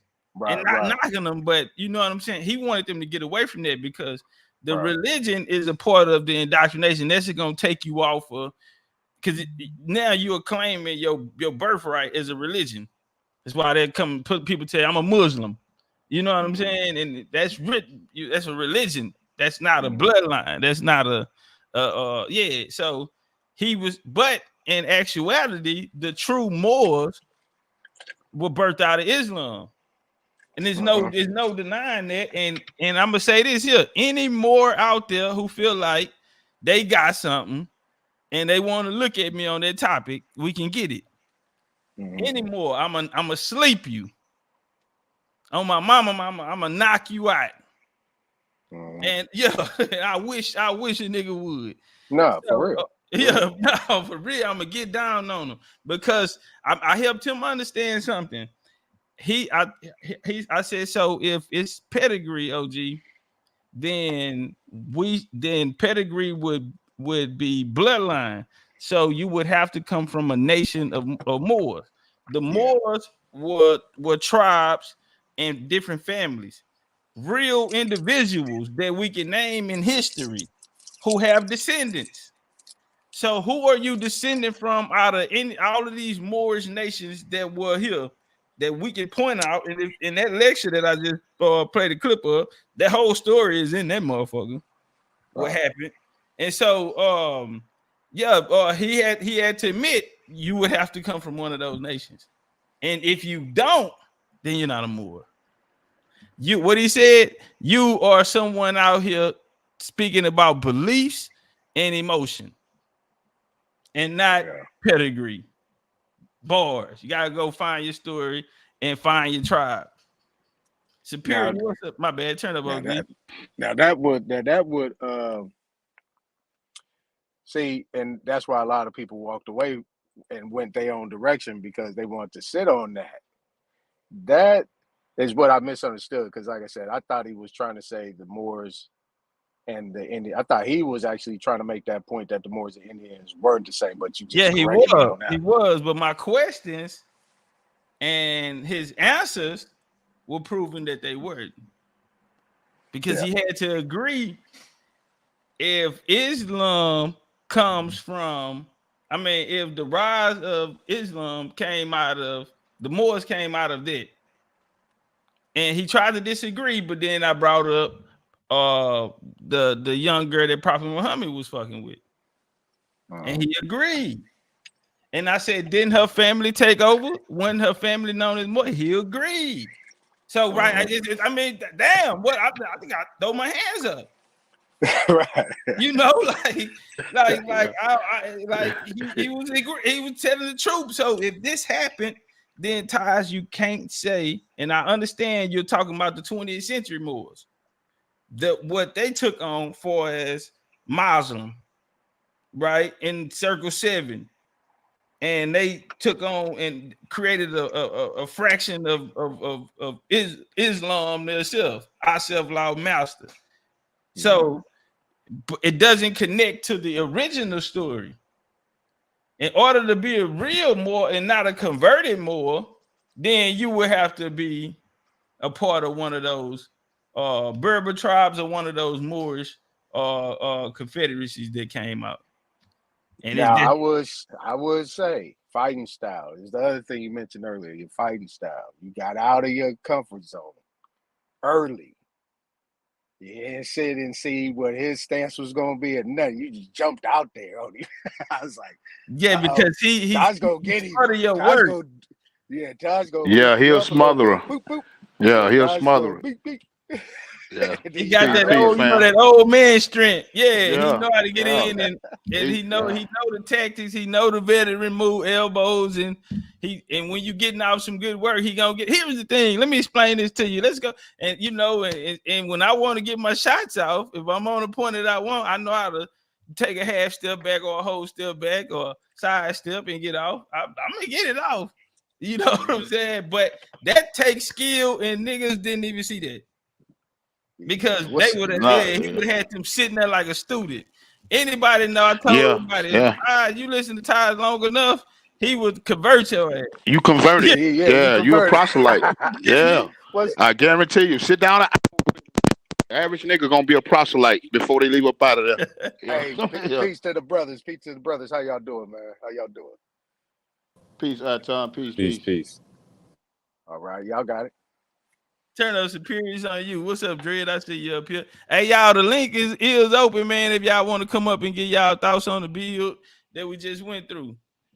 Yes, sir. Yes, sir, man. Hey, man. Whatever. Hey, man. You went out. We can't hear you.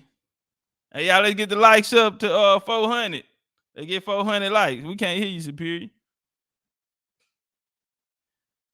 You probably got to go out and come in. Your mic was kind of choppy anyway. Try to go out and come back in. Link pinned at the top. Dread, jump in there, Dread, till you get his mic right. Hey, yeah, this is Dread, all caps when you spell the man's name. So I appreciate the build. I appreciate everything y'all doing here, man. So I'm early in the build.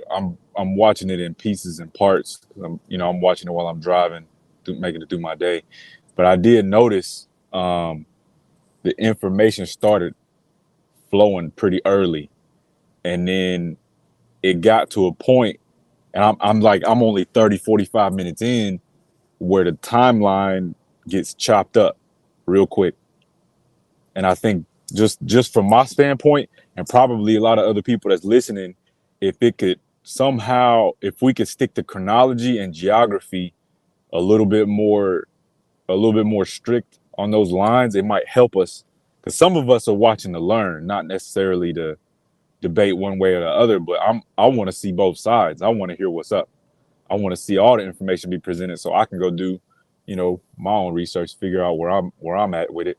But from what I could tell, just from Taj's perspective, he was kind of all over the place at one point when he started talking about geography and the Horn of Africa and Morocco. Yeah, he was hopping, and that's why it was my job to,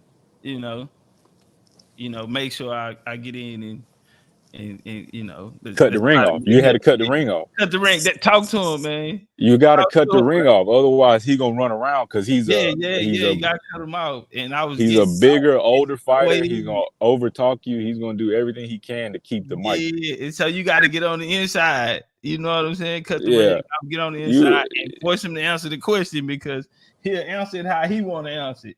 But then you gotta get him to get that direct answer out of there. You know what I'm saying? Mm-hmm. Because he got that layered answer.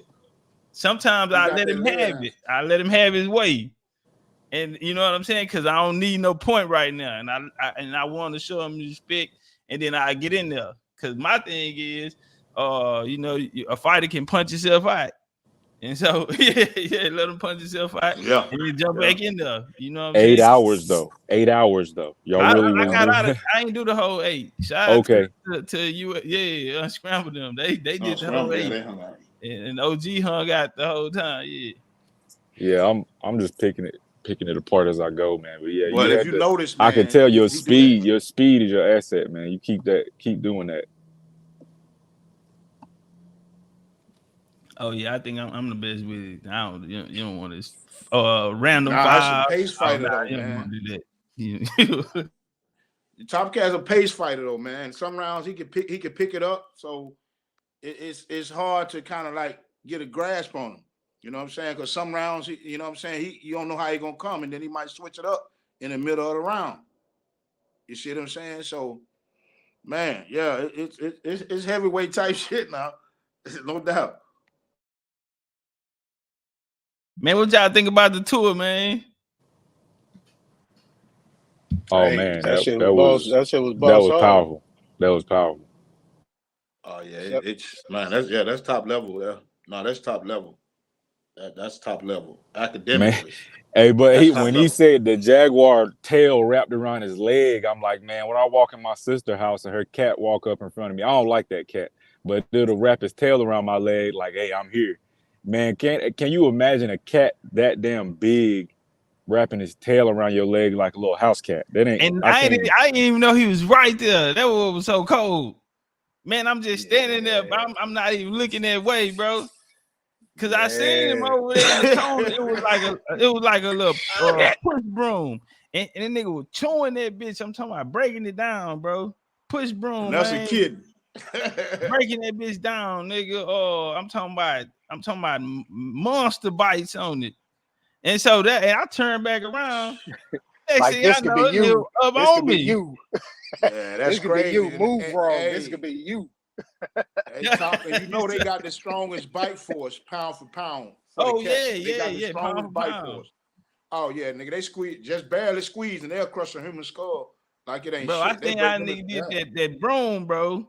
Fuck that broom up. That was a new broom, bro. I'm talking about demolished it.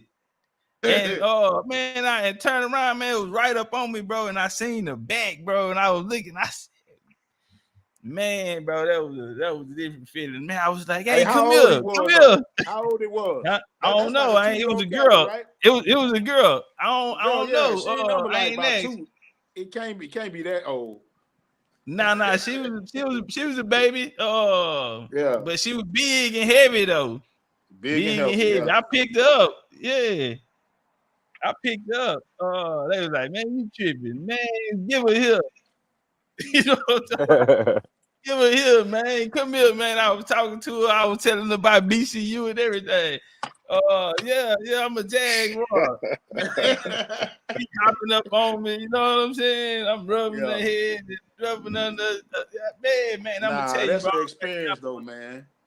That's an experience. And I didn't think I was gonna. Wow. I thought I just wanted to see a jaguar. Right. I thought I was gonna be taking a picture of a jaguar, but far away or something. Man, I never thought I was gonna have that experience. Wow. Man. So then I go to the jaguar pyramid the next day. Egg Balloon, which means the black jaguar, pyramid of the black jaguar. So to go there, man, I was like, man, they just, gave me my stripes. You know what I'm saying? Jaguar guard. Man, I done been to East Shell, we done been to Shock Mood and them. We done took the fam, bro, and they blessed me with that one right there. Hey, so what stood out to me the most that I didn't know before was probably how plentiful jaguars used to be in America. The man said you could find them from California all the way to the other coast. So this is the question that it kind of hit me with while I was watching was, why is it that in Africa they have a priest clan or a priest cult, they might have to go as a part of their initiation, they got to find a jaguar, they got to hunt it, they got to do special preparatory rites on the skin. Yeah, they got to get the leopard, and they got to get it. America. Leopard originated in America. Yeah. So then over there, why is that a part of their priestly cult? The leopard is the most important cat in Africa. People think it's the lion. Look it up. The most important sacred cat in Africa is the leopard, and the leopard is from America. Yeah. So then why are they using that for their cloth over there then? It's the same because that was taken over there. The leopard was taken over there. Yeah, that's why you don't have the dot. It don't have the dot like the jaguar, and it's slightly smaller. But that's habitational though. If you bring that leopard back to America and put it down there and put it in these places, it'll look just like the jaguar. Only difference is you won't see the little dots in the middle of the circle. I forget what they call them. That's the only difference in them. And right now it's just the size. But if you took a leopard from Africa and brought them to America and put them around jaguars, within a few couple breeding cycles, you wouldn't be able to tell the difference, only if you knew the patterns, and that would be distinguished by that one dot. That's the symbolism of the jaguar. That circle with a dot in it is actually in some culture what they call what they call it, the black dot, right? So it go a long way with it, man. Yeah, that the jaguar was the most sacred down there to them, and so it's crazy. You know, we come out the jaguars and we touching, we coming out, and now the jaguars are coming back to the United States. They finding them all over now, man. So it's up. They just found one in what was that? Well, they coming in Arizona, but it was somewhere on the going east, southeast down there. They just found one. So yeah, they coming. They Nah, my making cousin sent me a picture. My cousin sent me a picture of one my homeboy, his son. He do a lot of hunting. And I used to go with his daddy when I was young. We was in high school, but his son do a lot of hunting. They caught one on the camera. It's a black jag. It's in Quitman County, Mississippi, and it was a black jaguar. They caught it on the game cam. It was on the they trail. say they went from California to the Carolinas, and the Carolinas are the who? Yep. Carolina. Panthers. Oh, the Panthers. Jaguars yeah. The Panthers. Yeah, same thing. Yep.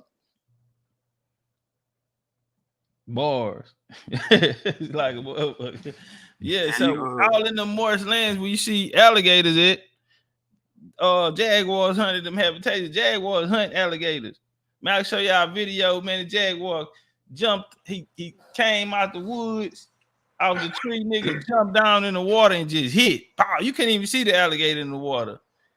When it went in the water, it hit so hard, both of them body went down in the water, you couldn't even see him.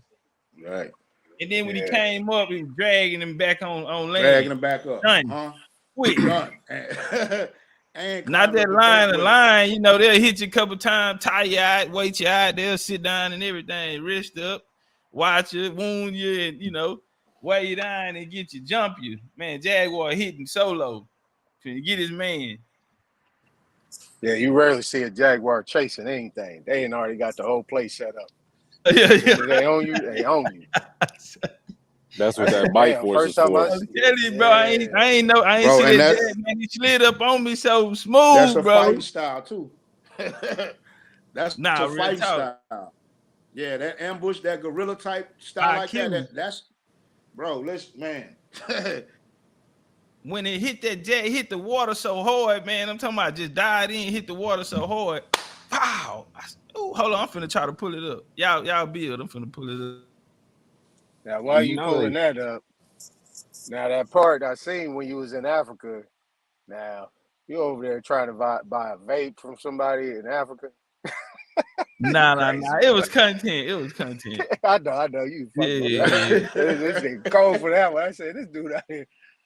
I said, but man, that was cold, man. Everybody in that video, I think I seen maybe 2 or 3 melanated people. Nothing but pale skins out there, and that was Africa. So that was Africa. No, that wasn't Africa. No, I was in Playa del Carmen. Oh, okay. Yeah, Playa del Carmen. That's the land of the Jaguars.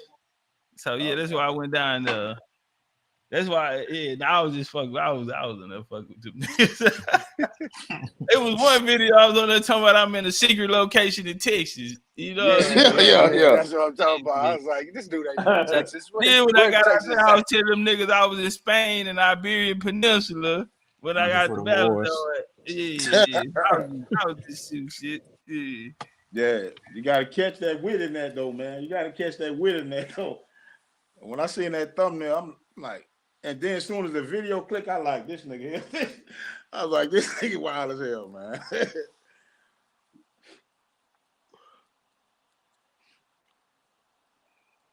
Yeah. So on the backs of that though, since he Top gonna pull it up looking for it, and this to any of the brothers on the panel, when you talk about effigies and you talk about y'all, you probably know about anthropomorphism, which is basically like what they have the ambush symbolism with the human. You understand what I'm saying? Yep. You got it. So spiritually, and this is what I want our people to understand, right?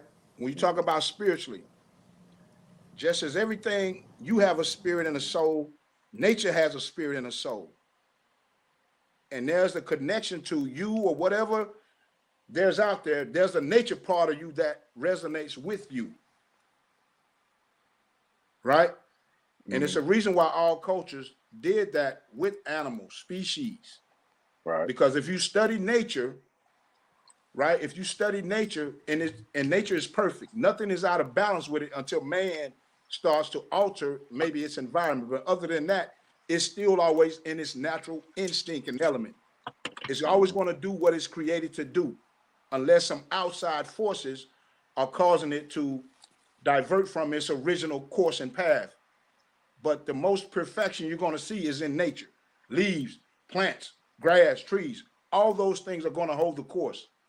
The only somebody that gets more out of course is man. Why? Because he has a mind and he can fathom things. But nature in its truest essence is the most perfect thing you're going to get when you're looking at it, right? So with that being said, everybody has some embodiment of a spirit animal. This is not a joke. It's not a game. It's not a fallacy. It's what you tapped into. So with that being said, in the indigenous world, all children before, they always had some kind of, that's where we get our nicknames, like squirrel, rabbit, hawk. Those things are just a offshoot of what spiritually with no other. How many other cultures? You go through a lot of other cultures around the world, but the type of nicknames that we have and we in this continent directly goes back to our indigenous culture, our indigenous heritage. Right.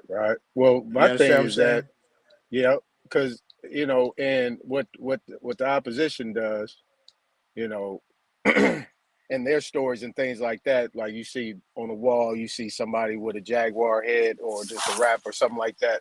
They'll try to turn it into this. Oh, there were people that was half man, half jaguar. No. You know what I mean?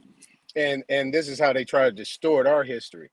I mean, and like you take, for instance, martial arts.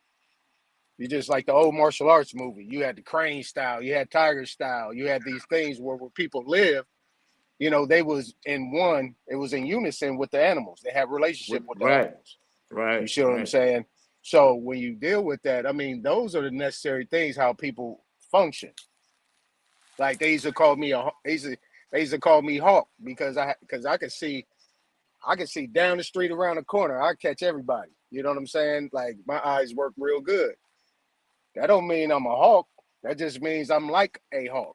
You know, like right. Function keen how insight. I do. Right. Keen Exactly. insight. Sharp eyes. Exactly. Because I mean, if you just take Genesis for an example, you know what I'm saying? It specifically said that the men and the animals were different. They were not the same. They didn't come from each other.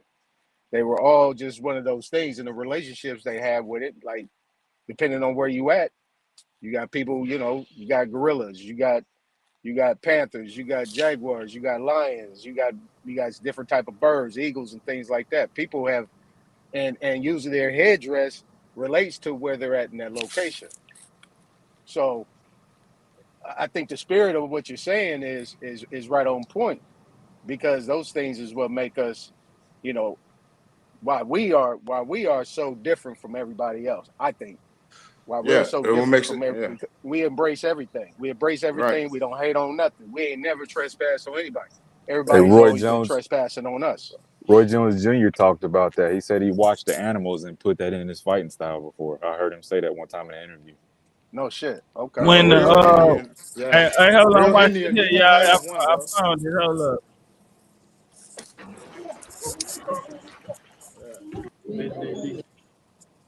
Check him out. Look at him. He right there on the tree. Oh yeah. Look at that. Bam. Yeah, damn, I fucked it up.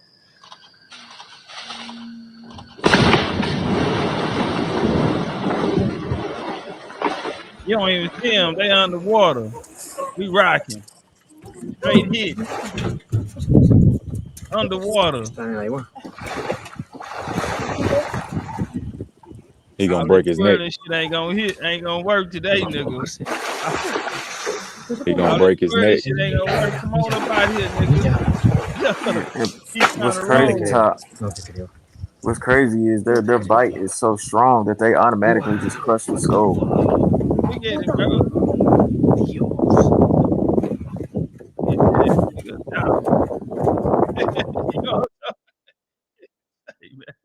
Damn, that was quick. That was quick. Get the job done. You know what I'm saying? Get in and get out. Turn up. Sheesh.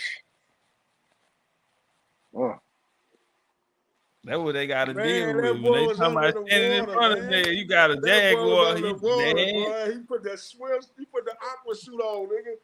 Oh. When he dived in, he automatically went straight in the water. You couldn't even see his body no more. Wow. Alligator ain't have a chance. Down. Boy, nah, hey, man. All that old rolling shit, that shit ain't gonna, nigga already done hit you and locked on you and ain't took another bite, nigga, in the same spot when I hit you. Holding that same spot when he hit him. But he Dang. Yeah. I mean, it seemed like he pinpointed. I think as soon as he got on top of him, he was on top of his head. He probably was done right there on the spot. He was done. That nigga instantly. That's what they do. They aim for the base of the neck, so they go ahead and break the spine. That way, it can't fight back. I don't know who said that right before me, but somebody said they automatically break the skull. Like their teeth are going through the skull. Whatever they bite is breaking. Yeah, one bite it crushes the skull of them. It's gonna immobilize them. Yeah. Yeah, the biggest bite force in the cat kingdom is the jaguar, but he the third largest of the big cats. But the bite force, he like Tyson. Everybody else can be whoever you want them to be, but I'm taking Tyson. You know what I'm saying? So that's what some people compare. If you compare the jaguar to the other cats, there are other great fighters, true, but pound for pound, force wise, bro, so they didn't want to stand in front of Tyson. You know what I'm saying? And the same thing with the jaguar. That bite force, anything it bite, it crushes it. That's not even with maximum force. That's just a quick clamp down. That's the weakest part of the alligator anyway, is their head. Yeah, that's the weakest part. Have y'all seen the got a python in Brazil, nigga, down the python. Oh shit, you gotta put that on. I gotta see that one. Yeah, I gotta find that one, nigga, down the python. Big ass. Top, have you seen the one where the jaguar sneaks up on the dog sleep on the porch? Oh yeah, I did see that one. It's like, how do you not to be that? Oh, you don't hear him coming, bro. I'm telling you, I had it happen to me, bro. So I know it, bro. You don't hear him coming, man. I just seen homie sitting down, biting on the broom, bro. I turned around, nigga was up on me. It's just crazy how something that big and that powerful can just be so quiet. No, cats like that. You know, them cats walk. Yeah, if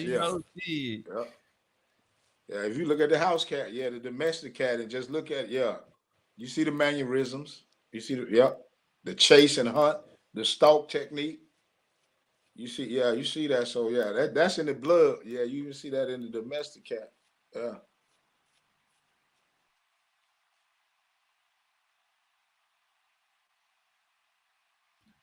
Cam, what's okay? You just came up. Hey man, if there's anybody out there who want to hit the link, what's up with it, Indian Ken?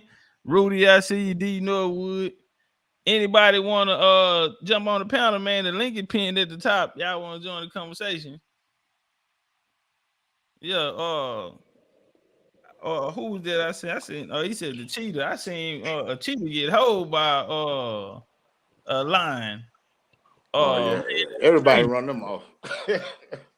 Yeah, and they ran up a tree. Lion came in that tree trying to come get him. The hyenas, they love the cheetah kill. The hyenas, they just strong on the cheetah every time. I just watched the video the other day. One hyena ran off 3 cheetahs. I'm talking, they all males. But the hyena's smart though. He was older. Yeah, man. He kept fucking with him so much, and then he'll nip at him because they fast too now. And he'll get a nip in, and after a while, the cheetahs just gave up. Like, man, this because that hyena, he ain't gonna give up. He got endurance. You know what I'm saying? And he got they got a strong ass bite. Yeah. Yeah, and that nigga fast, man. That nigga is crazy and silly.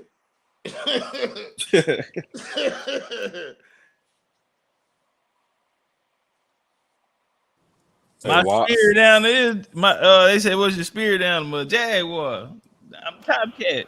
You know, the Jaguar, man. So we Just got all the falcons. All the falcons over here. The birds of prey is in North America, Central America. I don't know if y'all ever watched if you look at how they tag some of those birds and watch their range and just see like where these birds go in a lifetime. Hey man, hey, y'all ever see the Peregrine falcon hunt? Oh, the peregrine falcon. Don't they go up to like 100 miles an hour or something? They die like 200. They come down like a sleek jet and just hit. Wow! How the Jaguar hit in the water? That man, the Peregrine falcons was cold. Y'all know that that was one of our first logos too. We always had two logos. Falcon, and the Jaguar. Mm-hmm. BCU logos. Yeah. On the first website, we had the what you call them up there. And I had the two Jaguars on side of standing up on side of me. Yeah. That was the first one. But them Peregrine falcons they hit so hard. Ain't nothing you can do about it. No, it's like a missile. Yeah. It's like that nigga too fast, man. So who the toughest out of all of them though? The eagle, the falcon, the hawk? That Peregrine falcon. Okay. That's who Horus is. Yeah, that's who that's representing. Yeah, that's who Horus is. And the Southeast Indians, they worshiped him. He was he went through the they had three worlds. You had the upper world, you had the lower world, and you had what we had. And he can get through both. You know what I'm saying? He can get through the upper world and everything. He fly his nest on the highest. Nigga can't get up high like him. He go where no man can go, where niggas' eyes ain't never seen, and some people never see. You know what I'm saying? Yeah. And he hit hard. Now I'll say this. There's different elements with us, where there's warriors, there's priests. There's also the same thing that flows parallel with that spirit kingdom within the animal world. So certain birds have a warrior spirit. Certain birds have a regal. Some have a combination. But for me, the regal of the regal, the hardest one that you can ever try to get to is the bald eagle. Why? Because for the first thing is that when it comes to storm, all of the birds of prey nest. The bald eagle is the only bird that will wait till it starts to storm and will begin to fly into it. And he's the only bird that can fly above the storm. Right? Mm-hmm.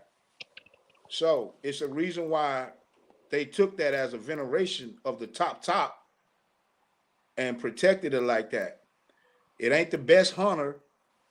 It may not be the fastest, but when it comes to going through shit, it's the fearlessness. It's the ability to go through the storm and then fly above it and rise.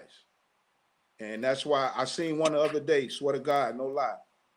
This is out in Seminole territory, right there in Narcoossee, which means black bear in the Creek Seminole language, right? Muskogee. Bro, as soon as I got around the pond, I seen something because it was so big sitting on the limb, right? I thought it was a hawk. I'm like, shit. So I get the phone out and I'm starting to walk to it. And I'm still focused on it because they move fast. You look at it 1 minute, and then if you look down at your phone to hit a button, then he gone, right? So I got the phone, I got it up, but I ain't got the camera flipped around. I'm looking at it like, damn, why the fuck I ain't seeing him? Bro, as soon as I open my mouth, he shot off. That's how keen his hearing was. You know what I'm saying? I was speaking low. I'm like, damn. As soon as he heard that, bro, he took off. I swear to God, like 100 miles an hour going back across the field. I'm like, hey, I found a Peregrine falcon for the whooper eagle. For the down the eagle. Animal in the world. Top 5. This is the fastest animal in the world. Meet the peregrine falcon. Also known as the duck hawk in North America, is a bird of prey from the family Falconidae. They are renowned for their speed, reaching over 380 kilometers per hour, or 240 miles per hour, during their high-speed hunting stoop or dive, making them the fastest animals in the world. Yeah, they got crazy. Their body is too. built to execute high-speed maneuvers as they dive through the air, with wings and feathers designed to reduce drag, by allowing themselves to shape like a bullet, and a large keel dome allows them to flap their wings more vigorously, and generate lots of power. They can grow up to 59 centimeters, or 23 inches, and weigh about 500 to 900 grams. Aside from their speed, they have a unique hunting strategy. Instead of using a set of sharp and powerful talon like other raptors, they hunt by knocking out their prey, by diving down after reaching a certain height and closing their feet, literally punching and knocking out their prey. Boom. This is the fastest animal in the world. Big ass eagle. Meet the peregrine Nah, falcon. see, that's you, Topcatz. That the way say punching, boxing. See, that's kind of like a boxer, a fighter. You see what I'm saying? Yeah, bro. Yeah, that ain't. That's damn. That I had to chase. I had to chase one of them out of my yard the other day. One of them falcons. Yeah, it was sitting in the middle. So I had my chickens outside, and I let them walk around at the end of the day. And I go in the house real quick, and then I look out. I hear my chickens making all kind of noise that they never made before. And I see one of them running across the yard, and they usually stay together. So then I look out the window, and I see this hawk just standing in the middle of the yard. And I want to say this thing was like, I don't know how tall it was. It was more than a foot tall, but it looked almost like the one in that video, but it was more gray. And it was just standing there in the middle of the yard, looking around, trying to pick which chicken it was gonna eat. And I ran out the house so fast, man. I started hollering. I was screaming because I was trying to make sure it didn't take my chickens off. And but yeah, man, them things are dangerous, man. They all over the place. They real active around us. So I got my dogs trained now to where the dogs will sit outside, and the hawks won't land while the chickens out there, and the dogs out there. So they, everybody get along now. But that day was a scary. Yeah. Wow. No, that's just saying that's the thing. I had a guy I work with, man. The owls where he stay at, like this area in Florida, it's a lot of hills, right? Still hilly. This is out in Lake County, but Lake County is still kind of, they develop it as a community, as a city. So it's still rural. A lot of parts of what people don't know about Florida, a lot of parts of Florida, especially the interior parts, this is all still southern South rural shit. You can see the cities being built up now. Most of what they show on TV, that's like the coastal areas, the coastal cities. But the interior of this land is still mostly country. It's rural. You know what I'm saying? You got cows, and then you'll see a building. It's just, you know what I'm saying? So it's still what it was, and it's natural. The interior is. Saying that to say this is that's exactly the same way. Like I said, with the hawks, man, this guy he got chickens out there, but the owls out there, the hawks out there, it's just their natural environment. He got the chicken coop up, but man, them that's just natural birds of prey. Just doing what they do, man. So, Yeah, I got lucky. Y'all ever seen the golden eagle? Yeah. Yeah, it's like 4 times bigger than a bald eagle. Yeah. I think it's one of the largest birds of prey in the world. Bro, we had everything. Yeah. Hey, so what about that? What about that black dog? You know what I'm talking about? It's Ampu or Anubis in Egypt, but then you don't see that dog anywhere over there in Africa. You see that dog in I want to say Oaxaca. Yeah. You know what I'm talking about. Yeah, it's a short-haired dog. Yeah, that one. So explain that to me. Like how do they have that as their iconography or anthropomorphize that jack? They say it's the jackal, but it really, every time you look up a jackal or any images of a jackal in Africa, none of them will give you that black dog.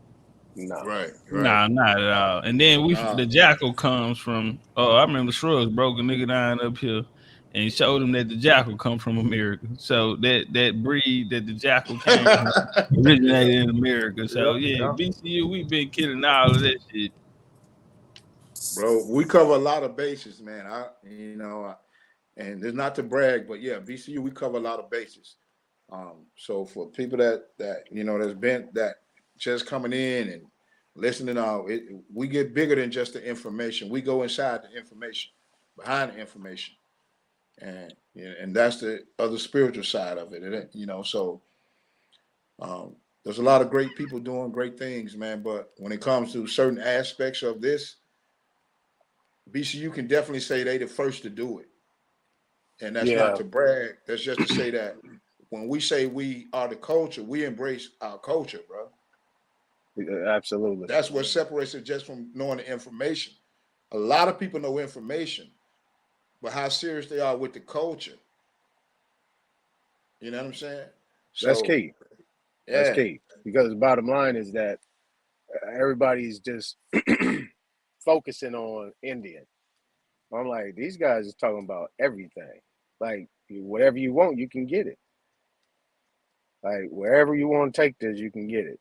You know what I mean? We do it all, man. Food, music, spiritual systems, religion. We do, the whole gamut. So it's hard to get locked in. We got sight and we got focus, but just to say that that's strictly what it's built on, nah. Because Topcatz came with an idea, and we watered it and pruned it, man, and helped it grow. So it's diversified. So there's branches now. I've heard people, plenty of people come on here. Yeah, I've heard plenty of people that came on the panel. I mean, I've heard people that do piping, that know how to run water systems. I mean, this brother was just talking about he got chickens in the back, so obviously he got some land over there, and he's doing some things. I've heard people that drive trucks that's moving around and got their own businesses. You guys are traveling. You guys are seeing different places. I mean, you talk about the food, you talk about the culture, because that's the main thing. Like what you just said, it's really about the culture. I mean, you can't get really stuck on this Indian word. You know what I'm saying? Because everybody got their own, want to put their own hand in that pot. Right. And they starting to make that a doctrine. Exactly. You see what I'm saying? And we talked about this a while back. I told you. I mean, I ain't gonna say I told you, but this is what is always happening in America when we start something or we bring something to the table. Everybody want to come in and put their own spin on it. There you call go. it something different, and then remix Watering it down. Yeah, exactly. Water it down, and it's like really people not understanding. This is just who we are. This is who we be. It's nothing outside of that. It's just now we talking about it. Now it's being talked about on a higher level. Right. Mm-hmm. Bro, this like me and my brother grew up down in Mississippi. My cousins, I had a big family, and we had a yard, right? And he had shade trees in the front. On the front to the right, and then on the side we had a lot there where we played football at. Anybody that wanted to play football and have some space, you got to come play in our yard. That was the spot to be at, and it was a corner lot. So these conversations, to me, it ain't nothing new. Me and my brother and my cousin and man, we you know what I'm saying, we Mississippi boys, so we used to sit up under that tree as we got older, smoke and drink. You know what I'm saying? And we been in the country, we know what the world be saying about people from Mississippi. They think we slow, we don't know nothing, yada, yada, yada. So we got family that done been places. We done been places. That's what they don't know. A lot of people didn't know. You feel me? My family particularly. We always travel. So we had conversations like we having now on this panel. The only difference is I was having these conversations with my cousins, my cousin's brother. You know what I'm saying? It's 6 boys. So I was having these conversations, you know what I'm saying? Man, shit, man, as long as I can remember. We done got to fighting under that tree with the police. When my cousin them fought on that, everything that went down, you can name under there, except a murder. But you know what I'm saying? But that's not to look down on. I'm just saying, like the whole gathering together to Hopoka in the Creek language means we shall gather here. You heard what I said? Tohopeka to Hopoka. And the lake that we got here in Central Florida, Topcatz over in Kissimmee, Osceola County. Peace to the chief, war chief, man. Right? That lake is a place where the actual Seminoles gathered at. It's a watering hole, but it has some of the top bass tournaments in the country there today. So when you go there today and you look around that area, you see the homes that's there, right? That was one of the gathering spots of the ancestors. And from there, they went over to, you can cross the water, go over there, and you go on over to what is known as Seminole County. You see, so that part when Top was talking about the spirit of a place is still there, or the people, that's very real. That's a very real thing. Yeah, when the people not there no more, the nature still holds that energy. Yes, you can sir. feel Talk it in to the 'em, bro. trees and shit like that. That's why, yeah, now you can feel it in the nature, man, the trees. And yeah, you can still feel it. You can man, they was here. You know what I'm saying? You can still feel that energy. You don't get it from the people though. And that's why we don't see America not that great number one right now, because you don't see it. It shouldn't be no potholes or nothing in here from the greatness, because we ain't never lived like that. Everything was freshly manicured, everything was we took care of the land because the land took care of us. These niggas been running it in, they outsourcing everything now and took the power, broke us down. Yeah. And now, this shit ain't great. Got all these implants. It's paper thin now. It's paper thin. Sweet fella jump on the my bad, y'all. Sweet fella jump on the pounder, man. What's your thoughts on the bill? Yeah, give me your thoughts on the bill. Come on up, sis. Yeah, she in the chat chatting along. Bring dropping information and everything. Yeah. Come on up here, because she get to be long-winded. Yeah, but I like to hear her talk. Come on. Hey, I gotta make some moves, but peace and power to y'all, and y'all keep doing what you're doing, man. It's very well needed. It's applicable. It's improving people's lifestyles and livelihood and health and wellness. All of that is for positive impact for the better. I appreciate it. I'm gonna make some moves. Hey, but real quick though, my homie from Mississippi, tell Big Crit I said what's up. Y'all take care. Yeah. Y'all know my theme song is Big Crit, that confetti. Yeah, Trish gave me that song. She said, "This is you, man." That confetti come on. Oh man, I go in Mayweather mode, man.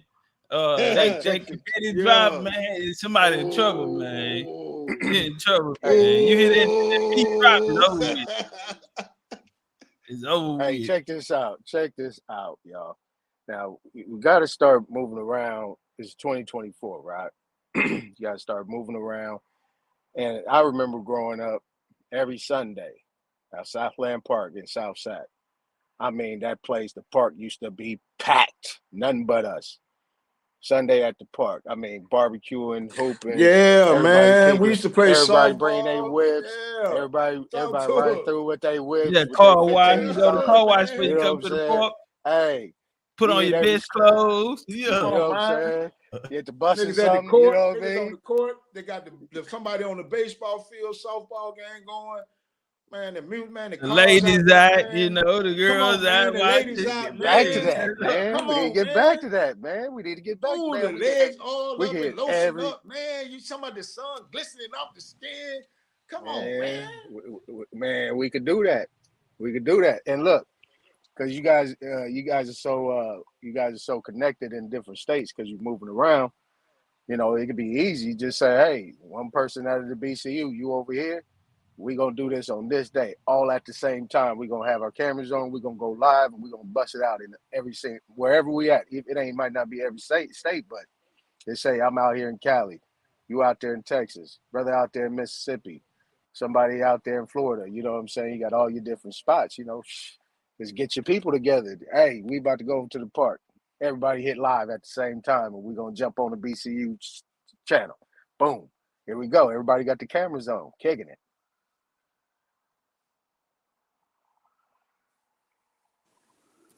Peace, Chief. Peace, BCU. Peace, chat. I feel that definitely bamboo earrings, at least 2 pair. You know, we have to have our 5 chains on, rings on every finger, gold. You know, even those who rock gold teeth or gold caps. That's how we used to do it. Make sure everything was tight, hair did. You know what I'm saying? So, yeah, y'all were talking about those birds. And you know, some of those birds are, shoot, as tall as me. I think, for real, I would just faint if I saw some of those birds, you know, standing in front. But they vibe off of our vibe. So I definitely love the Yucatan tour. Just watching it, it just gave me tingles, you know. And then you telling the story of it, it was almost like transporting to that time, you know. And then what Superior said, just it's the same thing. It's like 360, where he was talking about how we are truly connected to nature. It's definitely our other arm. I like to look at it like water is the first world. You know, water is woman. She flows, she cleanses, she nurtures, she loves, she caresses, you know, the whole thing. And then the land, it's like our brothers, they're the foundation, they're solid. But all throughout nature, you know, we have that relationship with every species on the earth. There are no 2 things alike, no 2 grains of salt. I mean, yeah, salt and sand alike. That to me is phenomenal. And then, you know, I was watching you go through the park, right? That little Revolutionary Square. You with me? Y'all can hear me? Right. Yeah. Okay, and I was noticing the trees. The tree trunks were painted white. You Yeah, saw you that? did say that. You mentioned that. Yeah, I Yep. paid. Yeah, I seen it. Yeah. Most so the universal tree or the tree of life is very important in the Mayan culture. It's it's a universal thought too. You go through all of them that had a tree of life, and so yeah, in the Yucatan, I mean down when we went to Chichen Itza, they had a huge one down there. You know, it's white, so that's what they were trying to do. Yeah, that's what Yeah, those. because I only saw certain ones in that little park that were, of what I could see in your video. It seemed like there were only certain ones that were painted white. And it looked like they were all painted from the same length. You know what I'm saying? Like at a certain point down. And I noticed that for some, it looked like for some of the newer trees, they weren't painted. So I was just wondering why in that specific area, certain of them were painted white and the others weren't. And then I wasn't really sure. I couldn't really see. I was like, is that paint or is that a wrap? Because, you know, in some Indian societies, they wrap the trees, you know, with a cloth. But I love that tour. When you were going down into the cenotes, um, mm, those cenotes are all over, or let me say this, those underwater quote unquote caves are all throughout the Caribbean. And so when you were going down, I was wondering if they were linked. Because in Jamaica, Hold they on. have Let a me say lot this of one thing those. right here.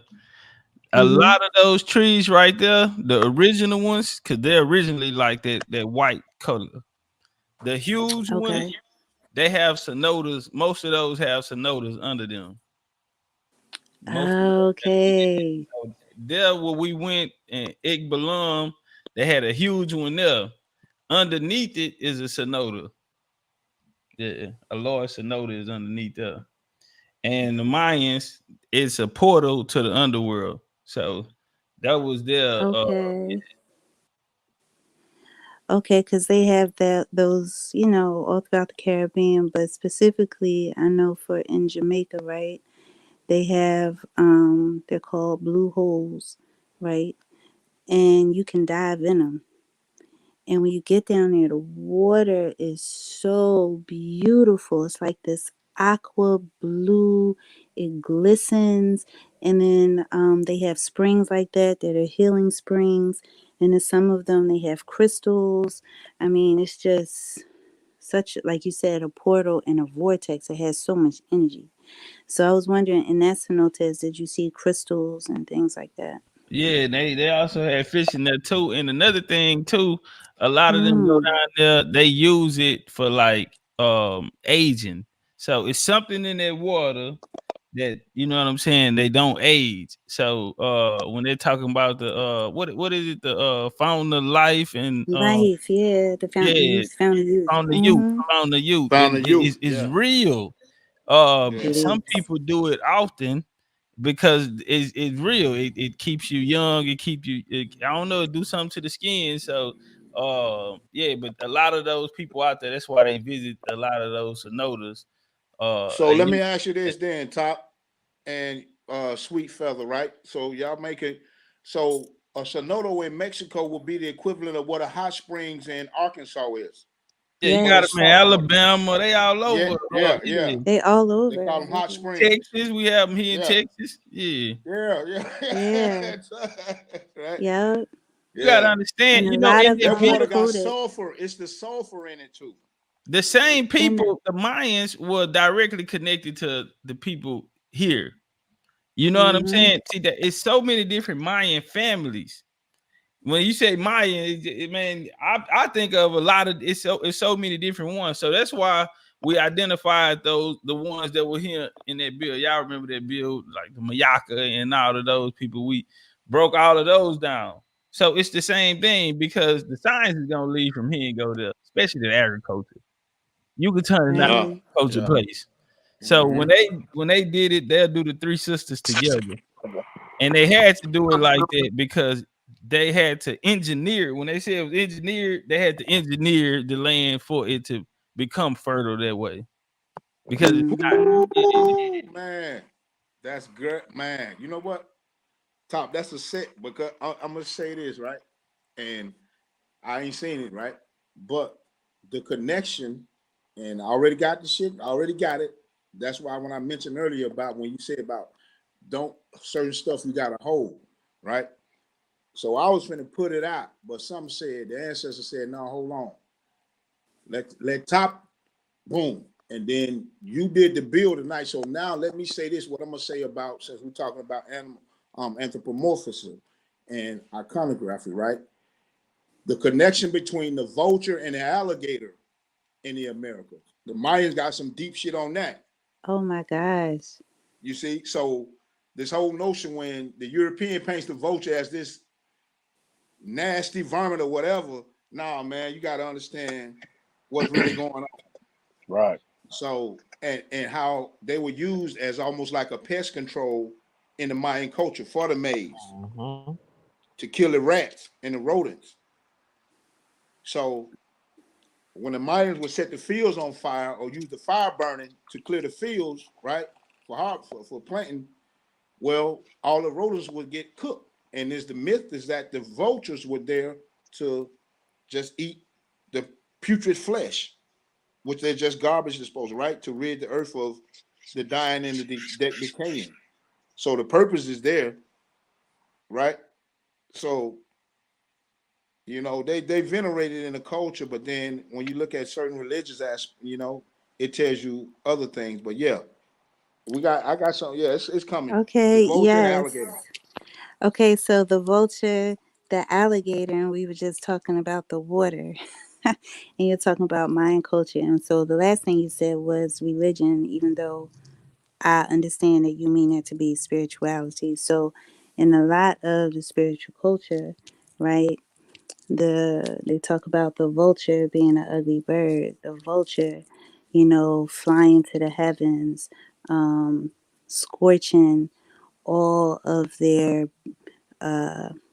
or let me say this, let me do it in reverse. A beautiful bird flying towards the heavens to make a plea to the Most High for the people of the earth. You see what I'm saying? And doing Yeah. that, they scorched, their feathers and turned into a vulture, you know. So yeah, we could talk about Yeah. that later as well, Yeah. because Yeah, Yeah. yeah. This. No, we Yeah. don't The story. no, the we Yeah. didn't The birds throw supposed to all story. of speak to our you. pearls to swine. Yeah. The story. The story. I Oh think, as they goodness. told it, was that at a point in time in the beginning, the vulture was the most intelligent of all the birds, the flying birds or whatever. I don't know if it was the most intelligent species or animal in that sense, but I know one thing. It did say it was the most intelligent bird. And then, like what you said, Sweet Feather, is that, yeah, they flew up there, they had a conversation, but they kind of flipped it a different way from what I remember, is that there was something that they did which would silence them because they said they used to be able to talk. Well, yeah, I mean, there are different parts to it, per culture.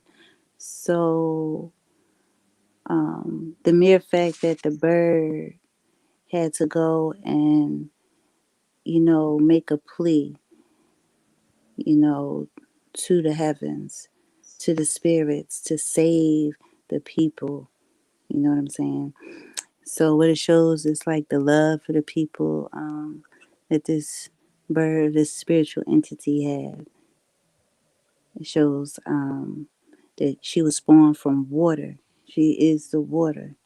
And it just shows the love that woman, the womb, mamas have. It shows the principle of love, because a lot of people don't deal with the principle of love. You see what I'm saying? They deal with our idea of love. So So what made it become a scavenger? There was something in that, the way they became scavengers and so on and so forth, where they went from that, what you're saying, to this, what they are right now.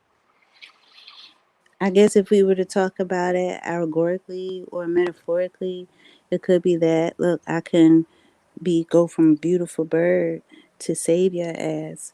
But then when you don't appreciate the principle of love, I'ma tear you up like a vulture Mhm. and cut you down to size.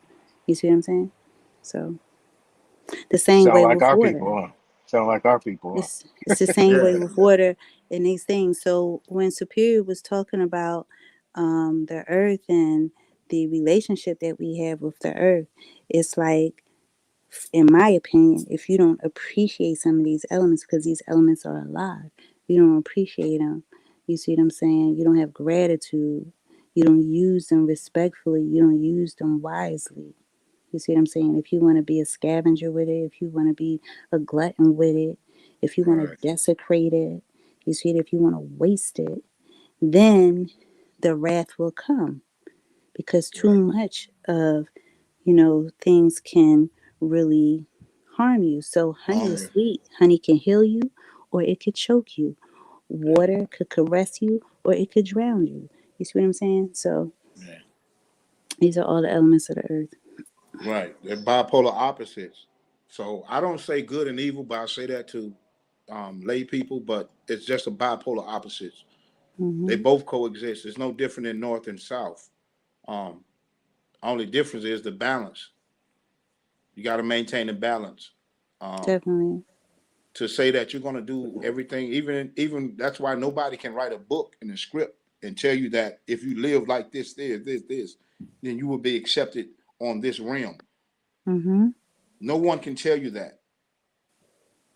That has to come from an internal thing, walking through life as life is in that environment which you find yourself. So if you find yourself in the ghettos of America, downtrodden, you still have that optional choice, because life never leaves you choiceless. You either do or you don't. Yep. Yep. Yep. So you don't need no man, you don't need nobody to sit in front of you and tell you right and wrong. It's written within the confines of your human existence. Absolutely. Well, you don't Absolutely. got to say God. You don't got to put no label on it. All you got to do is just exist and watch the world around you, which is nature. Our ancestors venerated nature above all else because what man says with his mouth, the nigga can fry chicken and ain't got to never turn on the stove. Talk about it. Talk about it. Well, if you look at the world around you, the nature, not the inanimate objects that you got to use, that you got to give energy to for it to be functional, i.e., a car, opening a door, turning on a switch. People have gained lust for inanimate objects that they have to give power and energy to instead of getting power and energy from that which already exists. Man rather get energy from shit he created with his ego to say, I. You understand what I'm saying? But you can't do that and manipulate nature like that. That's right. You can do all those other things great as a man, but you can't go out there and deal with that because that's going to bite back and you ain't going to beat that. So you can build all the castles, the forts, but you ain't built shit strong enough that's going to feed mother nature. That's right. So keep building, you big, strong ass man. But they got somebody to straighten you right on out. Build it. Earthquakes, thunderstorms, tornadoes, hurricanes. Build it up. And watch mama tear that shit down. If it ain't right, I'm gonna That's give the right. floor on that one. That's right. And animals humble to nature. They're not reading a book, going over these theories. You see what I'm saying? They humble to nature. They just exist in their purest element. That's They right. ain't trying to force the other one to do nothing. They just all existing in their natural element. The bear ain't trying to make a cougar be a bear. You understand what I'm saying? The eagle Yes, ain't I trying to do. make the dog fly. That's right. But there is life and death within that. And that's what our ancestors also understood. Mother nature gives and she taketh. Everything got to be replenished. So death is not a sad occasion, depending on how it went down. It's bored. It's bored. Hey, let's get some last words. We're gonna shut it Yes. down. We've been on 4 hours. We're gonna head on and shut it down. This was a good one for today. Appreciate All right. y'all coming up, pulling up. Let's get some. Y'all can get some last words. We'll let Sweet for Well, the I got a close. question. I got a question for you, Topcatz. Okay, so All right. based on that conversation you had with Taj. Okay, so you ain't got to tell me what's your next move, but I know you had mentioned that like a lot of these cats can't, they can't really talk to them. But what's the approach to any type of solidification with some of these other groups in regards to how you gonna approach these people going forward? Um, I really, man, I really ain't got too much to say to a lot of these people, man.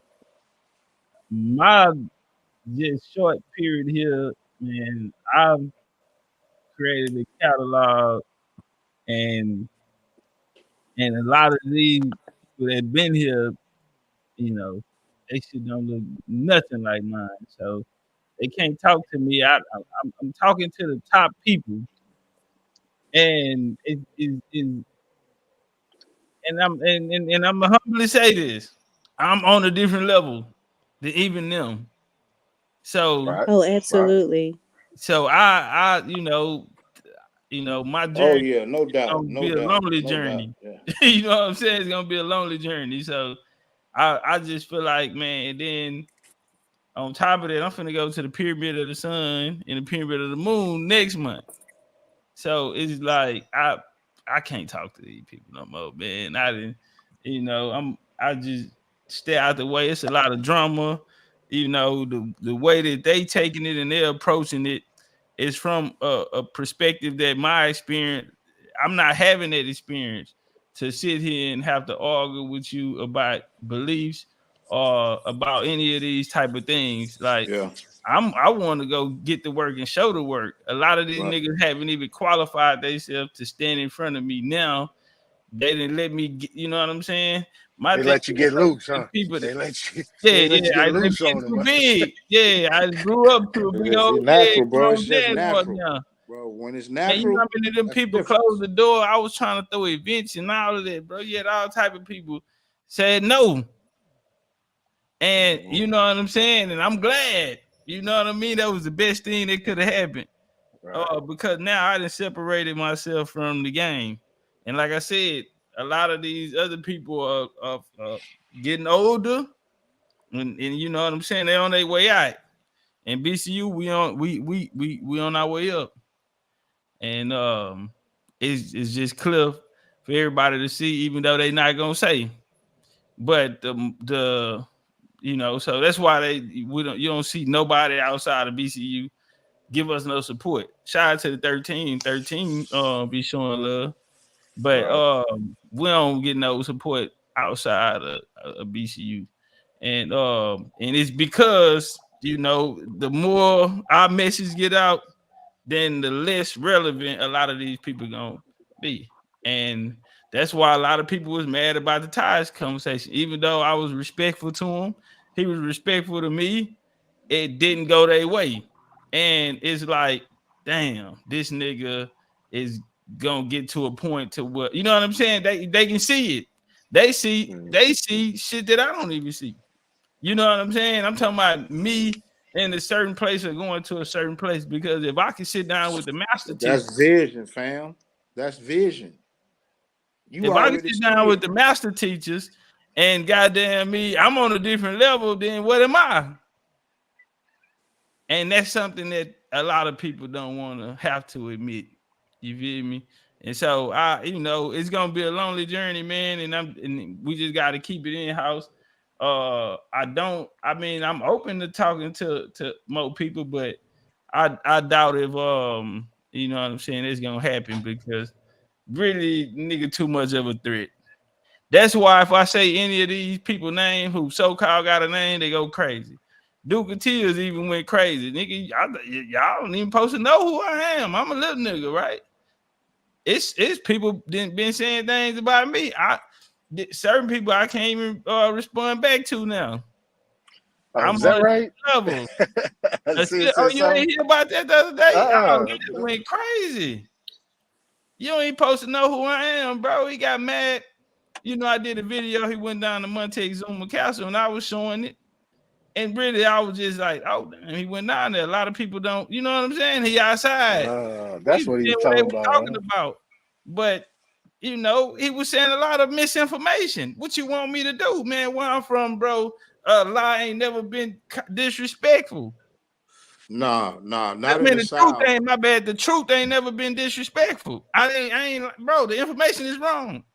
And he said he probably ain't never heard of Montezuma Castle saying that. And then, bro, I've been there and done it.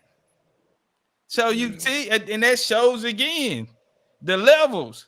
How I'm not on a certain level. Nah, bro. And I got the right information on what really happened. So yeah, I can say that.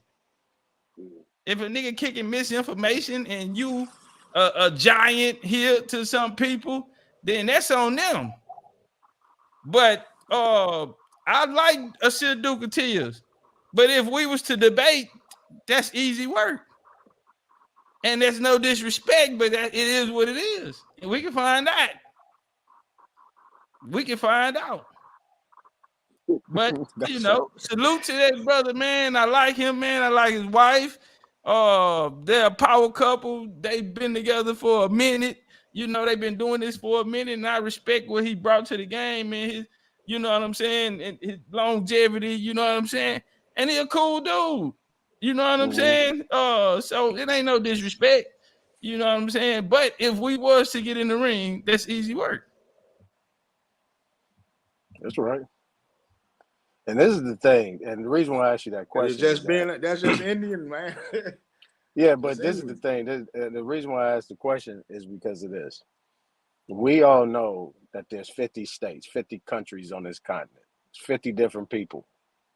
I mean, there's 50 different things going on.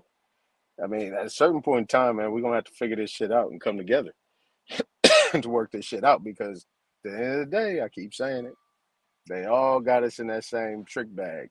And as long as we still on this other bullshit, ain't nothing going to happen. And we just going to still, it's going to go back to, we're going to have to wait a whole nother generation for this shit to take place. And you going to be 70, Topcatz. Nah. See, same bullshit. I want you to just check it out now. Watch this here.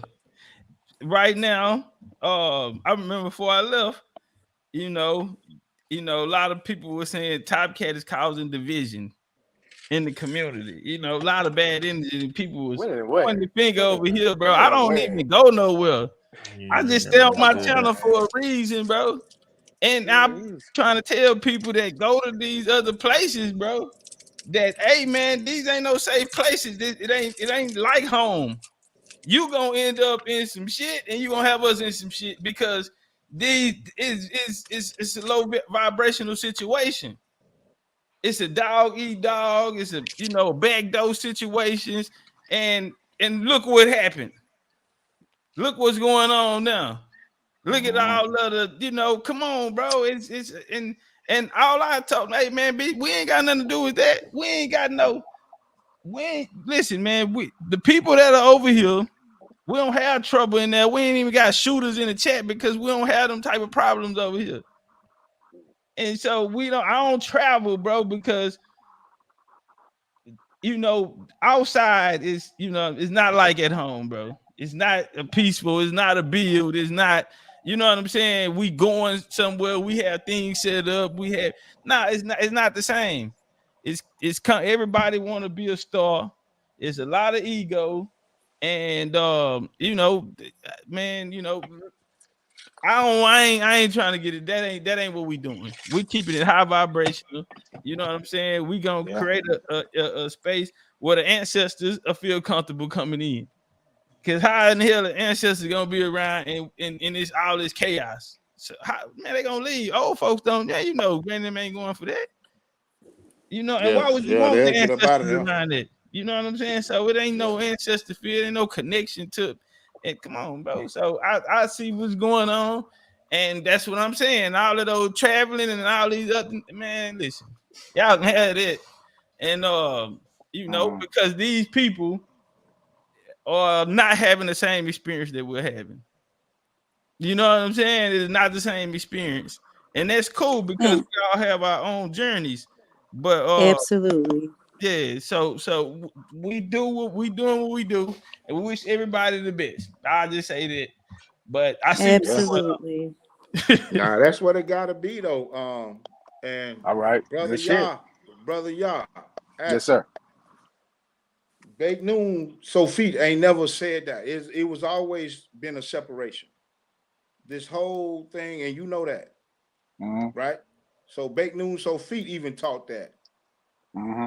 So this whole thing, it'll never happen. That's and it's not a bad thing, it's a great thing, because what that then does is forces or puts each and every individual to be held accountable. So within that accountability, then you start to group together forces or assemble like-minded. But to have it all embraced and say, when we get there, we'll figure out who is who. No, you got to, that's along the way, pruning. Because the tree is still growing, but it's the small foxes, the little details that destroy and the house don't get built. So a slack worker or someone who ain't pulling their due, well, I'm going to keep carrying that. No, bye. You fired. Real talk. So the kingdoms don't get built off of saying, or doing that type of mindset.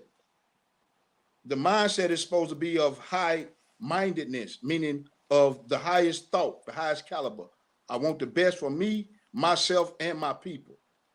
If I got a bowl of soup, you may have half my bowl of soup and anything else. That's nation, that's community, that's family. Because if I got and you don't lack, then you're going to keep passing it on. Each and on and each and on and each and on. So yeah, as a community, you have to be distinct and separate and set apart and want to be above. Hey, get those cookouts. Get those cookouts going. Watch. Right? For real. Yeah, we got a pyramid tour coming, man.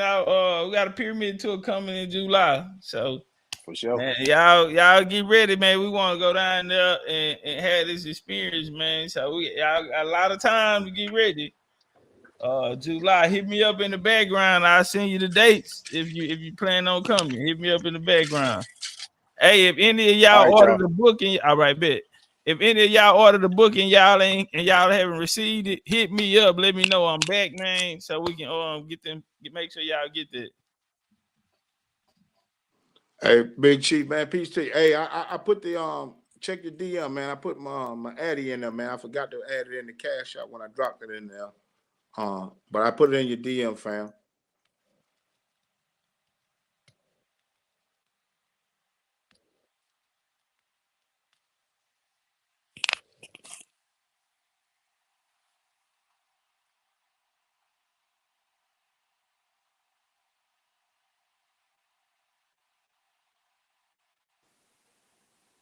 Hello.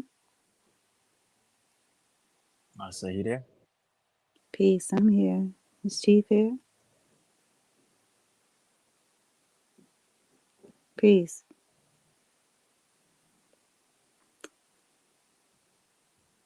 Can y'all hear in the chat?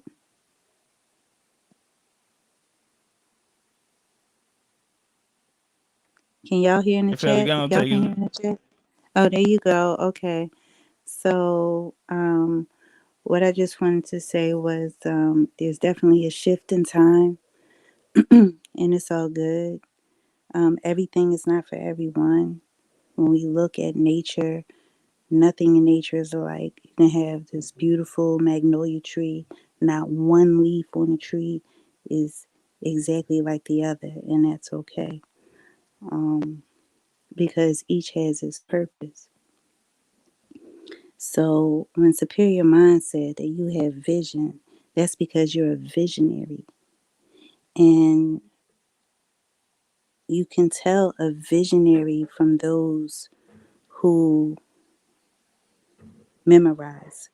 You can tell a warrior from those who are soldiers. And so initially you asked me to come up and speak about the debate. And so that's my comment about it, you know. And so you are connected to everything and you're not attached to anything. And you can tell that in where the ancestors and where your heart places you. I thank you for sharing the video. And I look forward to learning lessons every day, giving thanks every day. And I think that when you do that, that aligns people. It's an alignment. And that's what's happening. And it's beautiful. So that's what I want to say. Salute, Chief. And BCU. Peace. Appreciate you, sis. Appreciate you. Sis. Appreciate you, sis. All right, Appreciate y'all. you. Look.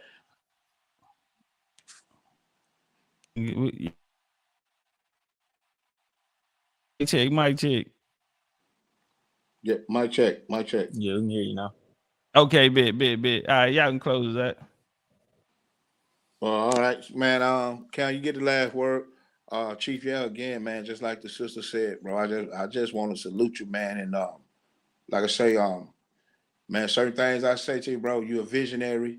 You see things, and that resonates with me in terms of just being a man and trying to get somewhere in this world and achieve things in spite of the situation. You know what I'm saying? Cracking a head, a nigga behind the gate and everything, but none of that don't stop. You know what I'm saying? Nigga face death, life, and keep on moving, but still having that thrive and that drive to want to do more, see more, do better for yourself and your people. And I salute you for that, young man. Appreciate you, man. Appreciate you for riding, man, the real way. Cam, take it that. Yeah, I just end off on saying, bro, like I was saying this earlier. I was thinking this earlier when I was driving. I was like, this is the only time, like BCU is the only place where I feel like it's actually like it's like home. You know what I'm saying? Like I feel like we're all so far away as far as everybody lives in different states, but it always feels like we're always so close. And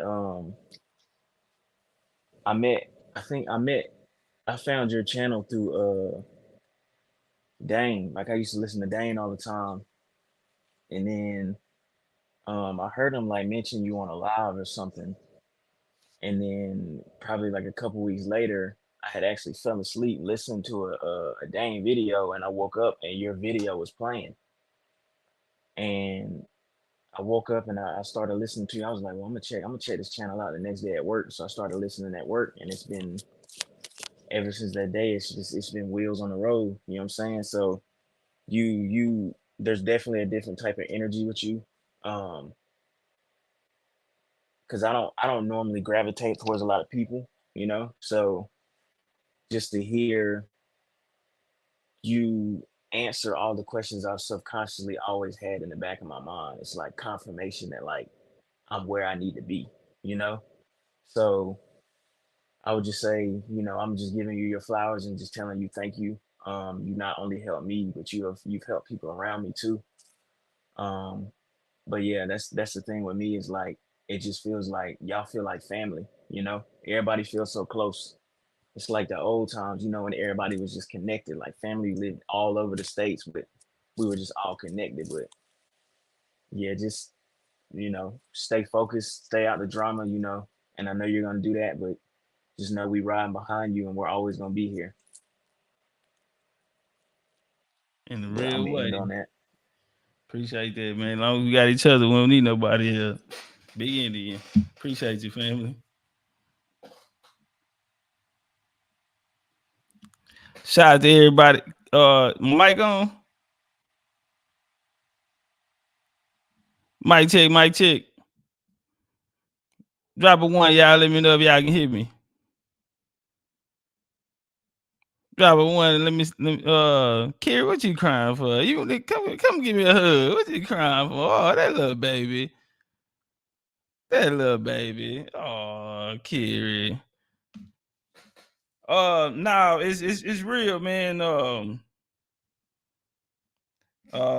nobody thought we'd be here.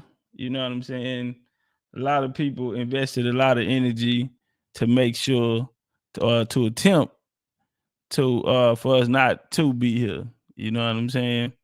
I was a lone Jaguar, one deep solo, and when I walked in, and so you know, when I'm having them experiences and the ancestors just showing me, hey man, you might have to go up front and scout, and you know, it's okay to take this road. Um, you know what I'm saying? They end up putting a lot of good people around me. You know what I'm saying? Um, for a long time since I've been here. And a lot of the people that started with me are still here with me, which says a lot. You know, I grew up, my older brothers and cousins, you know, they called themselves Topcatz.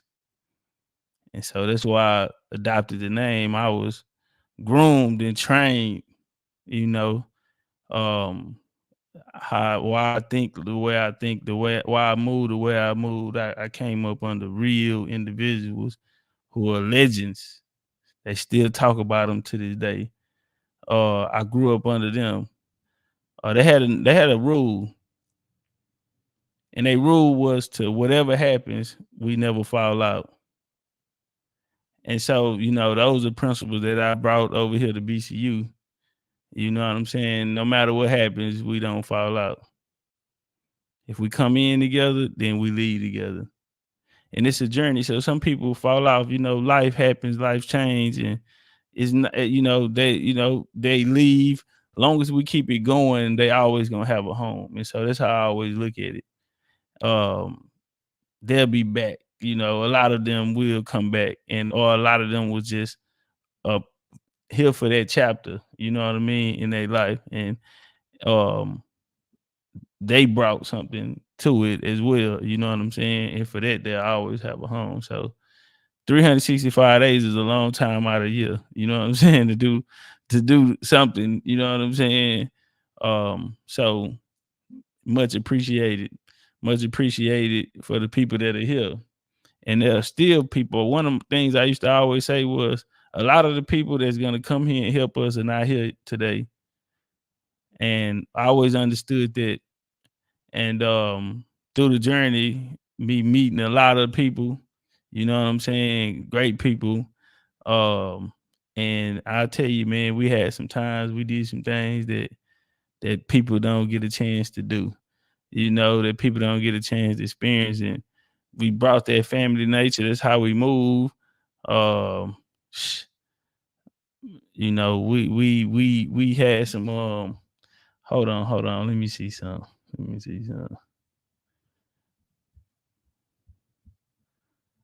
Where is it, man? Let me see if I have it. If it's already. Let me see if it's already put together. All right, I might have to download it. That's cool. But yeah, I wanted to I'll put it up. I'll make a little video or something of it. But I wanted to show something, man, and it really got me. And it's really my one of my favorite ones, you feel me? But it just show us together as a family. And yeah. I mean, we just getting started. You know what I'm saying? Like I spoke on earlier, man. We very, very early in the journey. And we got a long way to go. And in that journey, we're gonna see a lot of people fall off and their time expire. And we're gonna have the experience, you know what I'm saying, and the foundation built, you know what I'm saying, and that, you know, we're gonna, you know, that's gonna last for the next 2,000. I told you, whoever win this battle, and that's gonna take us for the next 2,000 years. And like I say, started off with, this was a very spiritual and emotional situation, man. I cried tears of joy, homie. Like I won a championship. I know how much work that I put in. Man, I know how many battles this nigga had, and man, it was just a blessing to be honored by the gods. It rained that day and everything. You know, Shock, rain god, messenger of the gods, god of water, big Shock. He a jaguar god. So when they were saying, "Oh, it's raining," I didn't take that as a bad thing. The gods know we here. Yeah, they know we here. And you know, water is a sign of purification, rebirth. It's like a baptism. And I thought about Big Shock. You know, the jaguar god, messenger of the gods, god of the water. Say the gods know we home. And that was confirmation. You know, the jaguars are returning to the North America. And the ancestors are with us. Big Indian business, man. Appreciate y'all pulling up, coming to rock out with me, man. I love y'all. As long as we got each other, we don't need nobody else. Shout out to Drea in a real way. Y'all be cool. Enjoy the rest of y'all day. Hold on, time out. Nick says that black is a European term to steal our land and birthrights. Well, all of those, Nick. So that's why you gotta know your story, your bloodline. Let me say this here too. I know they going crazy on this. All blacks are Europeans. So I've been in that little conversation. And I mean, are they Moors? All Europeans Moors. That's listen, I created the Black European genre. If anybody want to know anything about Black European history, they need to come to Big Chief Topcatz. I created the doctrine, the curriculum. So if people feel like, you know where it comes from? I'm gonna be honest. Nobody, you know where it comes from? That is a Pan-African thought process. And so people need to be careful with saying that the Europeans, I hear Dosi going crazy with the company, but listen, family, that comes off of hidden colors. Check. That is Tariq Nasheed, Dr. Kaba, very Tariq Nasheed, Dr. Kabarish. That come off the first hidden colors. That is a Pan-African ideology, family. We gotta watch out now. Come on, man. We gotta be on a whole different level, man. We gotta be great. We gotta be great, nigga, or die. Period. Because if you ain't great, then the God's not gonna accept you because they only accept the winners. We gotta keep that in mind. We also gotta have to keep in mind about how we manage the important information and how we keep it to ourselves. And that's how we keep the power. The last thing that I want to close on is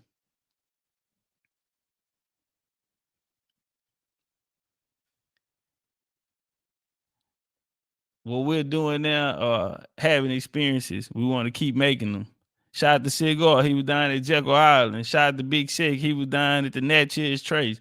Pocahontas Mounds down in Mississippi, boots on the ground. So while I was out there in the field, I wasn't the only Jaguar out there in the field. You had them down in Jekyll Island, down in Mississippi. You know what I'm saying? Visited ancestral territory, ancestor site, coming from where they ancestors were, tapping back in. And so that's what we're about. And so confirmation, you know what I'm saying? You know, no matter where we at in the journey right now, don't look at that part. Because where we at today, we're not gonna be there tomorrow. You know, tomorrow is one step closer to where we on the way to. And we're here on assignment. You know what I'm saying? You wouldn't be here if you wouldn't. And through that, we have to enjoy the experience. Because a lot of people are talking about it, but they're not actually experiencing it. And so we are having experiences. We done been so many places. Man, we already in double-digit tours, group tours. We're in double digits. You know what I'm saying? And so we doing good. We done had mansion parties. You hear me? We done been all in mansions. We done been down and man, name it. We been there. What you talking about? Serpent mounds and all of these things that's talked about. But we actually having experiences.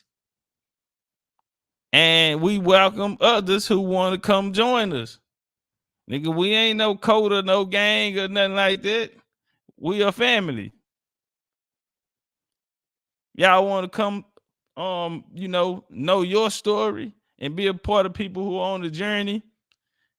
And your people them told you that you had Indian heritage. Well, come on that journey and come find your story with us.